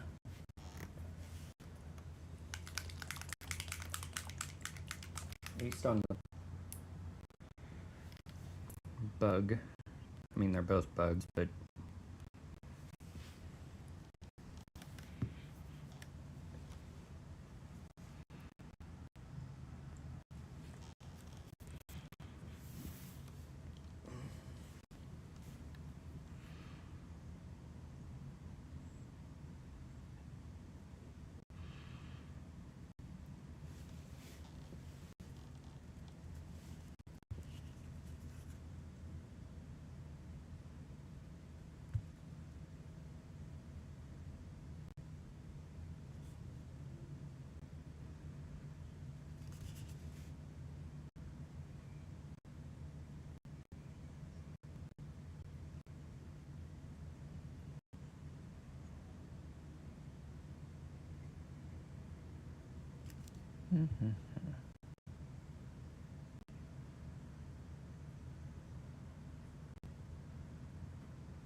the green underneath too? No, I don't think so.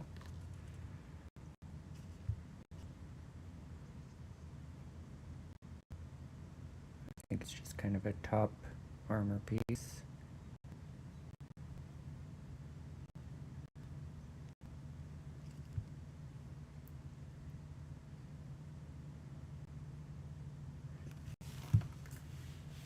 And actually, even on the official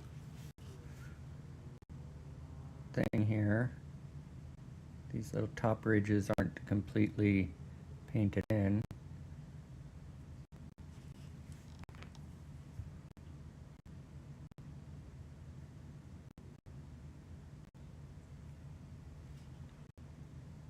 We're still gonna do a couple coats.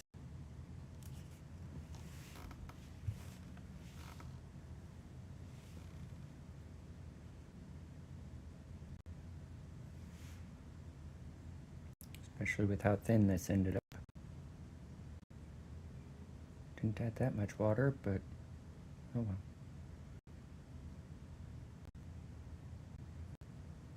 well. That's supposed to be brown on the top there, but I'll need to touch up anyway, so I'll just repaint it after I finish the greens.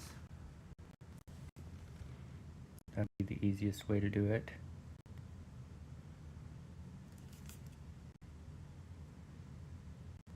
And these are areas that, while they have some detail, it's not really small detail. So having a little extra paint isn't going to be noticeable.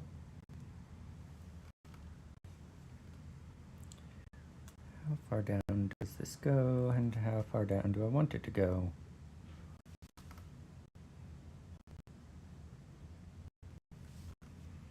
I think I like it where it is. If I add just a little bit more curve there. And a bit more at the top here.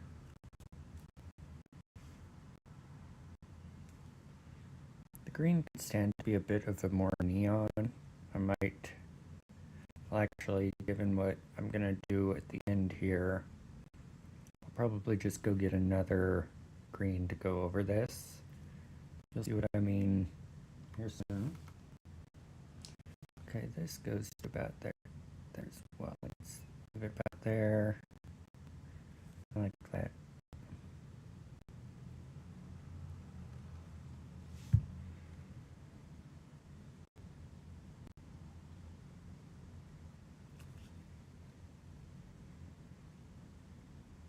I think I like that as my, like, one of my go-to phrases. Kind of like Brennan saying, hell yeah, or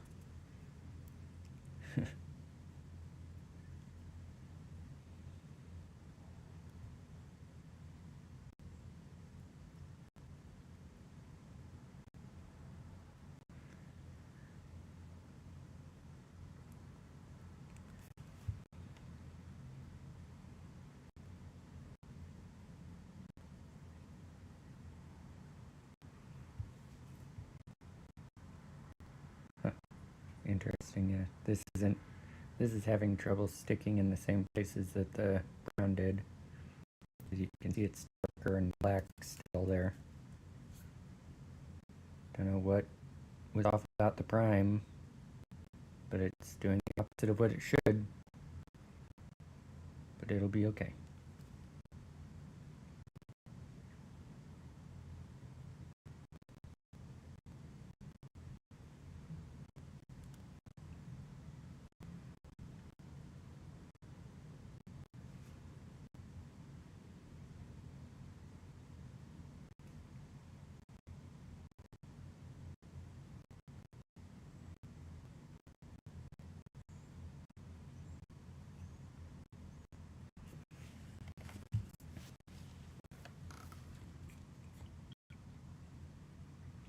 I'm not going to worry about putting any green on the rider quite yet.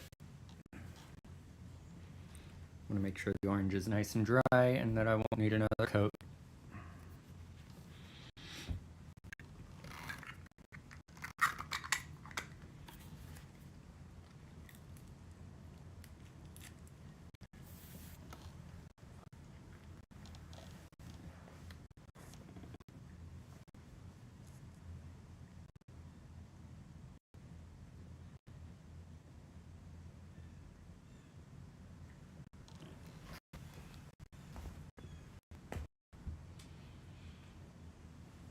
Sorry, that bite was too big.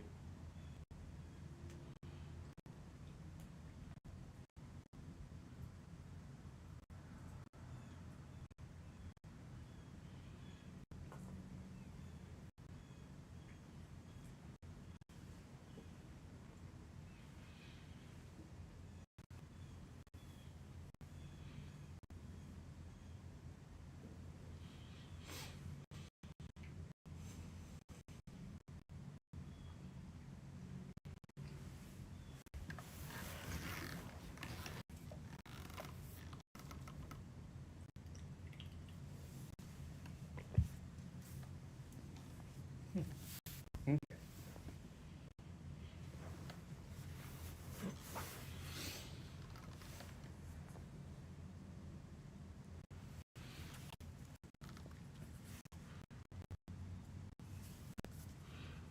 Let's do a little blue touch up here.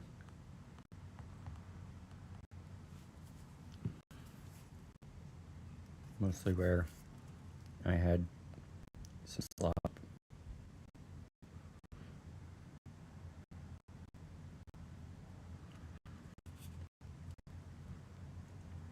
And just around the edges.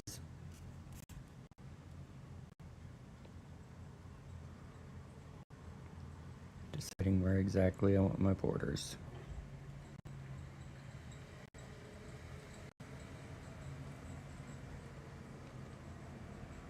And what I think looks best.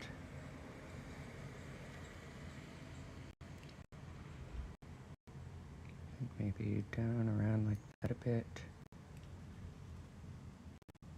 Just to give a little bit of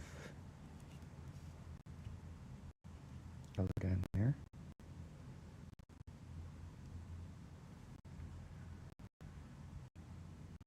I'm going to define that there and I'll touch up the brown.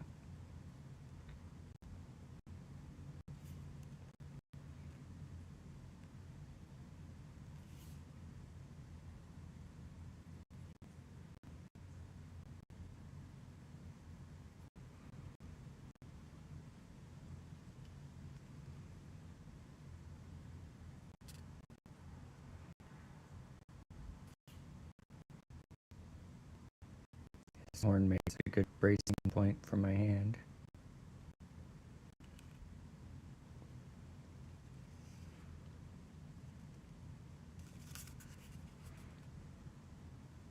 Oops. His leg does not when it's still wet.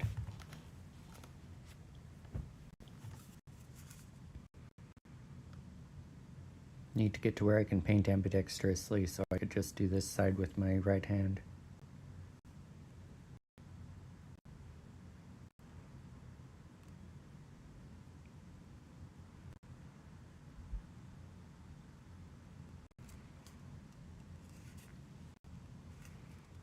Okay, so I want to do it similar on both sides, so I actually need to bring this down some.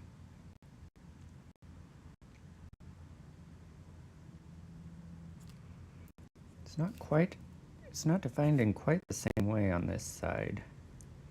So I'm going to have to make that up myself. Let's go to about there.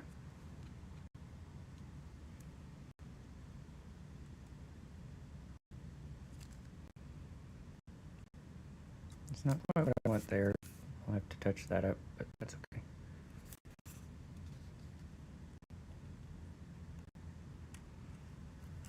How much does that? Okay, that goes down quite a bit over there.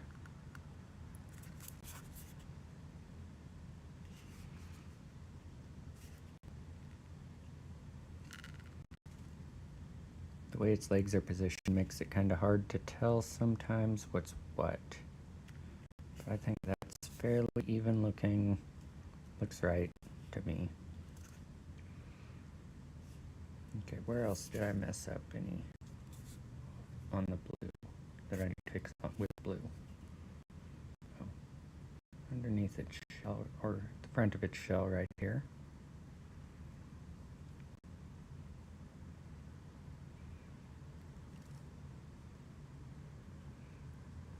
Right in there.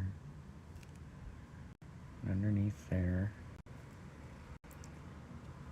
Because yes, it's underneath, but being this bright blue, it does stand out a bit more. Excuse me.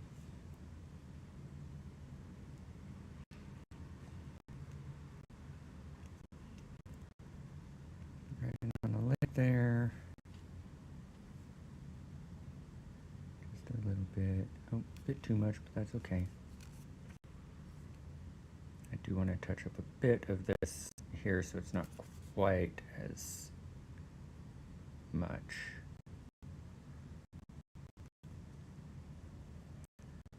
Yes, little speckles are fine, but there are a few too many on this side, especially compared to the other side.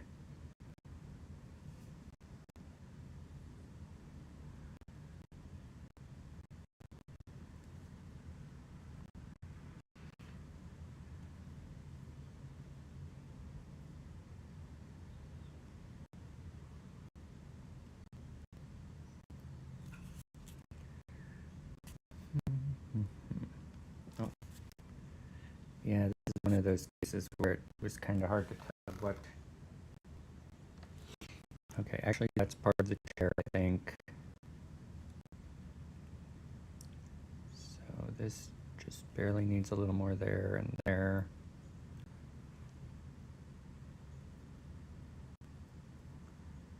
Okay. I think that's good. Time to go back to green again. I can flip them back and forth. Green, blue, blue, green, green, green, green, green, green, blue, blue, blue.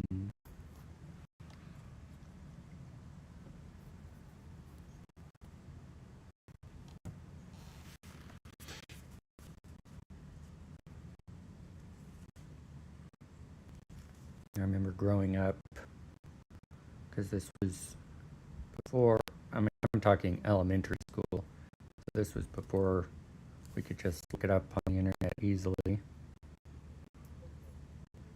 My classmates and I,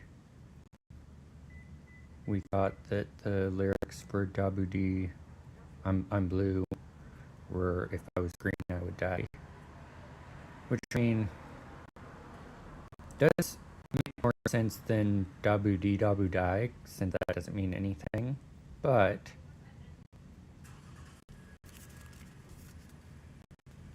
Still kind of fun in hindsight. I mean, looking back at all the lyrics we got wrong back in the day because we couldn't just easily look them up.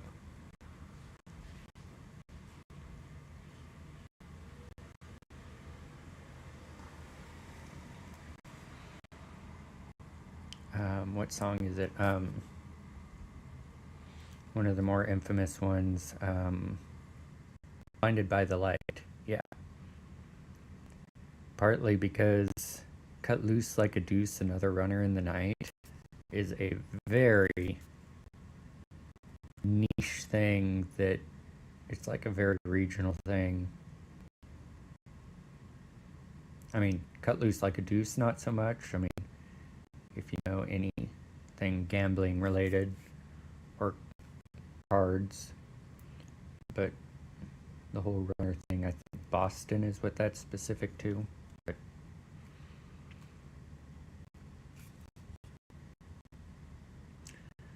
I remember when it might have been, I think it was Shazam, it might have been one of the even precursors to that when they were first starting out and they were advertising, and then their whole thing being people getting lyrics very wrong. But Rock the Casbah was one of them they did, and it's really funny. That one was really funny considering it's like, okay, that's the title of the song. How could you get that line wrong? But I've known people to do that, so it's not unrealistic. But it's like, okay, it's literally right there in front of you. How do you not know? I mean, that's another one that's very niche, and if you don't really listen to the lyrics to hear what's going on, you wouldn't really, and then you wouldn't necessarily know. Not really niche so much as like it's about something specific that, yeah, not everyone knows what a Casbah is, or, and I mean, that one that very much the way they sing kind of makes the lyrics hard to distinguish at times.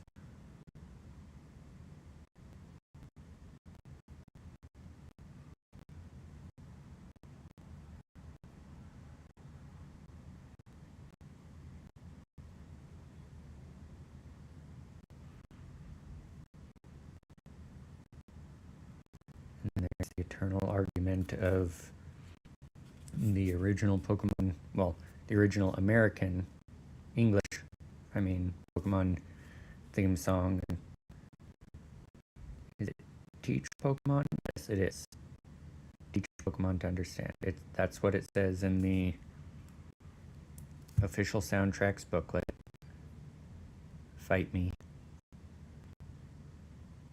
And it makes more sense than each Pokemon.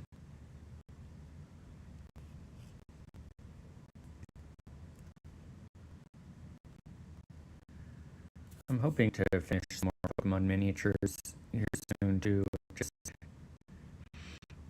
I kind of wrote myself into a corner by saying that I was going to continue the Mushroom Forest, and I really want to finish Fungus, Amoonguss, and Brute Bonnet, and then I really want to do Morlul and Shiinotic because I really like those two.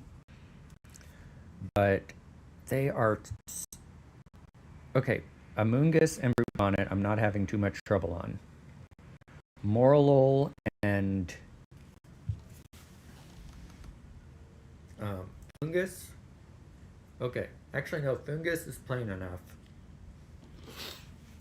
Mostly it's body I'm having issues with. The cap, I mean, just like Paris using those paint by diamonds, which apparently are called drills. I looked it up, and for some reason they're called drills. I don't know why. I haven't looked up why they're called that yet. But the body and getting it to look right without being just a little, it's just so small it's hard to make. And then Morlul is even smaller.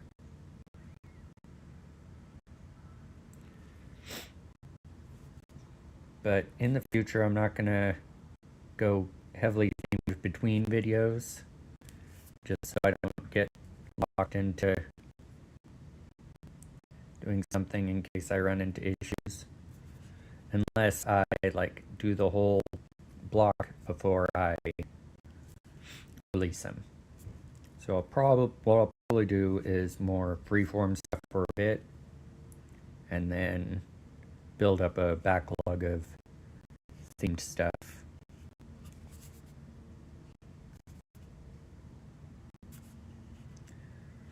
Okay, so now let's put some green on the rider. Okay. Most of his face. What isn't green will be silver, so we'll just do all of his face right now. And his antenna? Yes, his antenna are green.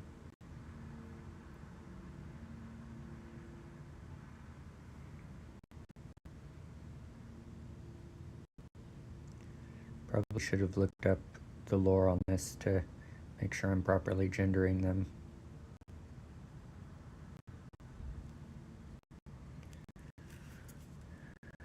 They even have a gender, because I mean, bug. I don't know. I mean, the queen is obviously the queen. But I don't know if all the other bugs are male or how that works. I don't remember. At least in this one's case. Because I think every type of bug is a little different. Because with bees, I think I remember it's that particular kind of bees, the bees are fed like royal jelly when the queen dies, and that makes them kind of mutate into the new queen.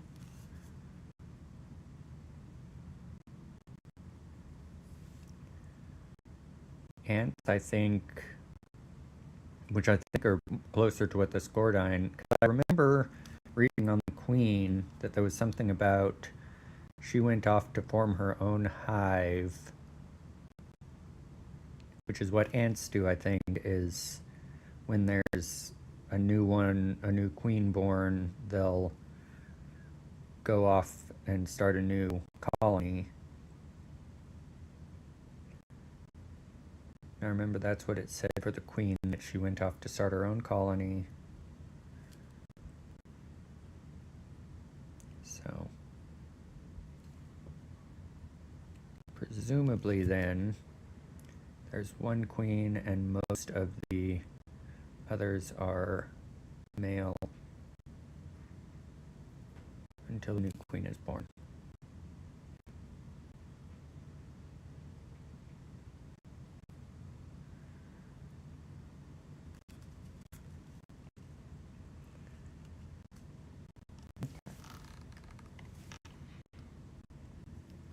Now the hands.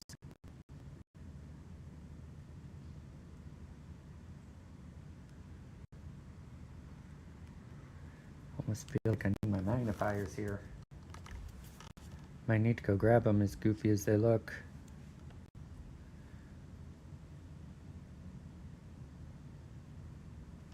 How far back? Not that far back. Or not very far back.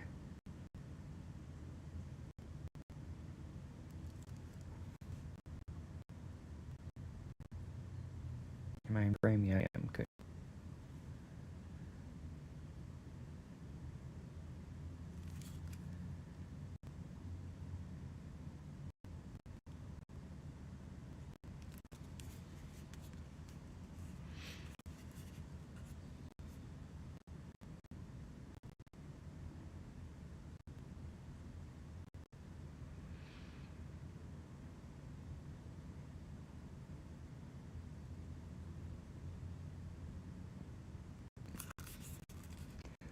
Oh yeah, and I think I remember maybe the lore for Thyraxis is like they weren't originally a bug, but like sort of host symbiote situation. Most of what the queen's bugs are more like what the big bug is. Not remembering for sure, or even if it was made completely clear yet.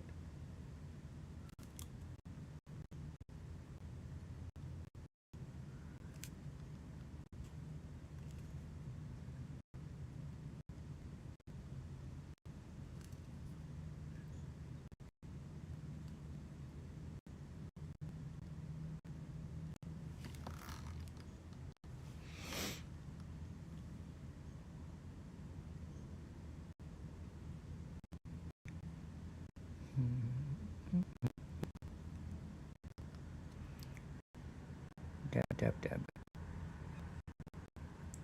Sometimes that's what you gotta do to get the smaller places like that, like the palm of the hand there. Okay, there's the other hand, other right hand.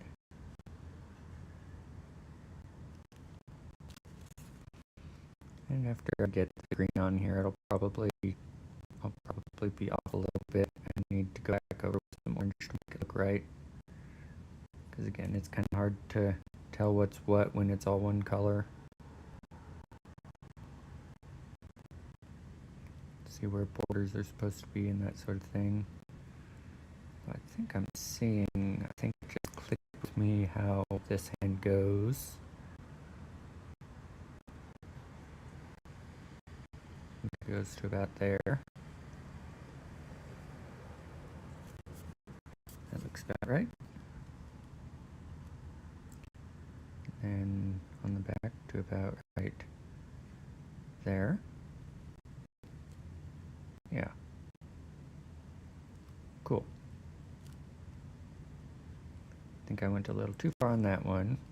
Because I think I see, yeah, there's the wrist armor.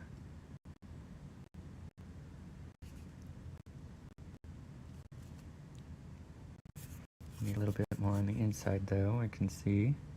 That goes about right there.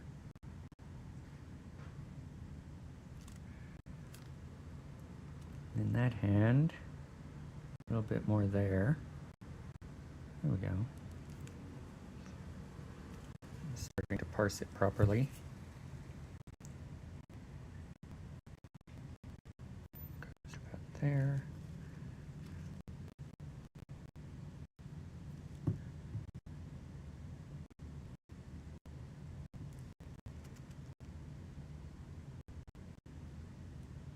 Okay.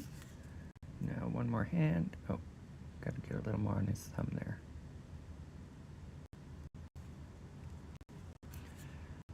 This hand.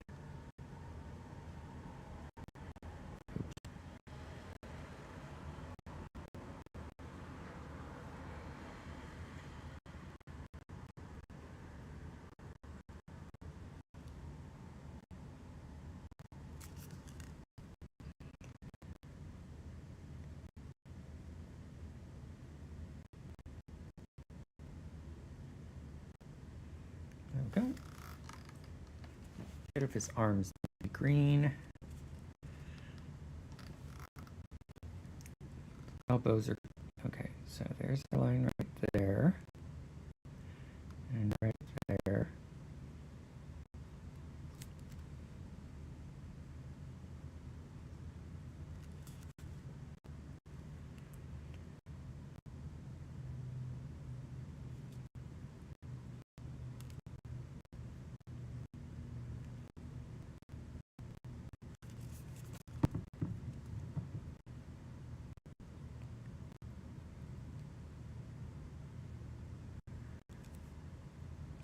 I feel like my mind just kind of suddenly clicked into the more detail part of this, and so I'm seeing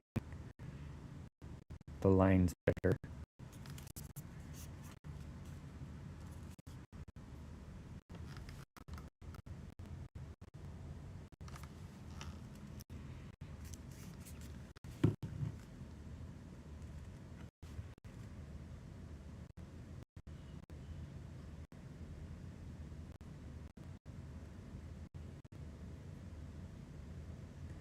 I hear a squirrel chattering outside. Wonder what it's mad at.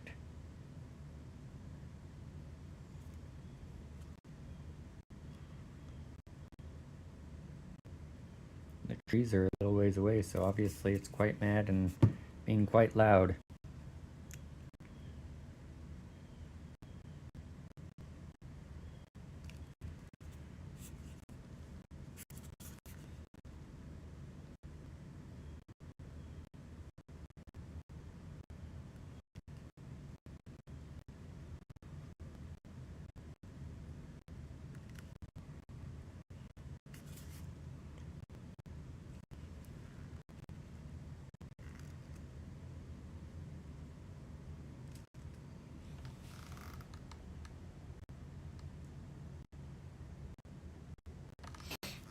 Okay, so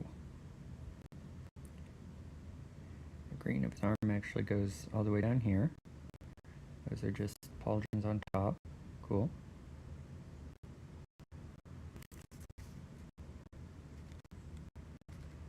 Well, I think those straps. Yeah, there's straps, but for the most part, just go all the way down. I'll paint the straps back in here. I'm gonna go back to the orange.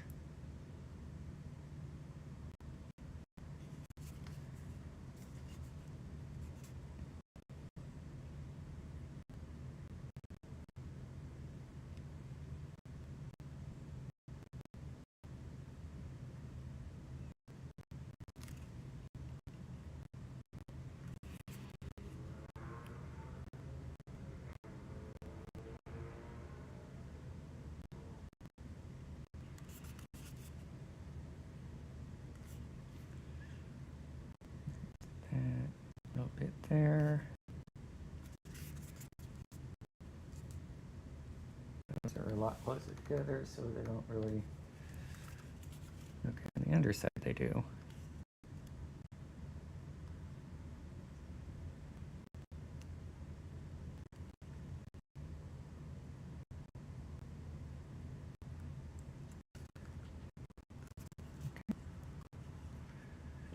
Now, same here. Got quite the muscles.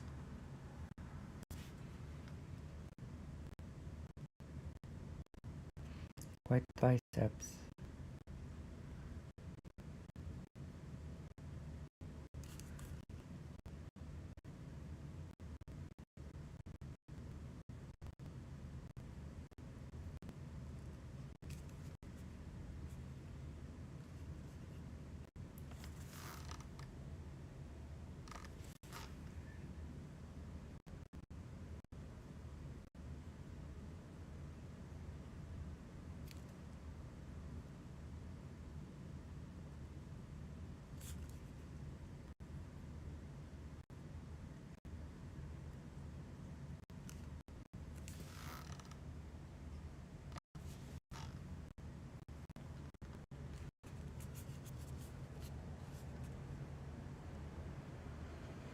I love the sculpting on this.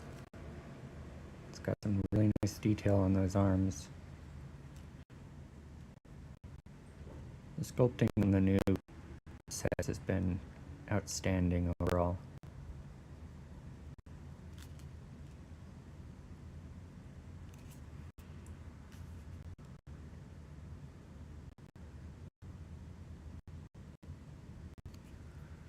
Hopefully, as Renegade comes out with their own, they keep up that quality. I'm sure they will.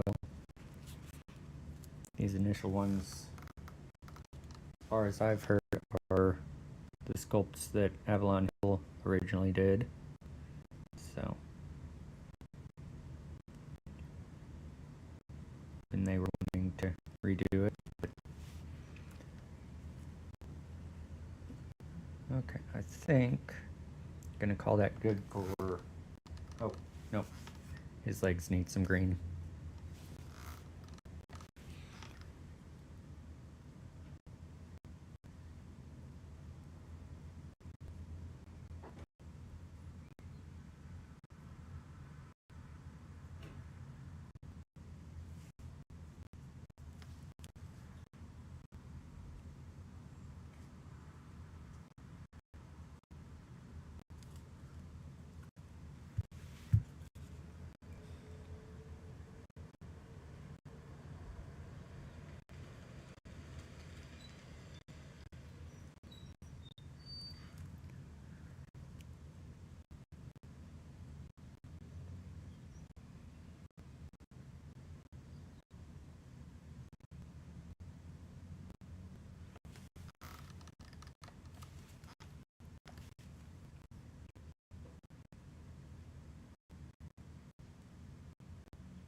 Oh, okay. His foot is just really big because there's his toes. I was gonna say that didn't look quite right, but no, he just has a really big foot.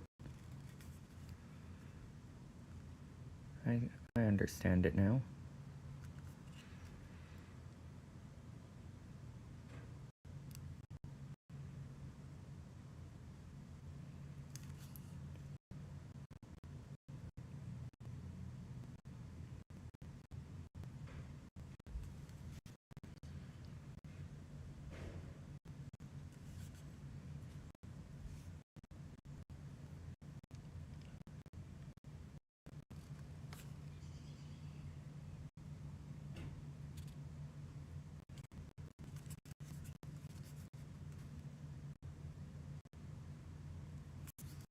And just a little bit more.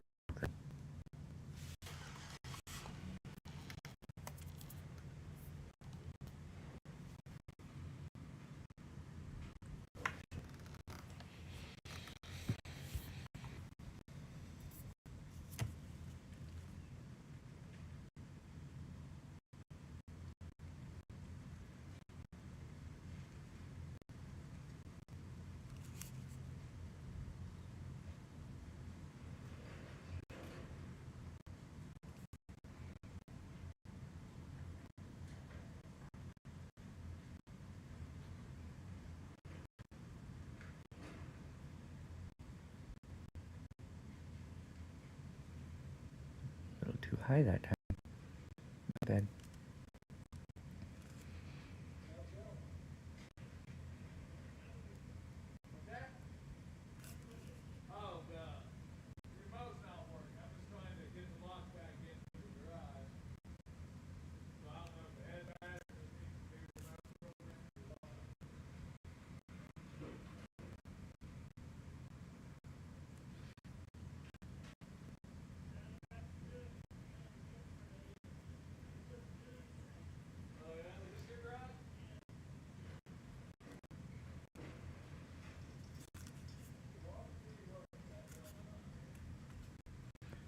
A bit of touch here.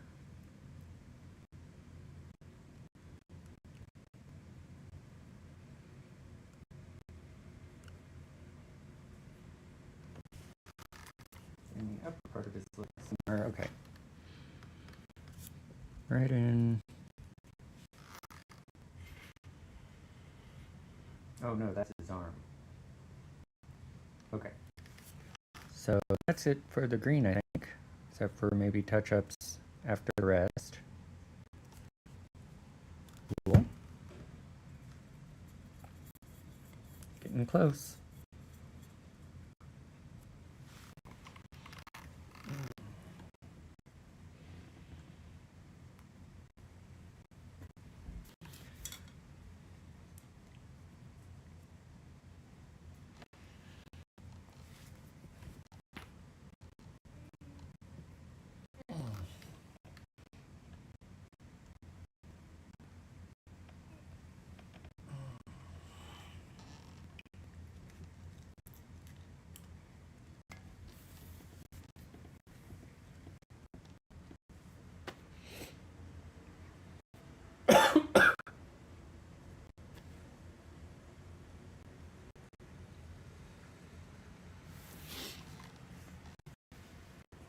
Okay.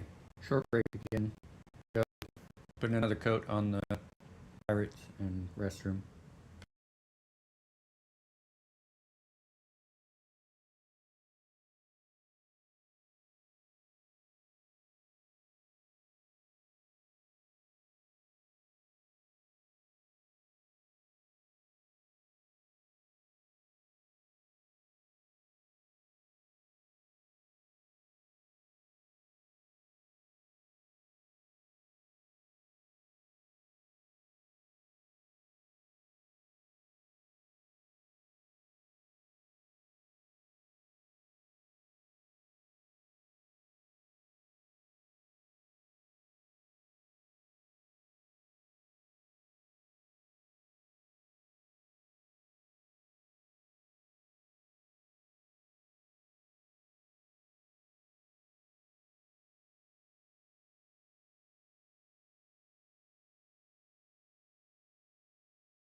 Looks like that might be the last coat of primer I need on the Pirates. So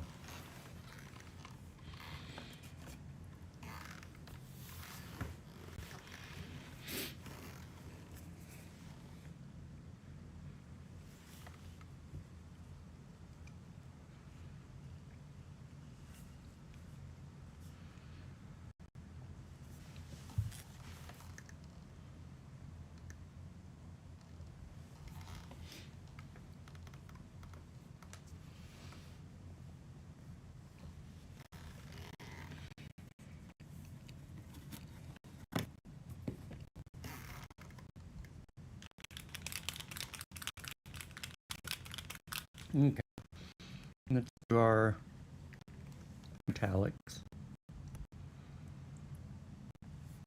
I'm just going to use the shining silver. I'm not going to worry about the gunmetal because all of these are pretty shiny metallics. And since I'm going to do a blue glow,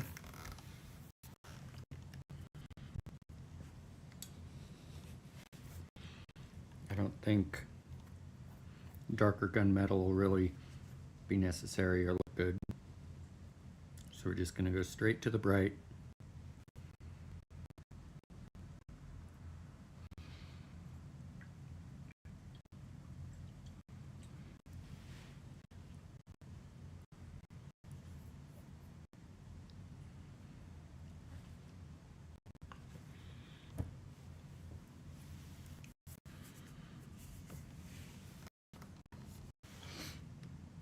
We'll start off easy with the blades. Score some quick wins here. And they'll need a couple coats. They'll need, since they're big flat surfaces, they'll need more coats than the smaller parts anyway.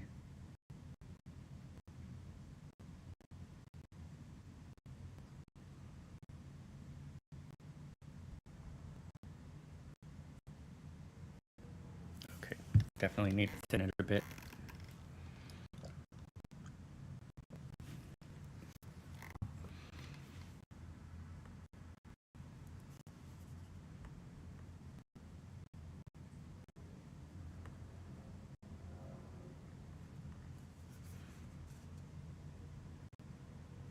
Got ahead of myself a little.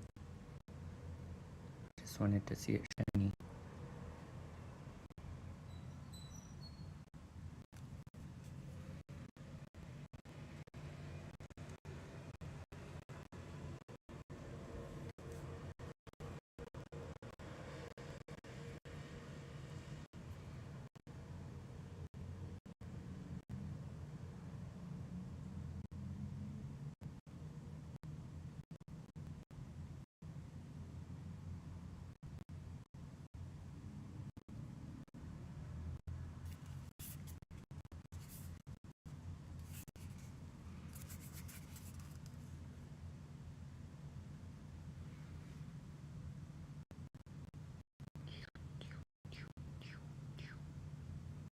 Again, sound effects help.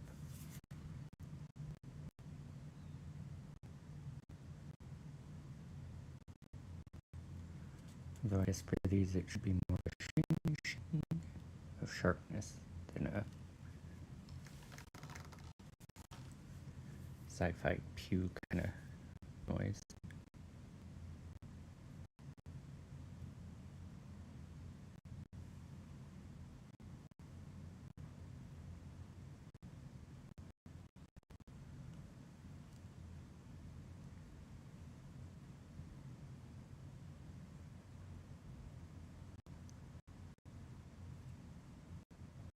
Get every bit of orange off of there because that definitely shows.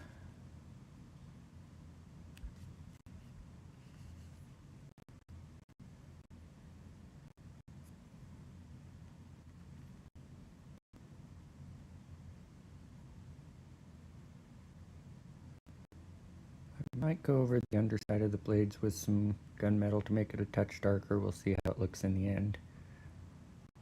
I mean, again, also depending on how the glow ends up looking.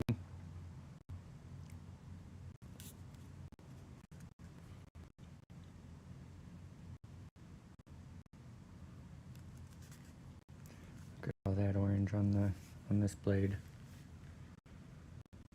Looks rusty right now.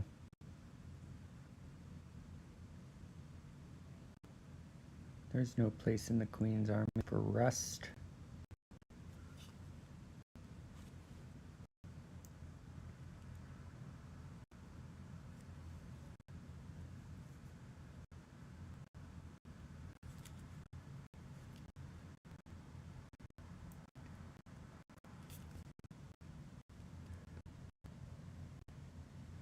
I think that's my one regret with Raylin, is the way I did the lighting on that looks a lot like rust instead of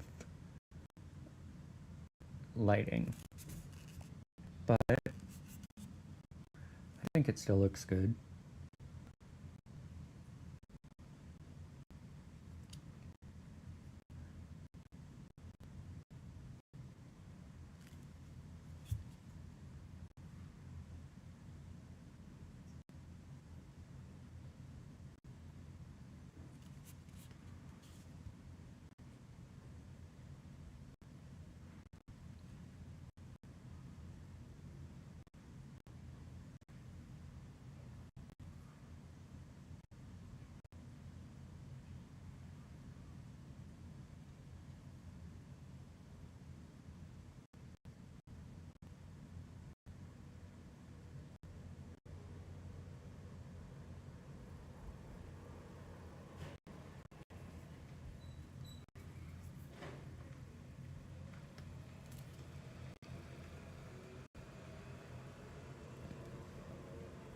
Okay, there's the blades done.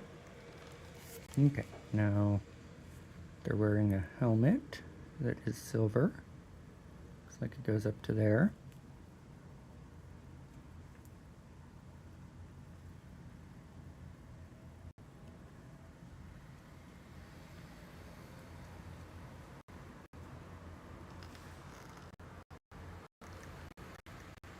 The mandibles.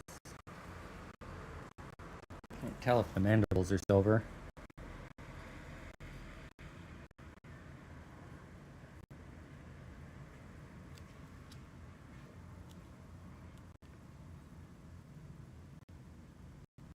But it looks like it. Looks like they're armored. Whew. Those moments where you're looking at something so close that your eyes just kind of decide to freak out.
The way it's reflecting the orange made it look like it still was orange.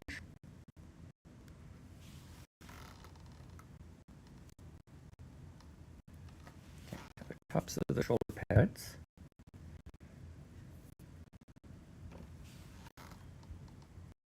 Okay, yeah, I see how it, okay.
How much detail work?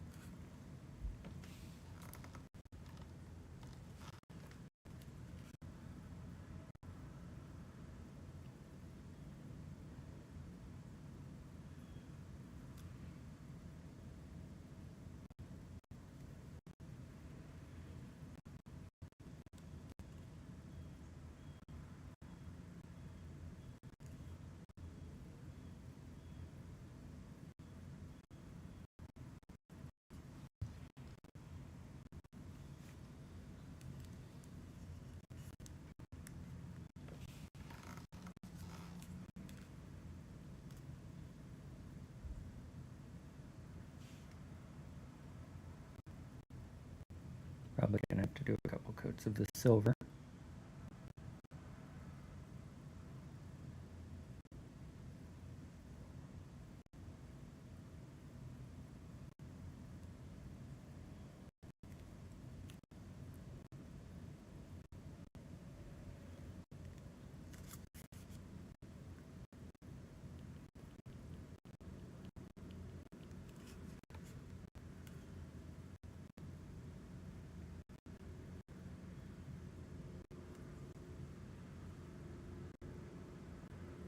As well as some touch up of the orange and green. Oh yeah, I still need to do the straps with the orange. So definitely that touch up. But again, sometimes it's a little hard to tell where the sculpt is wanting me to put things. I mean, I know I said the sculpting is really good, but there's only so much I can do at this size.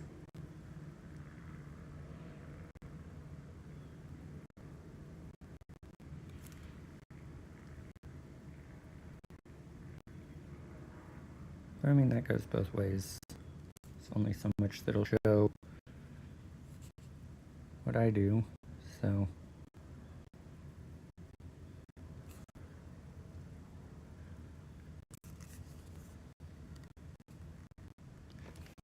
Now, the top part of his back.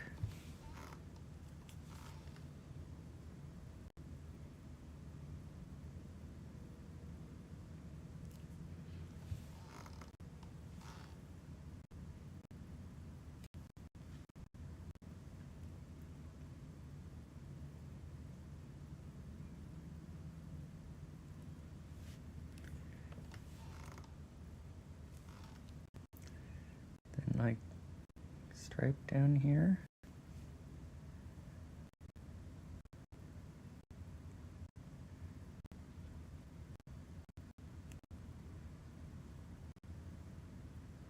Do this kind of tabby, I guess.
Okay.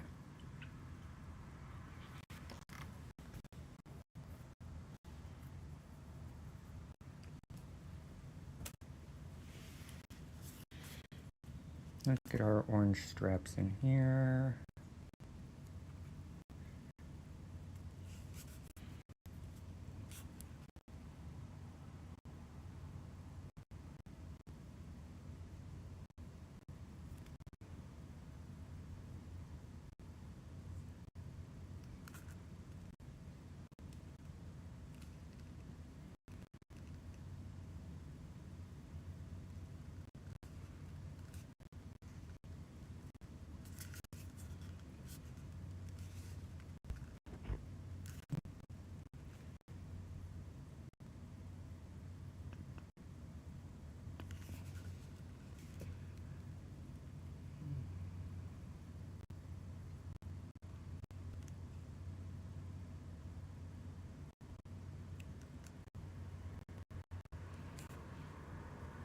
Okay, that works.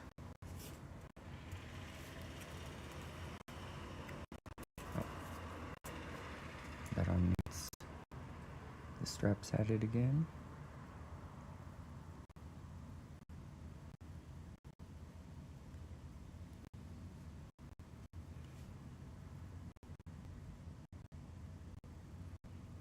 Darn it.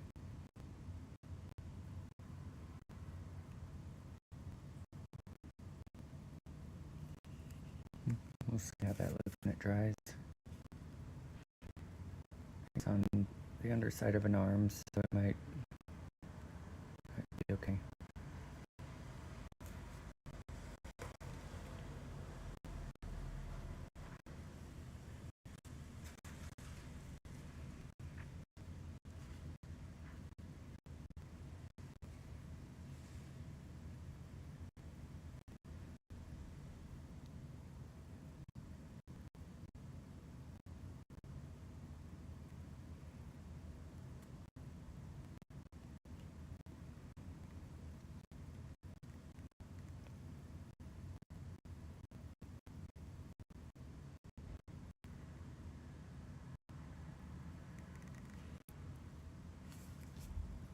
Okay.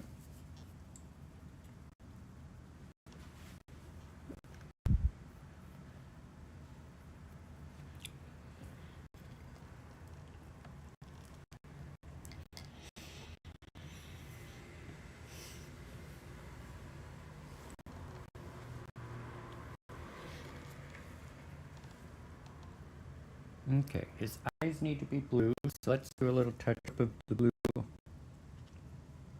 down here if needed, because I think it might have gotten a little orange on it in a couple places, maybe. Well, let's do his eyes.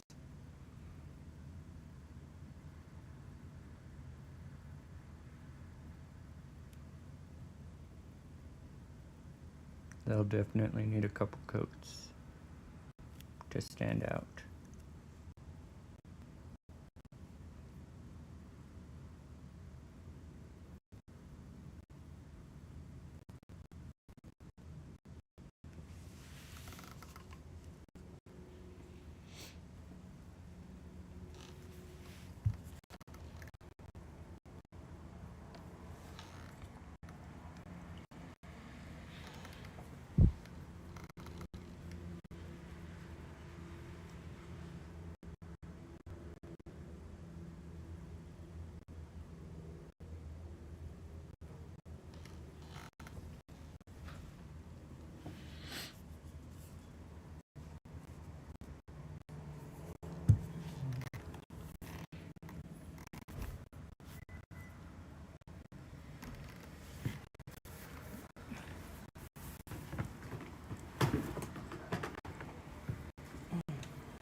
Okay, there it is.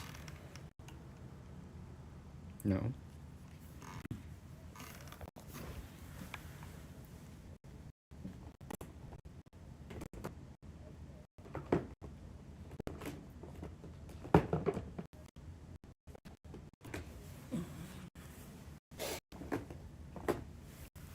I thought I had a lighter tan color. Where is it?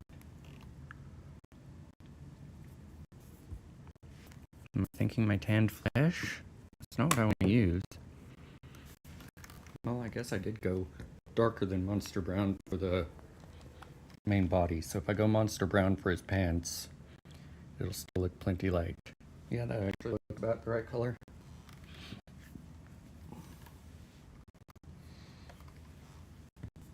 Maybe a touch dark, but we'll see.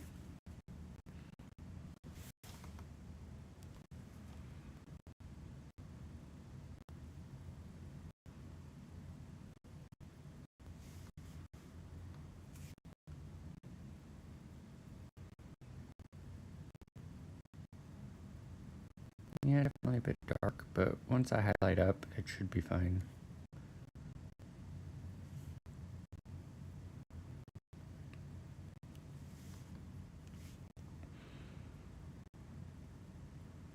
I also think I should be using a brush size bigger than this, but I've already got this loaded up.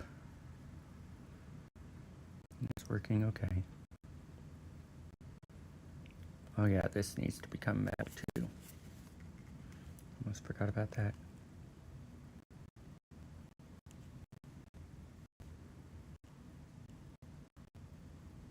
As well as chair. I think his chair is metallic.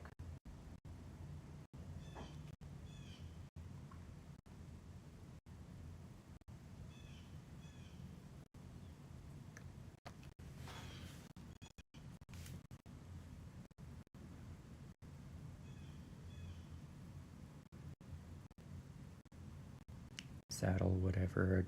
Barely a saddle. It's kind of big for a saddle.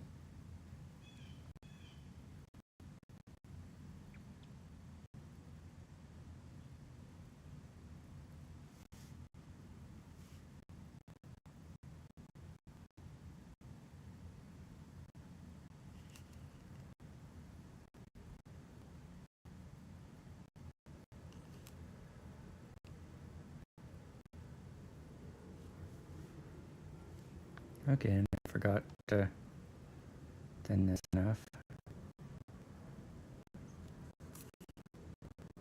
But it's pants, it'll be fine.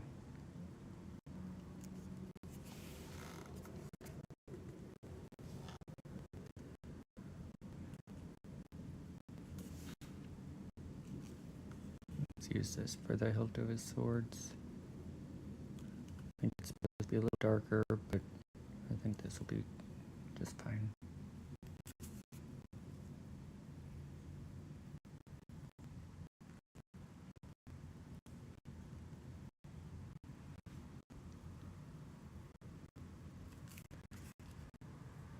Got a little too close.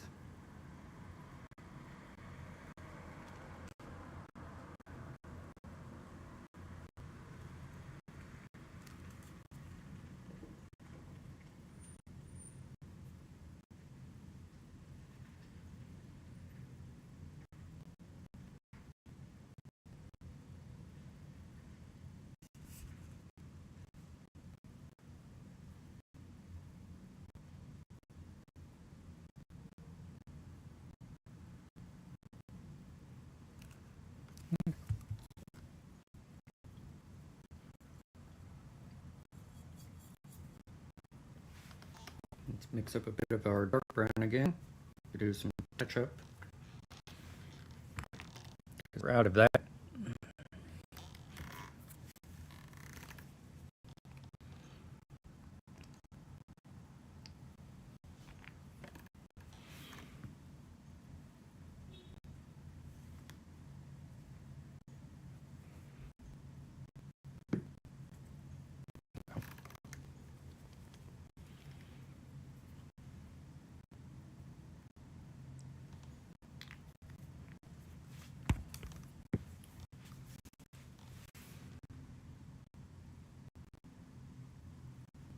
Actually, we'll go a bit lighter and do some highlights as well. Still, that is a bit too dark still.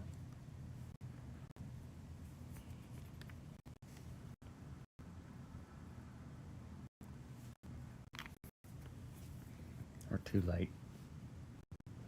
I think I said dark, meant light.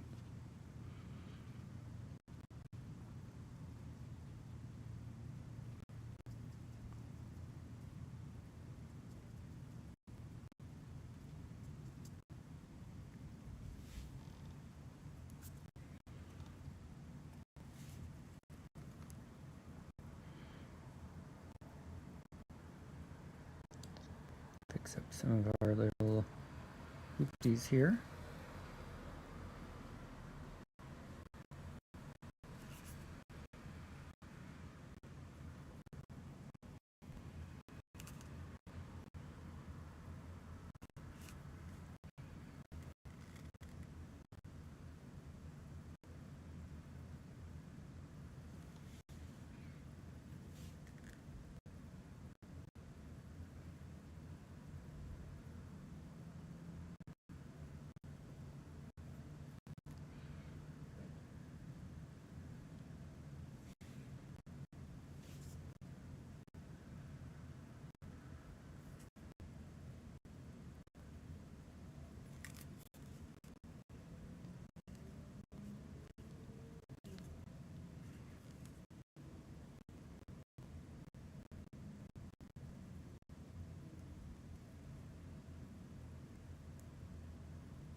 There we go.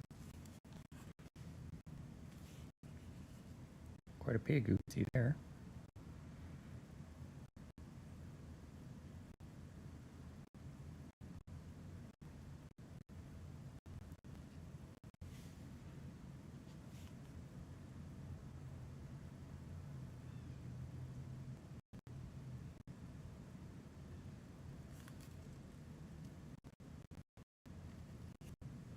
But it goes right away.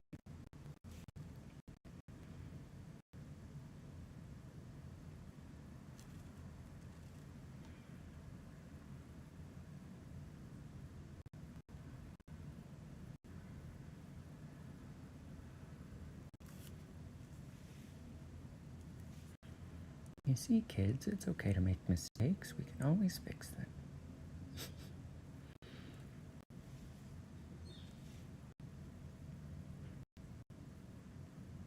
You just have to believe in yourself.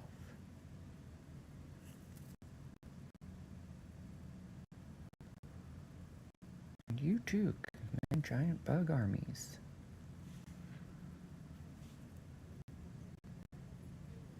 Or at least reasonably sized bug armies. If you can't get to Warhammer 40k, you probably can't get a really big Tyranid army.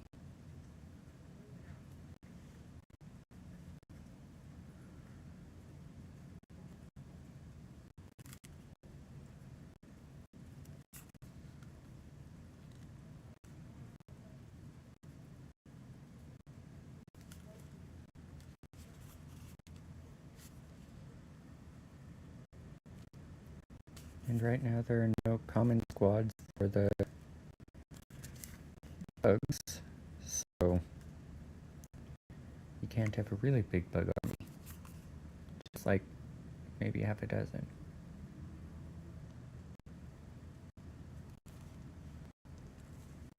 I'm ready for the common bugs. I hope they give them to us, because I want to have a bug farm.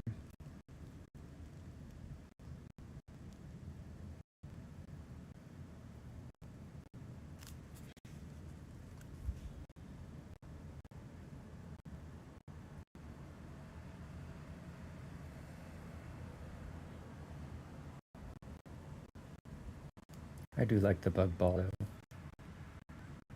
The little guys that can kind of form up into the big guy, the big ball of bugs. Still haven't figured out the best way to use it.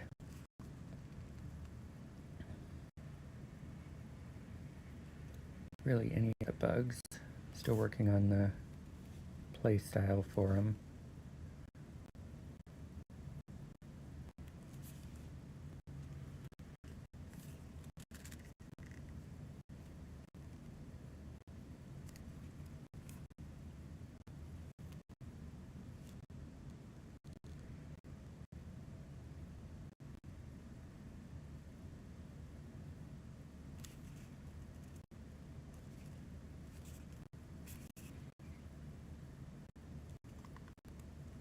I have confused myself a bit. Okay. This does need to be brown up to about there, I think. Yeah, that looks better. Okay. Same with this one.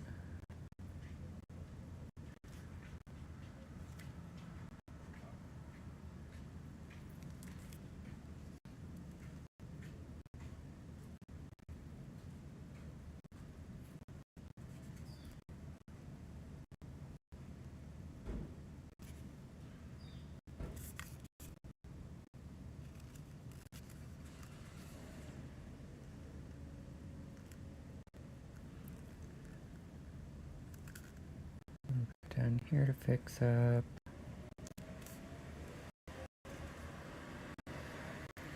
Get up here.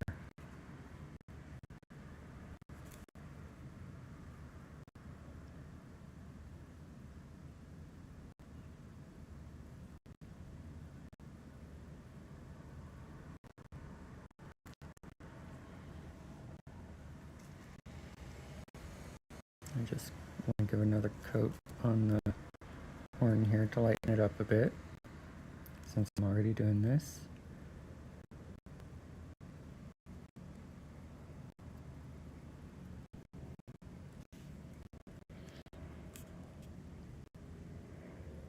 Awesome.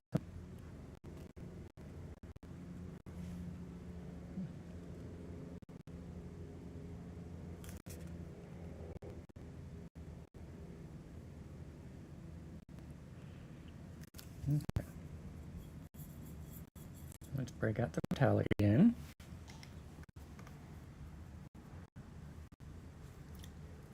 Second coat. And get some on the stirrups that I've got.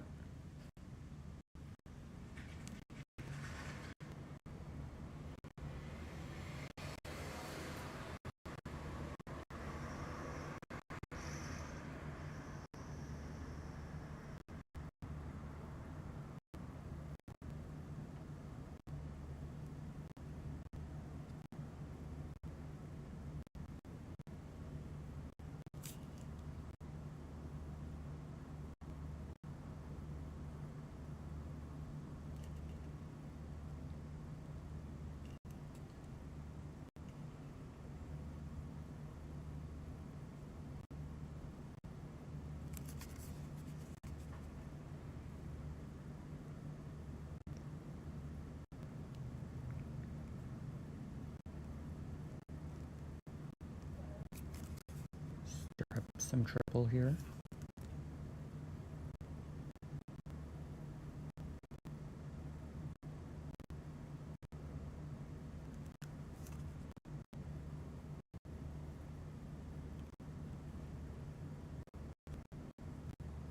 Miss some of his foot.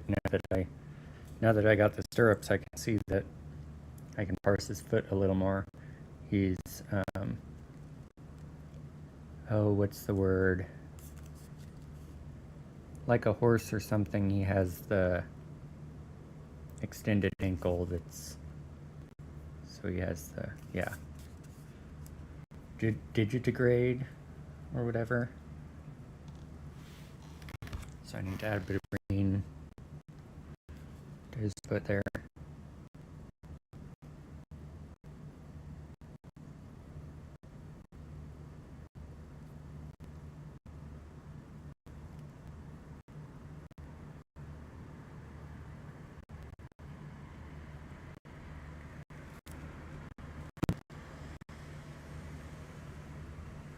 But of course, that's just the bare primer, so it's getting a little stubborn. I'll need to do a couple coats.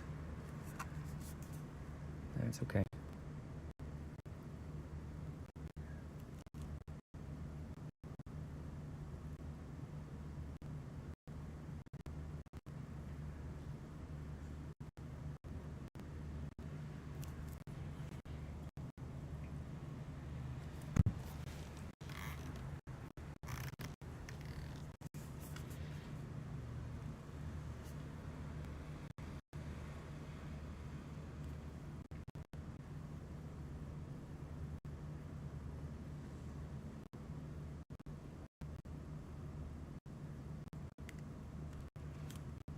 The orange with the sword does have a really cool effect.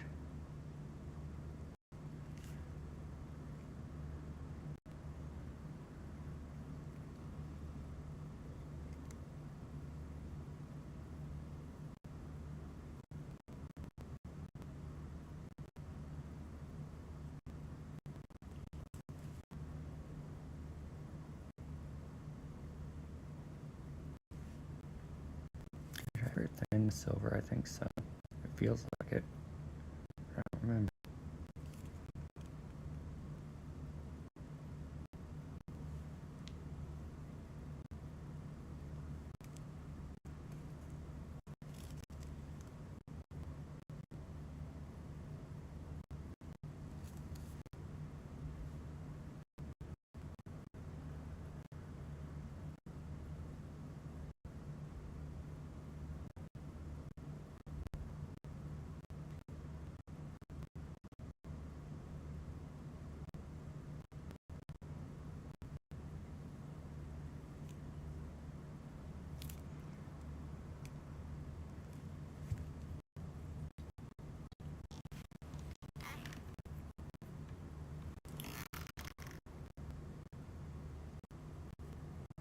yeah, his chair.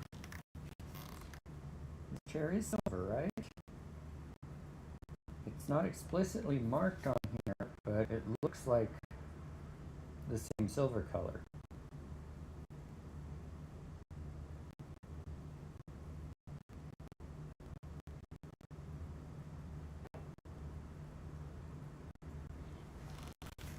So that's what I'm going to go with.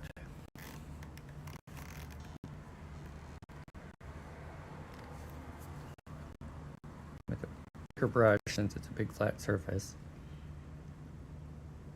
But I think I'm only going to do one coat, so it's a slightly darker silver. I think that'll give it a little more texture. With the primer still showing through a little bit.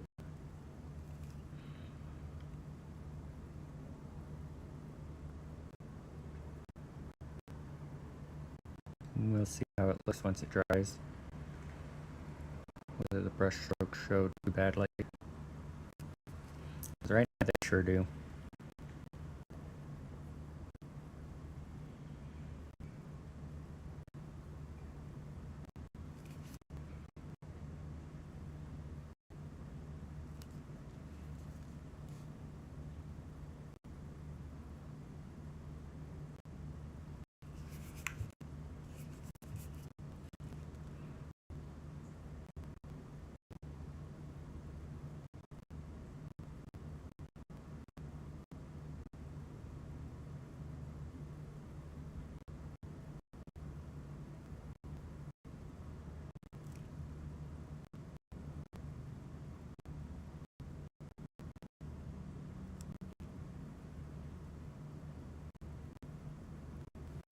Oh, Leo is awake, eating the rest of her breakfast. So I should probably go give her a little more for lunch.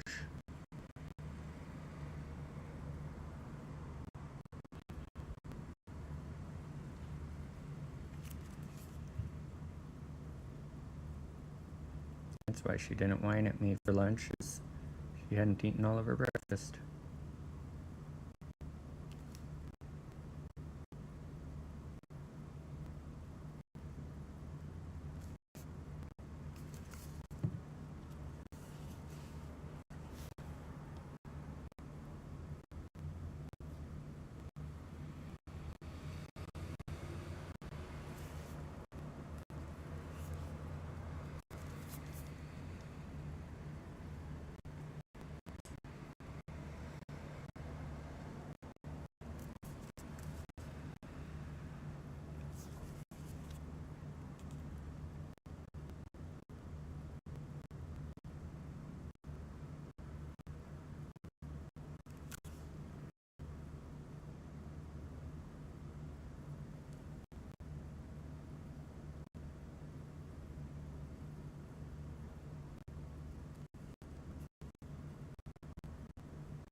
All right.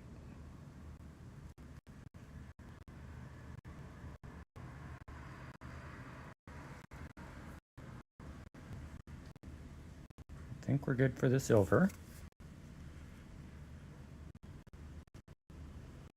So I mean, that's a good like tabletop ready. I mean, I might go a little more green on the armor pieces there, just because they do look a little light. So let's do that real quick. I mean, a little dark.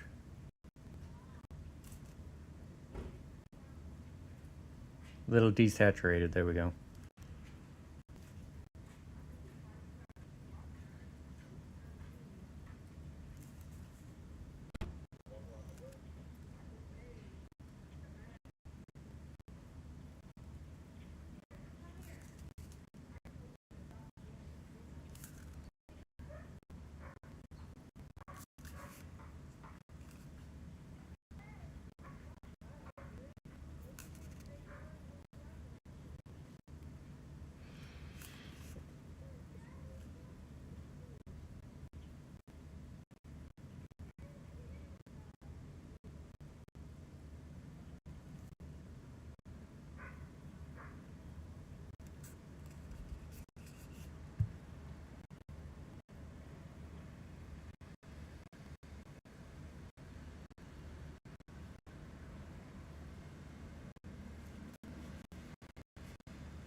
about out of green in my palettes, so all that good regardless. And that's a lot better, I think.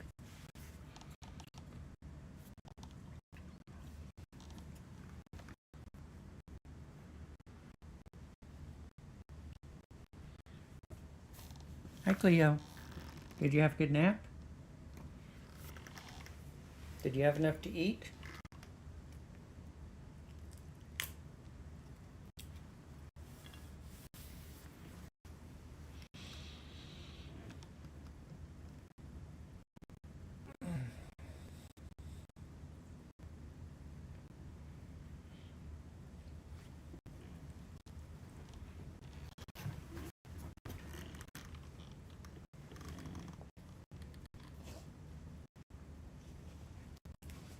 Oh, yeah.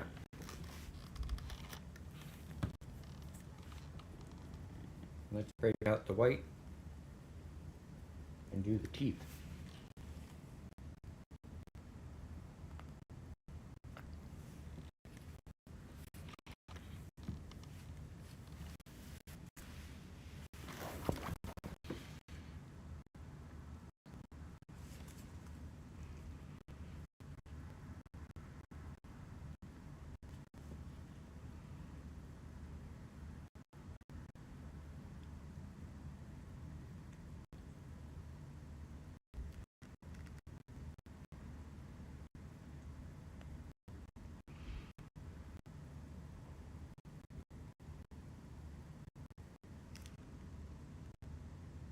This is one of those times that taking a little extra care will actually save time. So I don't have to go back and forth and back and forth.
I will have to do a couple coats, white and black.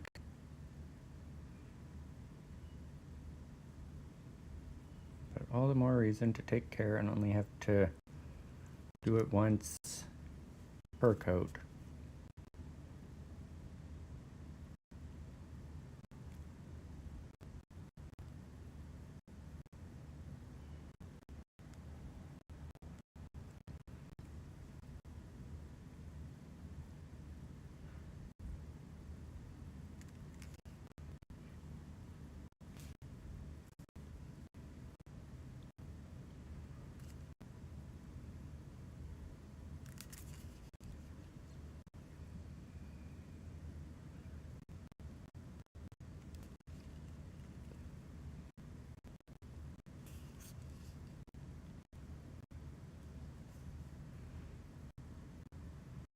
And actually, that covered pretty well.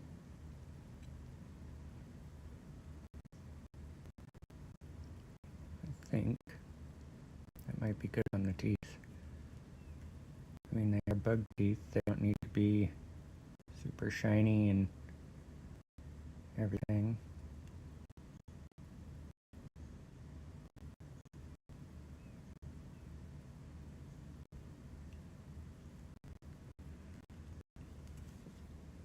Although I was a little off on how far down these go, so let's add a bit. There we go. Maybe a bit more.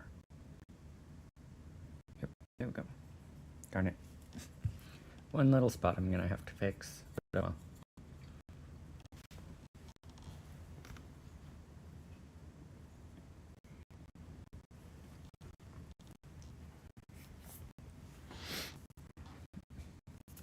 do another coat of blue on his eyes.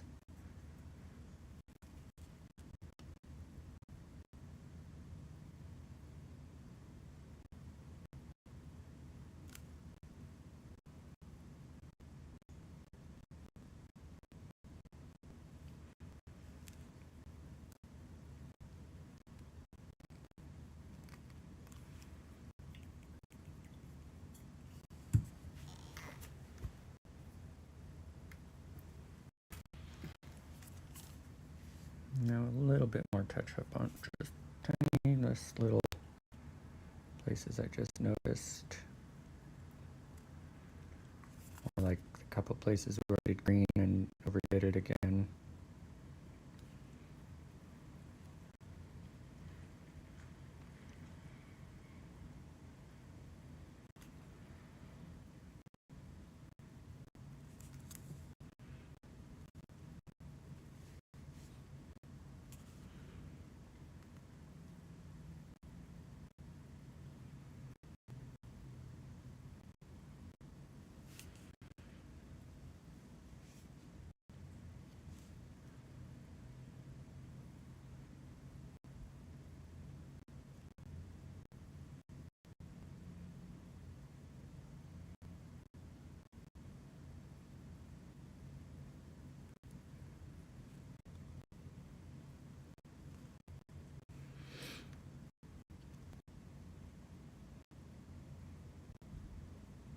I'm not going to worry about any shading or extra work on him right now,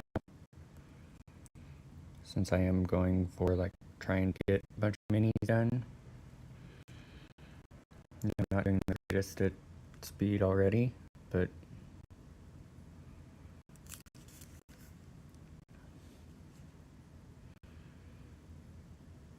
let's fix that, and let's call him done.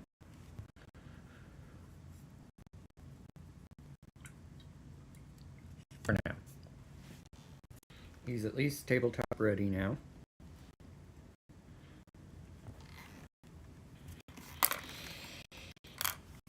And the pirates should be dry, so we can actually paint them now. See if we can get all of them finished by 7 o'clock.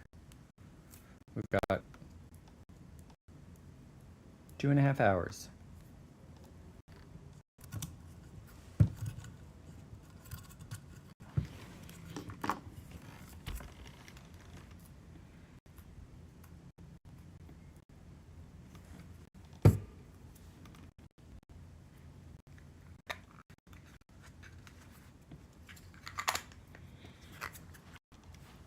Let me go get them, and I'll be right back.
All right then.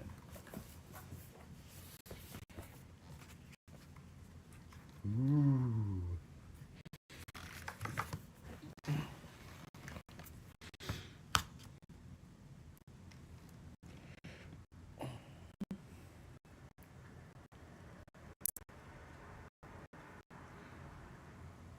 De-sticky them, hopefully without the magnets coming off with it.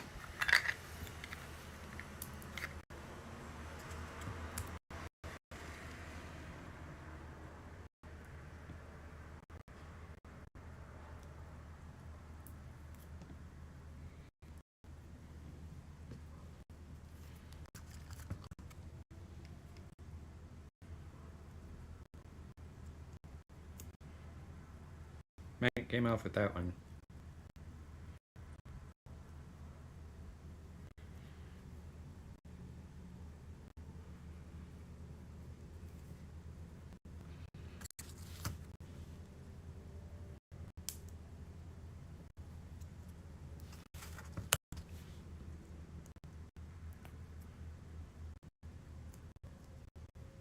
Okay, only one magnet came off. 1 out of 5. Not bad.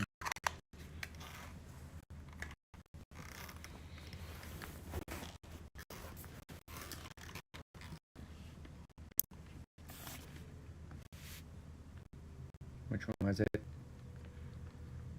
That one. We can restick it. So this will be the last one to be painted.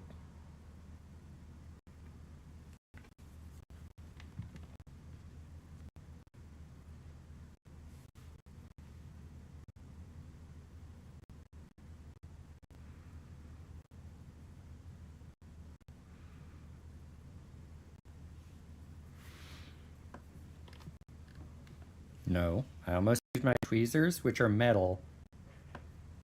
That would not have worked.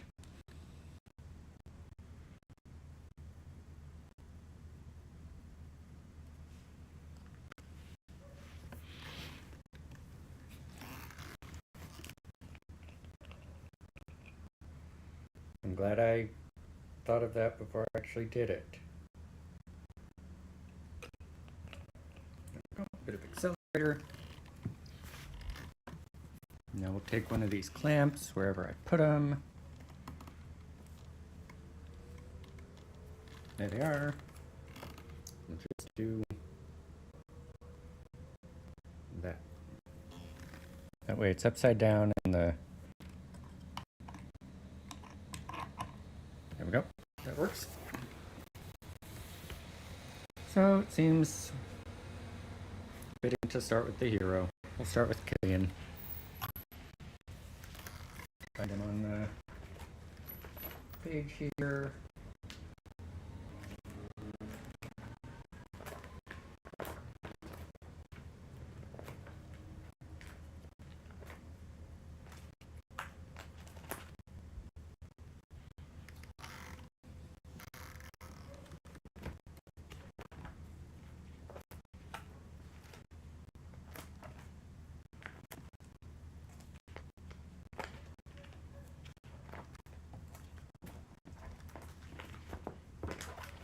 Must have clicked right past him. Yeah, I did. There he is. Okay. Mostly red. Yellow and gold accents. And then silver. That's most of it.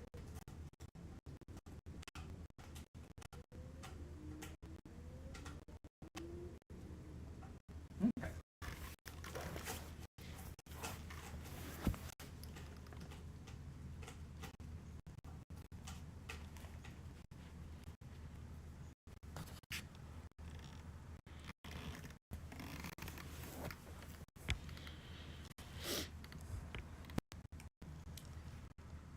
Already got some red mixed up, and that's pretty pure red, just thinned.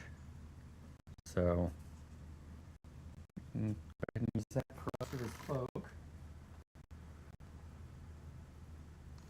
Okay, the lower cloak is going to be black. mostly his undergarments that are red.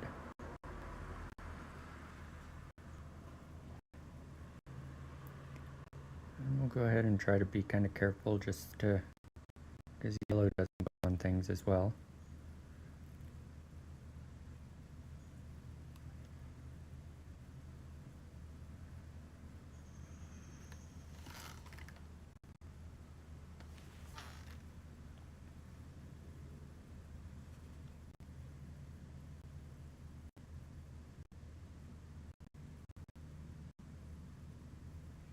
And since this is thin, it's going down in the recesses pretty well there.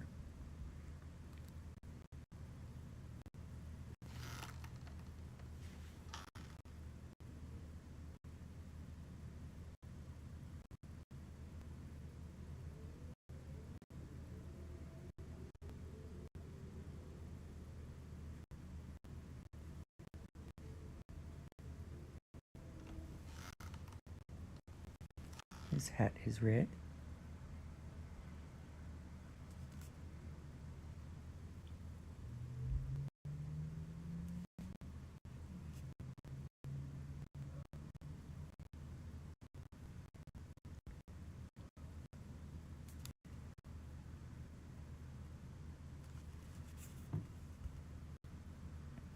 The picture shows him pretty dark red, but then the reference palette they show is pretty much just red.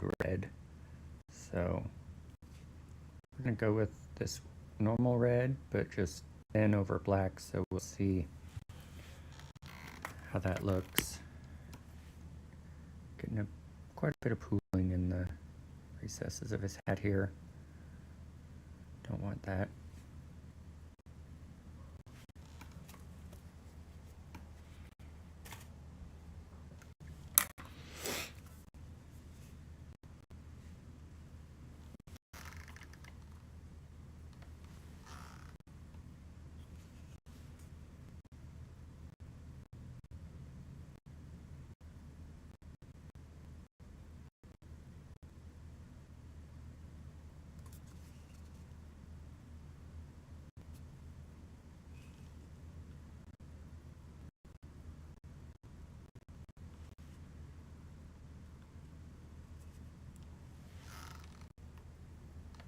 His coat tends to be pretty red too.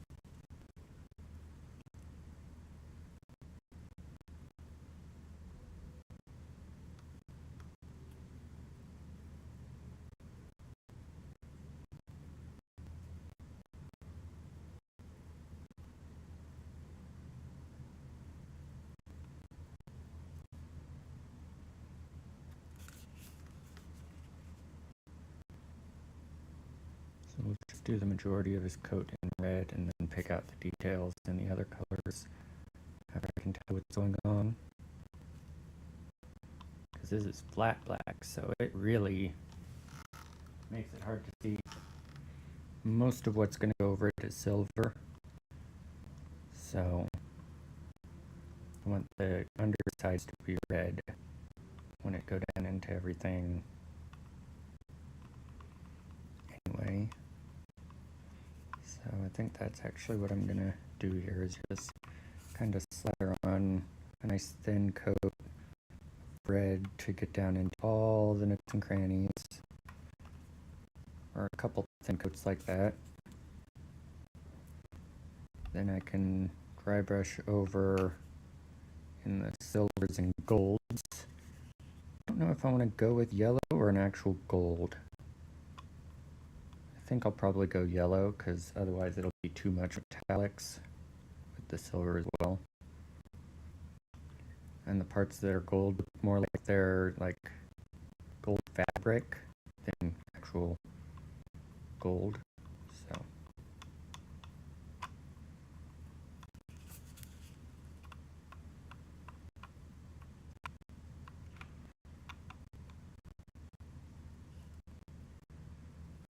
let's see if I can do his hat again without it pooling too badly. His hat will definitely take a couple coats just for that reason. think we're good now. Okay, so let's set him aside to dry, because that'll take a bit. And find our pirates.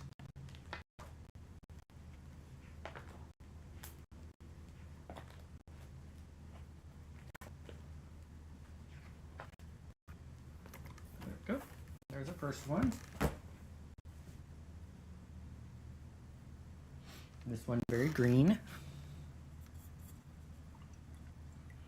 I think I'll do all of these in a fairly bright color, looking at them. And then before I do the metallics, actually no, after I do the metallics even, I'll just give them all a black wash. And I think that'll darken them down to the color that they should be.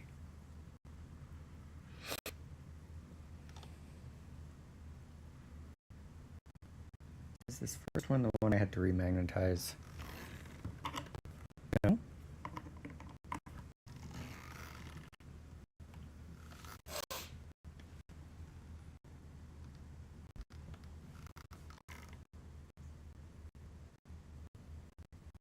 Oh wait, no, this is, okay, wait, okay, exile.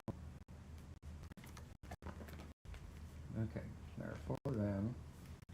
Did I mix up one of the knaves and exiles?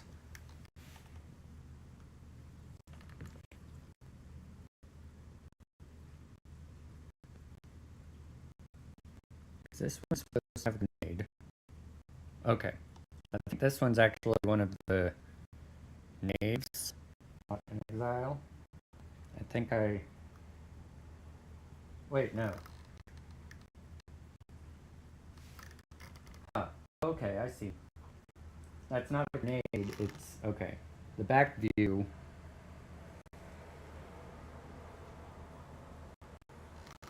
What? No, that's not... The back view cuts off the knife.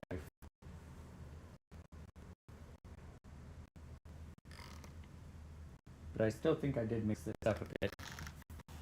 So no, it's not a grenade, but... Okay, well, this is the first one, regardless. Okay.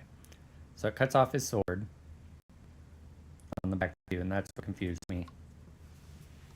Okay. Anyway, we'll start with him.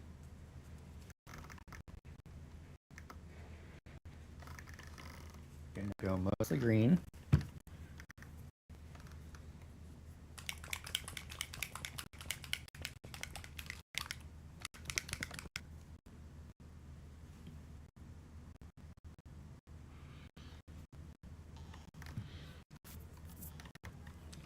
And it's a pretty dark green, so we don't want to, we want to thin it, but not with matte medium.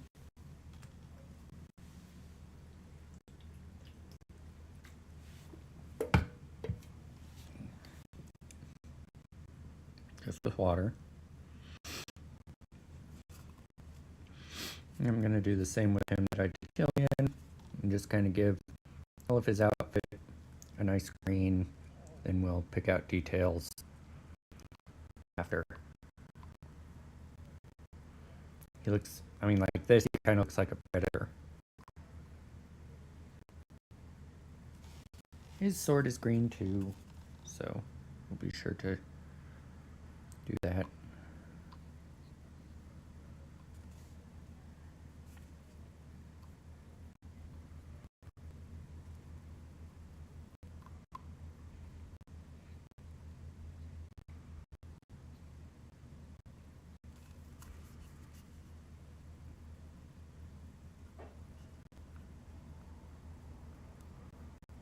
All the brush strokes in one direction so that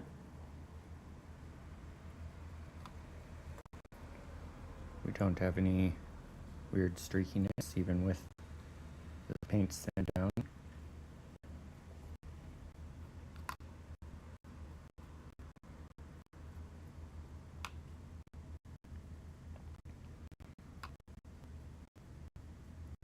Oops, didn't want to put it on his gun, but oh well.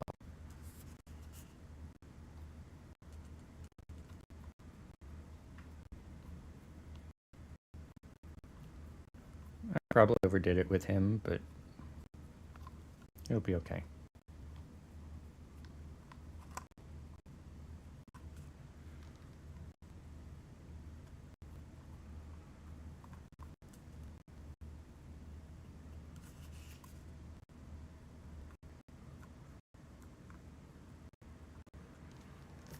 Okay. Who's next?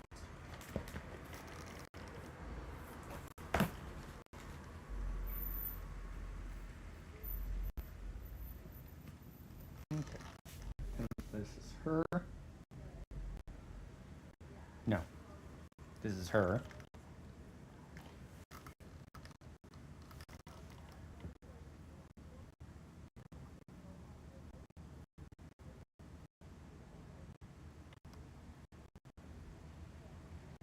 What colors do we have going on here?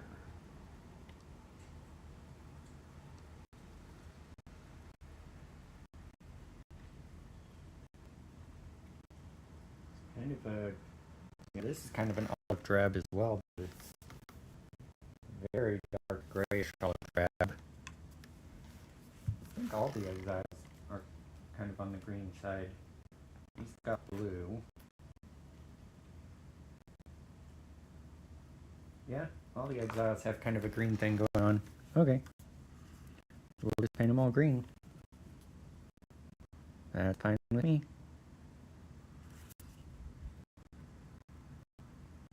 Green is a nice color.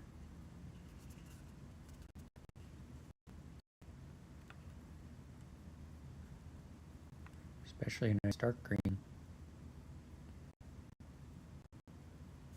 And it'll go really well with the plank I did.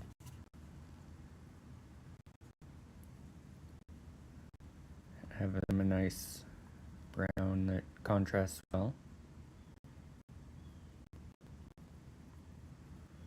Now that they're primed, they look really good.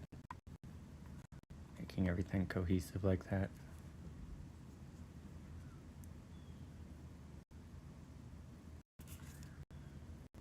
Again, wishing I had a airbrush that would cut the time for this down a lot. I just go and they're green, and then I could do the details. I mean, I guess I could do that with a spray primer too. I could prime them, could have gotten some green or olive drab primer and done that, but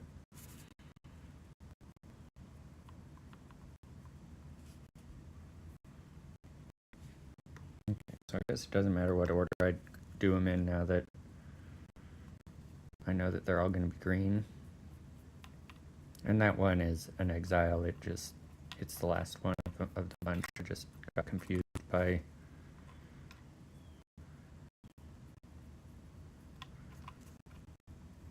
the sword being cut off on the first one.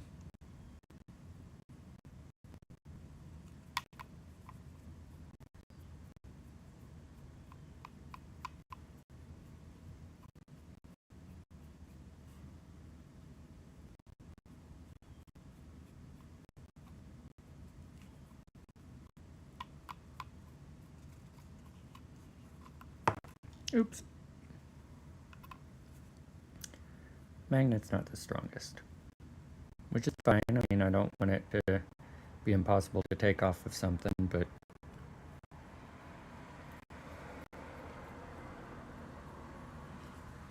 I was getting a little heavy-handed with my brushing.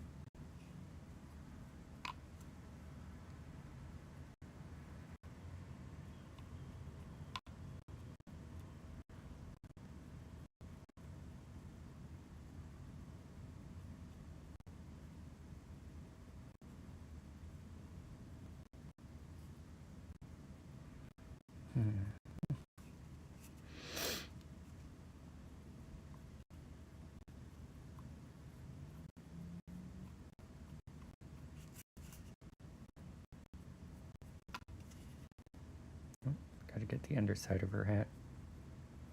She has a really big brim. There we go.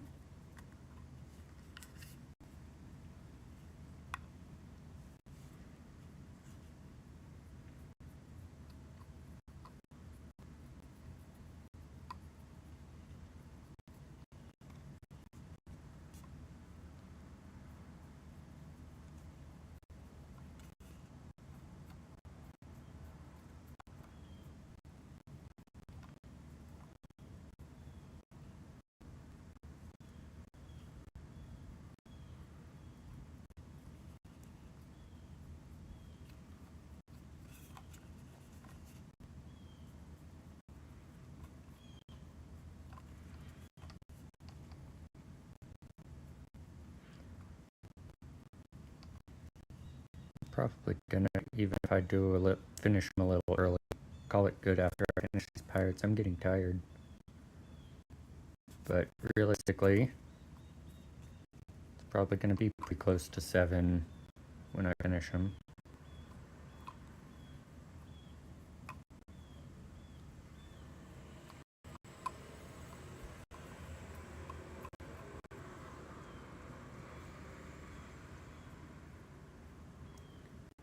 Nowhere near as many minis finished as I was hoping, but about what I honestly expected. Because, yes, I'm halfway decent at painting minis, but definitely not at doing it fast yet. Okay, there's that one.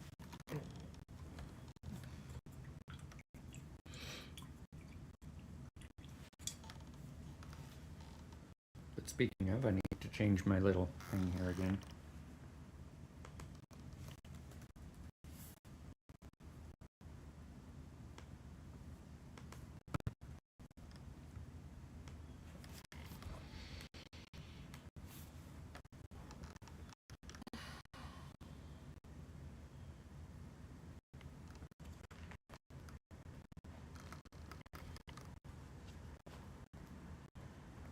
Flip back over to Killian.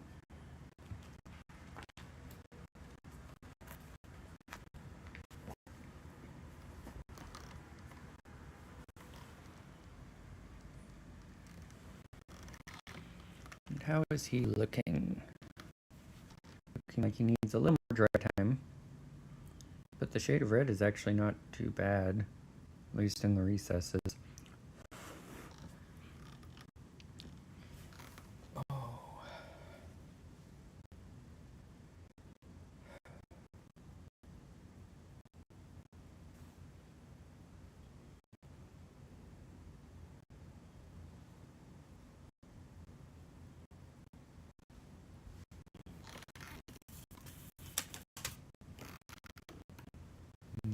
Big bar.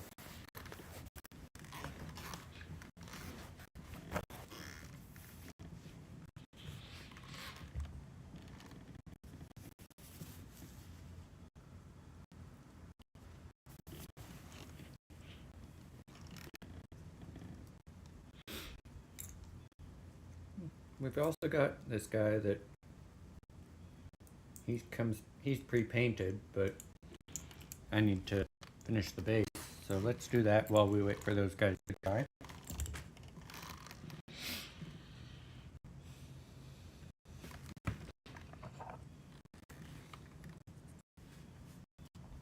Let's see if this is still sharp enough for one more.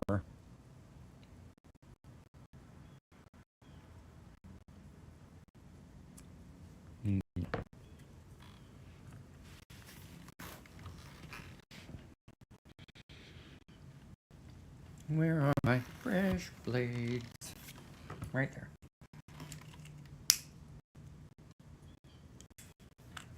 Oh, I didn't even notice that as I picked him up. One of the boards fell off. So I guess we're not finishing him up. We're putting this board back on. Whoa, way too much.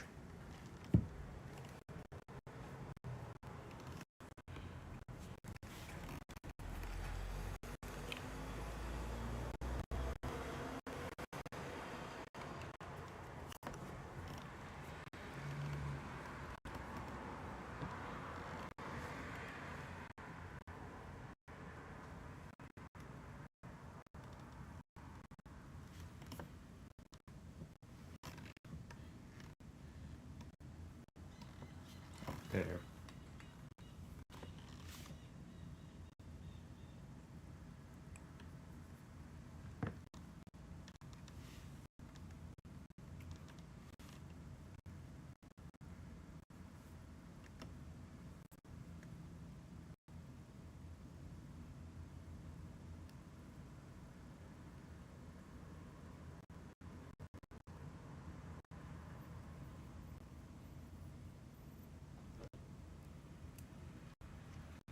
Okay, fine. Go over there and finish curing.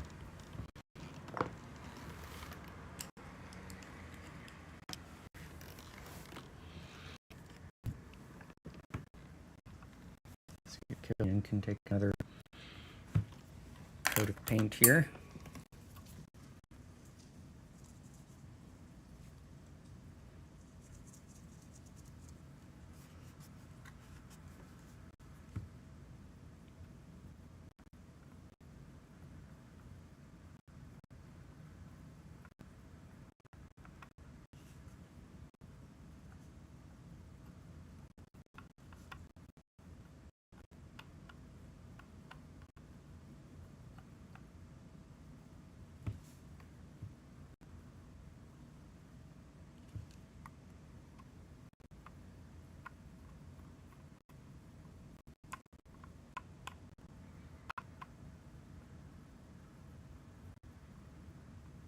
There we go.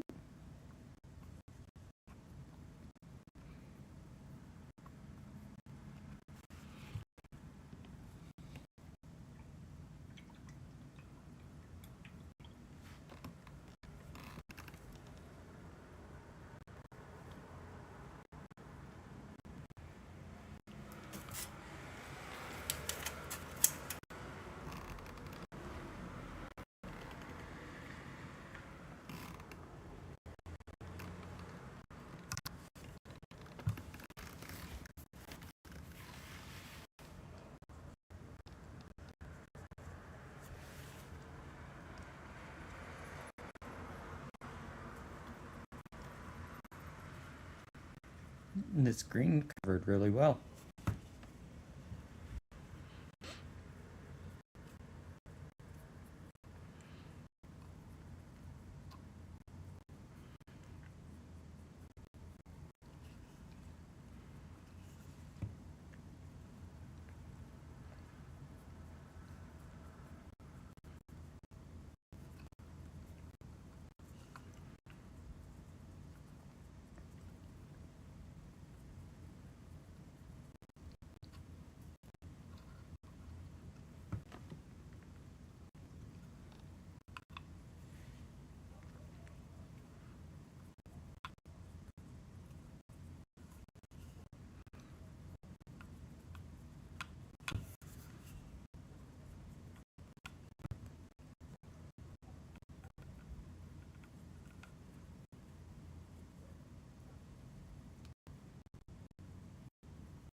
Green, green, green, green, green, green.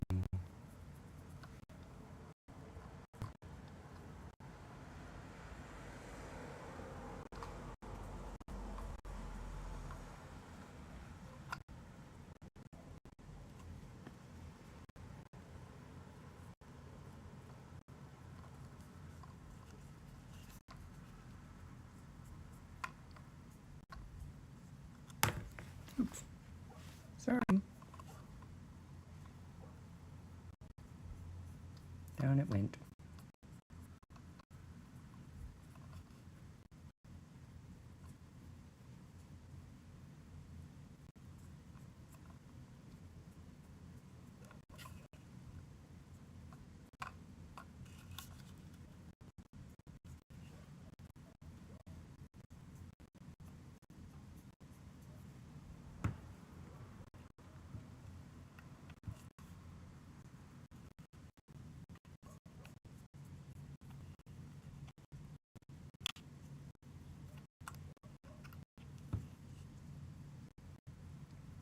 I think she's my favorite just because of her hat.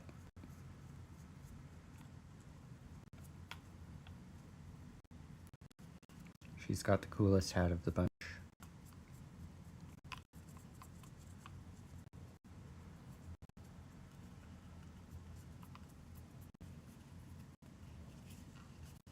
Oh.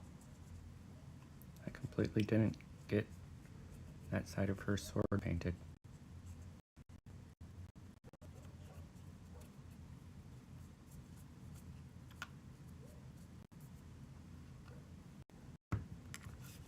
Same with this guy's sword.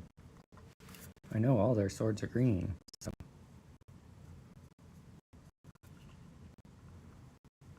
I didn't get either side of his.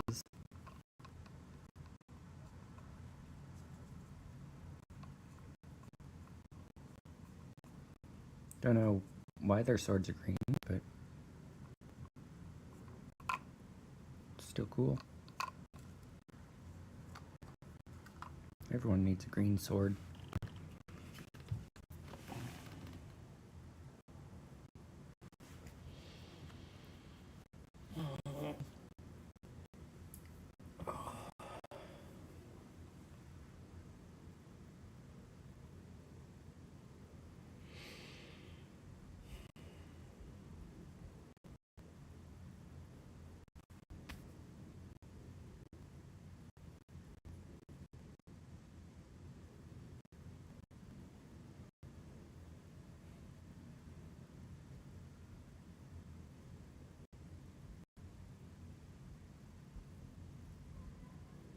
Okay, well, I just hit a brick wall.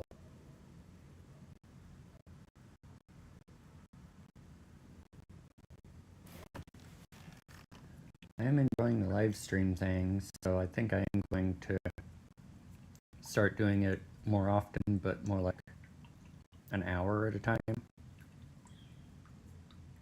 So I think what I'm going to do is I'm going to call it good a couple hours early. Thank God I didn't start at 7 this morning, but I'm going to call it. And then Wednesday evening after work, this Wednesday, I think I'll stream for an hour or so to work on these pirates some more, because I really do need to get them done, or I don't need to, but I really want to get them done in time for the Heroscape Day tournament. And I think I'll go ahead and prime my knaves, and I'll actually prime them in whatever color their giant is. But I think I'm going to call it for now, and see y'all Wednesday. Thanks for joining me for this attempt at a 12-hour marathon that ended up being 8, which is still pretty impressive. No, more like 7, but still, I'm still pleased with myself for getting a couple minis done. I finally got that Dragoon done, and Mothman looks good. Here, let me just, let me move things a bit and let show off a couple I finished once more, so we can all be kind of proud of me for doing a halfway decent job.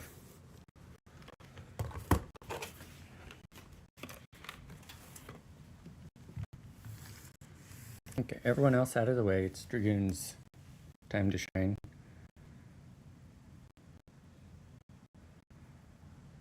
And there's that.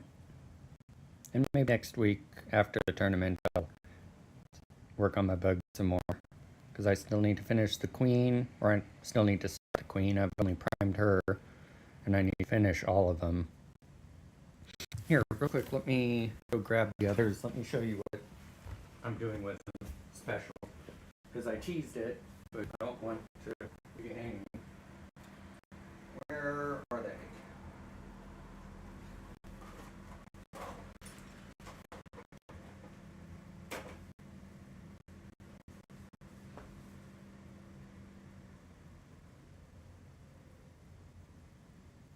Here, buggies. Where'd you go? You're not a bug, Cleo. Where are you, though? Oh, there you are.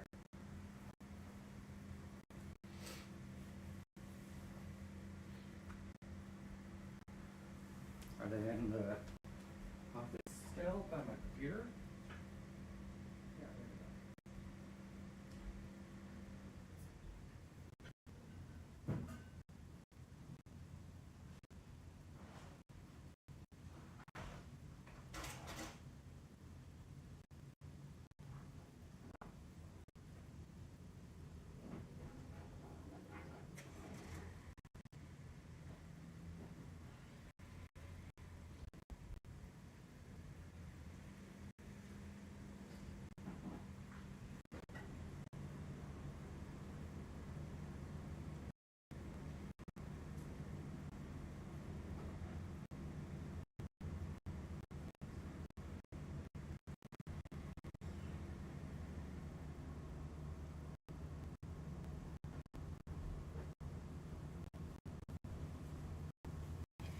I guess they're more than I remember. I just need to do the lighting and shadows on them.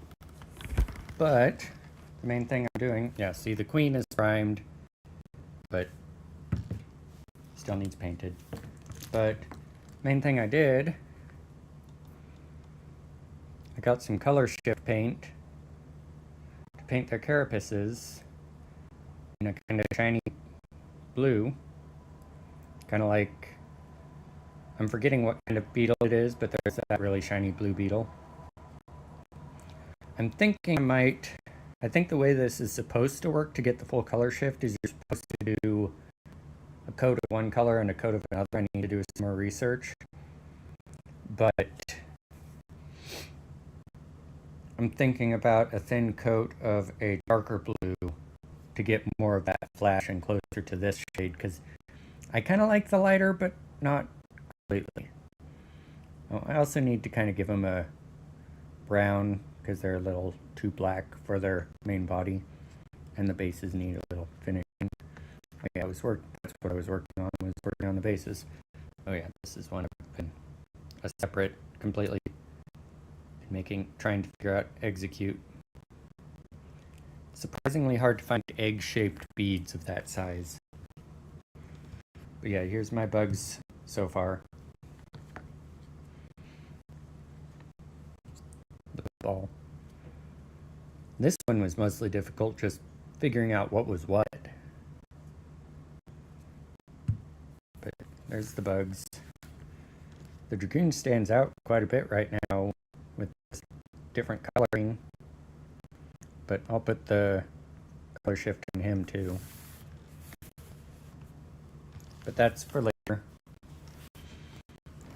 There's the Mothman. Oh, now that that glow is dried, I really like that. And that slight, I like how that turned out. Just need to do the slight bit on the eyes.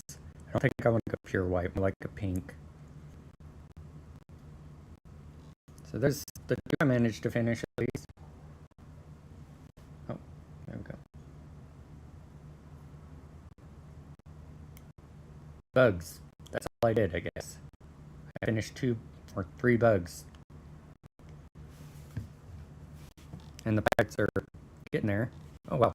Now that Killian's drying, he's already looking pretty good, even with just that little bit of red. But I'll finish the Pirates on Wednesday. Thank you all for joining me. Sorry it wasn't the full 12 hours, but probably none of you were here and paying attention the whole 12 hours anyway. That's the way it goes for really long streams. But thank you for being on anyway.